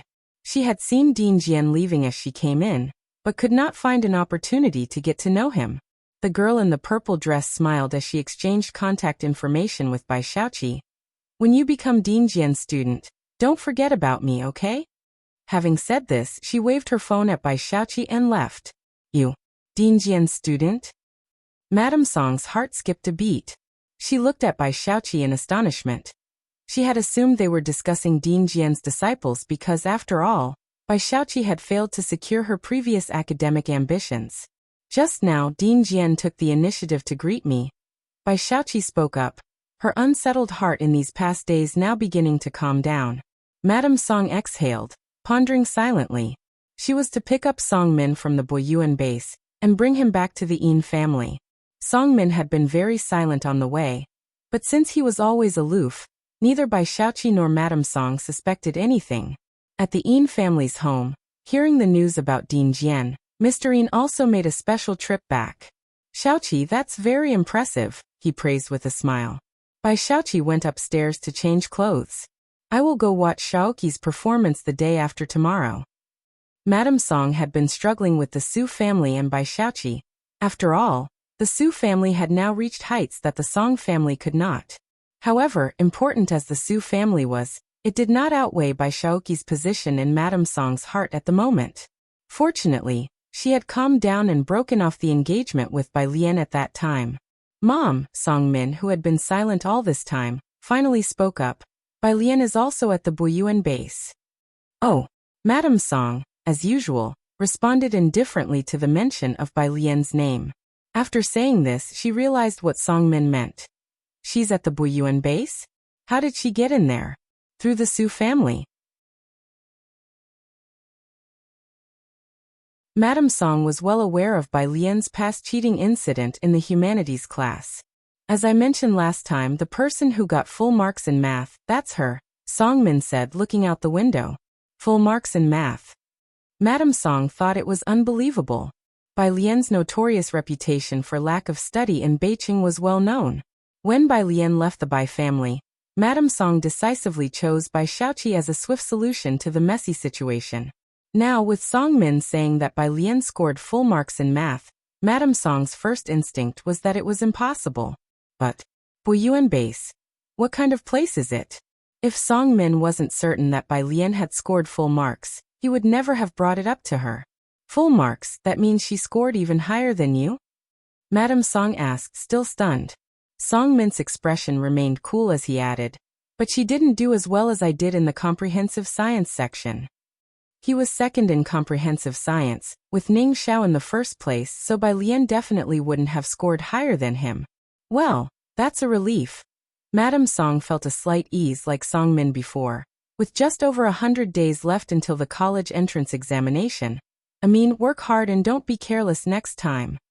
Before today, Madame Song might have felt a tinge of regret hearing Bai Lian's score. But now, with Bai Xiaoqi personally greeted by Dean Jian, Madame Song felt that, in comparison, Bai Xiaoqi was a more worthy investment. A disciple of Dean Jian. Her future in the art world would be like looking down from a mountain peak. She could then be compared to Bai Xiaoqi, but Madame Song also felt a bit of regret. Full marks in math. Thankfully her comprehensive science was less than perfect, otherwise, she would have felt anguished. And she wondered if Bai Qiming knew about this. The Jiangjing Music Academy was not far from the Science and Technology Museum. Knowing she was at the Science and Technology Museum, Dean Jian sent her an address. It was an old restaurant, also in Chang'an district. Bai Lian started searching for directions on the map. Before she found the route, Assistant Su called. His voice was very respectful. Miss Bai, do you have time tonight? No, Bai Lian explained. I have an appointment with someone. Assistant Su heard the sound of the museum's loudspeakers. Are you at the Science and Technology Museum? I happen to be nearby. It's just a few minutes' drive. Where do you need to go? I can take you there. Bai Lian looked at the bus, which would take at least an hour to ride.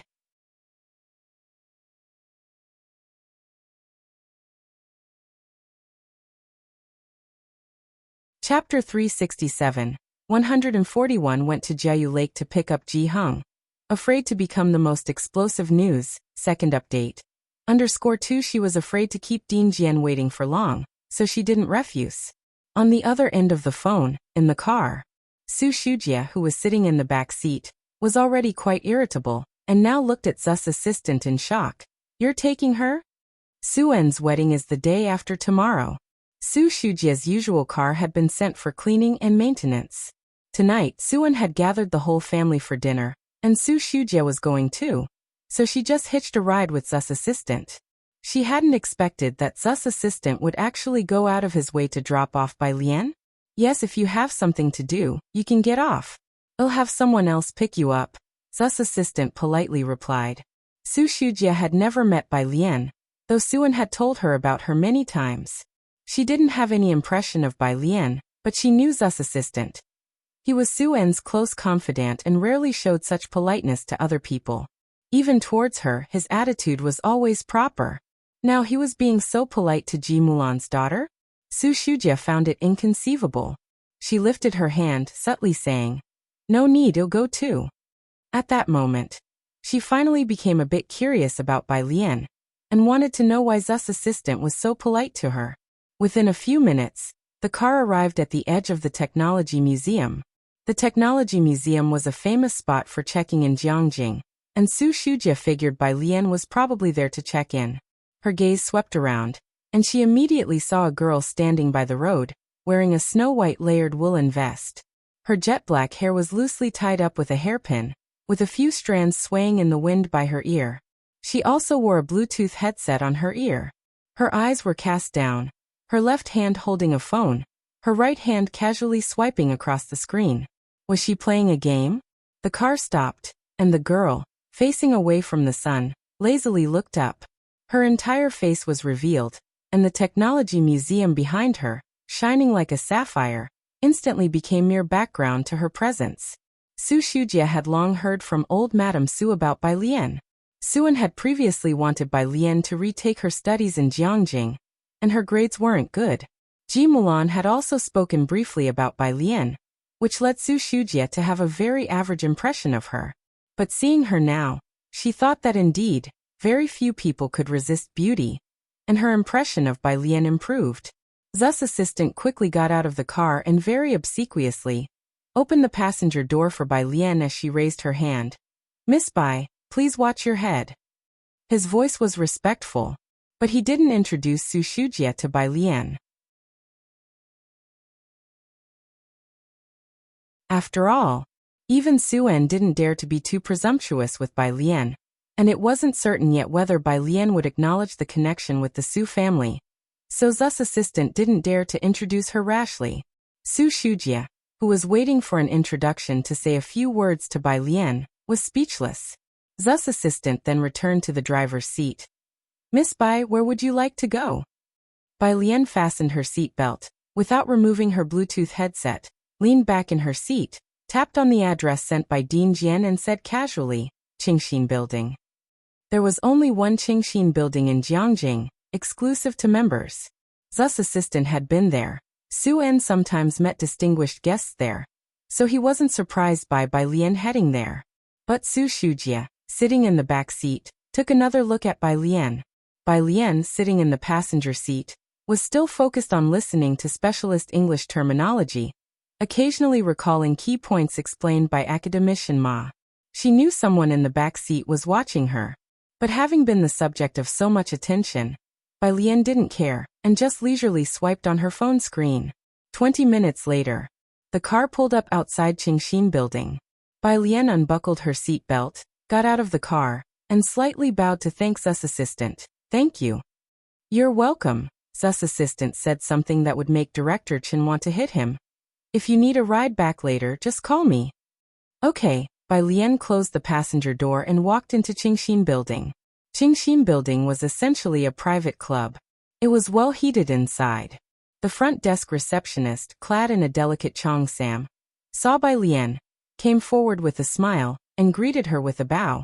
"Hello, do you have a reservation?" Bai Lian, holding her phone, reported the private room number, Winter 08. Winter 08 was a private room reserved for VIP guests. The receptionist's demeanor became even more respectful. "Are you Miss Bai?" Bai Lian nodded. "Miss Bai, this way please." The front desk led her to the elevator, gently reminding, "Watch your step." Outside. After Bai Lian got out of the car, Su Shujie squinted at her retreating figure, pondering with a hint of speculation. Why isn't she eating the reunion dinner tonight? What's she doing here? Who has she arranged to meet with here? Does the Ji family still have acquaintances in Jiangjing? I don't know. Zu's assistant didn't want to divulge too much about Bai Lian, just as his phone rang. It was Suen calling, his voice laced with a smile. "Could you pick up Uncle Ji and the others? After dinner tonight, have Uncle Ji run through the rehearsal. There was a reunion dinner tonight." "Okay." Zu's assistant hung up the phone, then dialed Ji Xiaojun, glancing at the rearview mirror. "I have to pick up the old Mr. Ji and the others. It might be a bit far."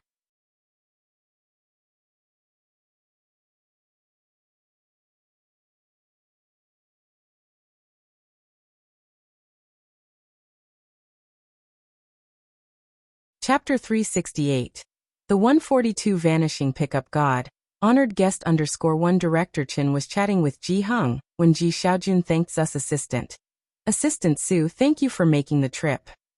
Suen had wanted to properly entertain the Ji family this time. However, he had not found the right opportunity. As their departure was drawing near, it was only Su Wenyao who had taken them to visit a museum once. And today they had specifically asked Assistant Su to pick them up. Assistant Su said earnestly, "Please don't say that. Uncle, the day after tomorrow we'll find someone to drink a few more glasses with you." Director Chen lifted a big fish out of the fishing basket and placed it beside Ji Hung. "You can make a fish head hot pot when you get back." Their catch this afternoon hadn't been plentiful. Most of Director Chen's catch were small fish, which he had released. The two big fish were distributed, one for Ji Hung and one to take back to the Chen family. During the New Year period, Director Chen dared not drink too much. He thought to himself that he must find someone to accompany Ji Hung and drink a few extra glasses. After sending Ji Hung off in the car, Director Chen stood on the spot, waving towards the direction of the car, standing tall and straight. Assistant Su, glancing in the rearview mirror, felt very stiff, being seen off by Director Chen for the first time. This sense of oppression was stronger than Su En pouring him tea. Of course, he had no desire for Su En to pour him tea. Only when Director Chen was no longer visible in the rearview mirror did Assistant Su let out a sigh of relief. At the entrance of Jiayu Lake, having seen off Ji Hung, Director Chen pulled out his phone and browsed through his contacts, searching for someone. Ming Dongheng could drink, but he was not around.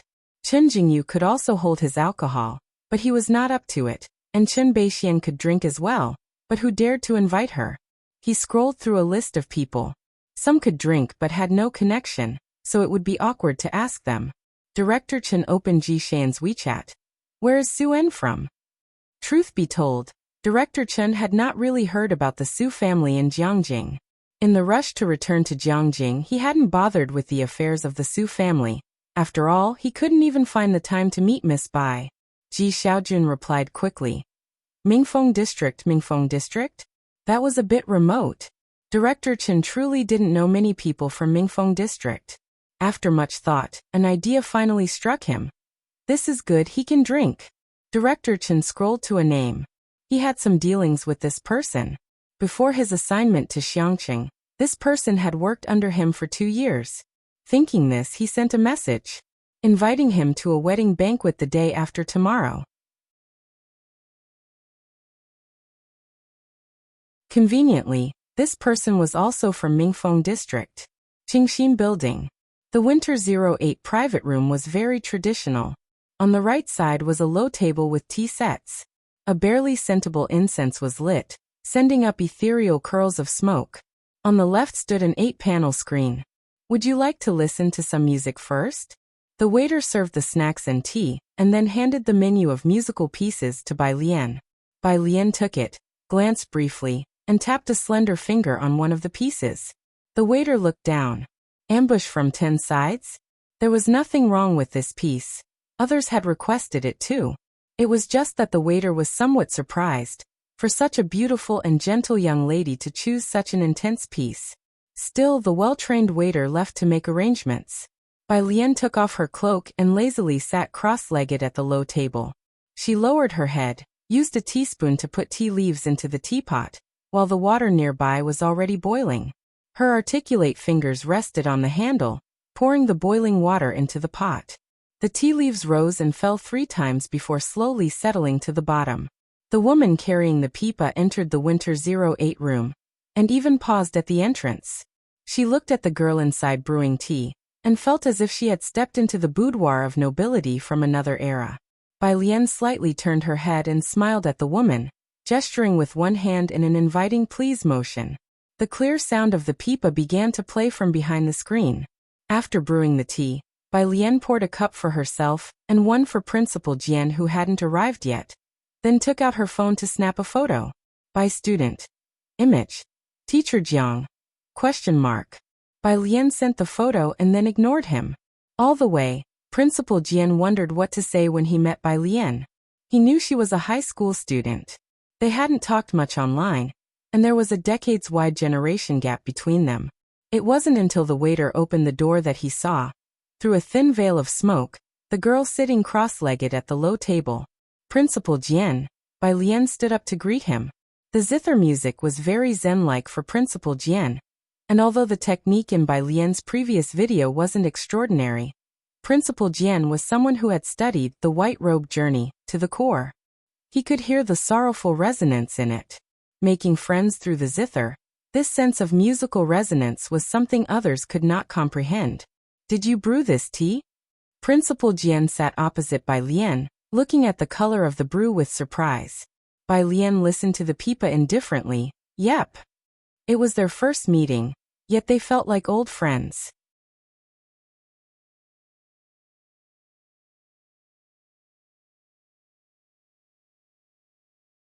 Chapter 369.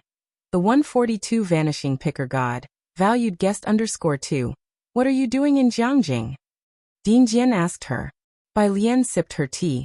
Advanced studies for the college entrance exam next year. Dean Jian gave her another look. You're planning to take the entrance exam for Jiangjing University, and your teacher isn't saying anything about it? Dean Jian knew she must have a highly skilled teacher, which is why he never considered taking her as a student. He only hoped she would take over the position of the Guzheng sect leader, and with it, the title of chief. Him. Bai Lian thought for a moment, knowing he must be referring to Mr. Qinjiu. He doesn't have the time. Because he had to perform at the imperial palace every day, cursing and swearing. Sometimes the consorts of Emperor Jiangwen would insist that he compose a special piece just for them. As a result, Mr. Qinjiu had grown so irritable with the Guzheng that when Bai Lian now read about the modest gentleman that teacher Qinjiu was portrayed as in history books, it felt very dissonant. Besides, he might look at a Guzheng now and just want to curse. Dean Jian. So you're just as rebellious as your teacher, huh? He took a sip of tea and said mercilessly as the pipa music ended.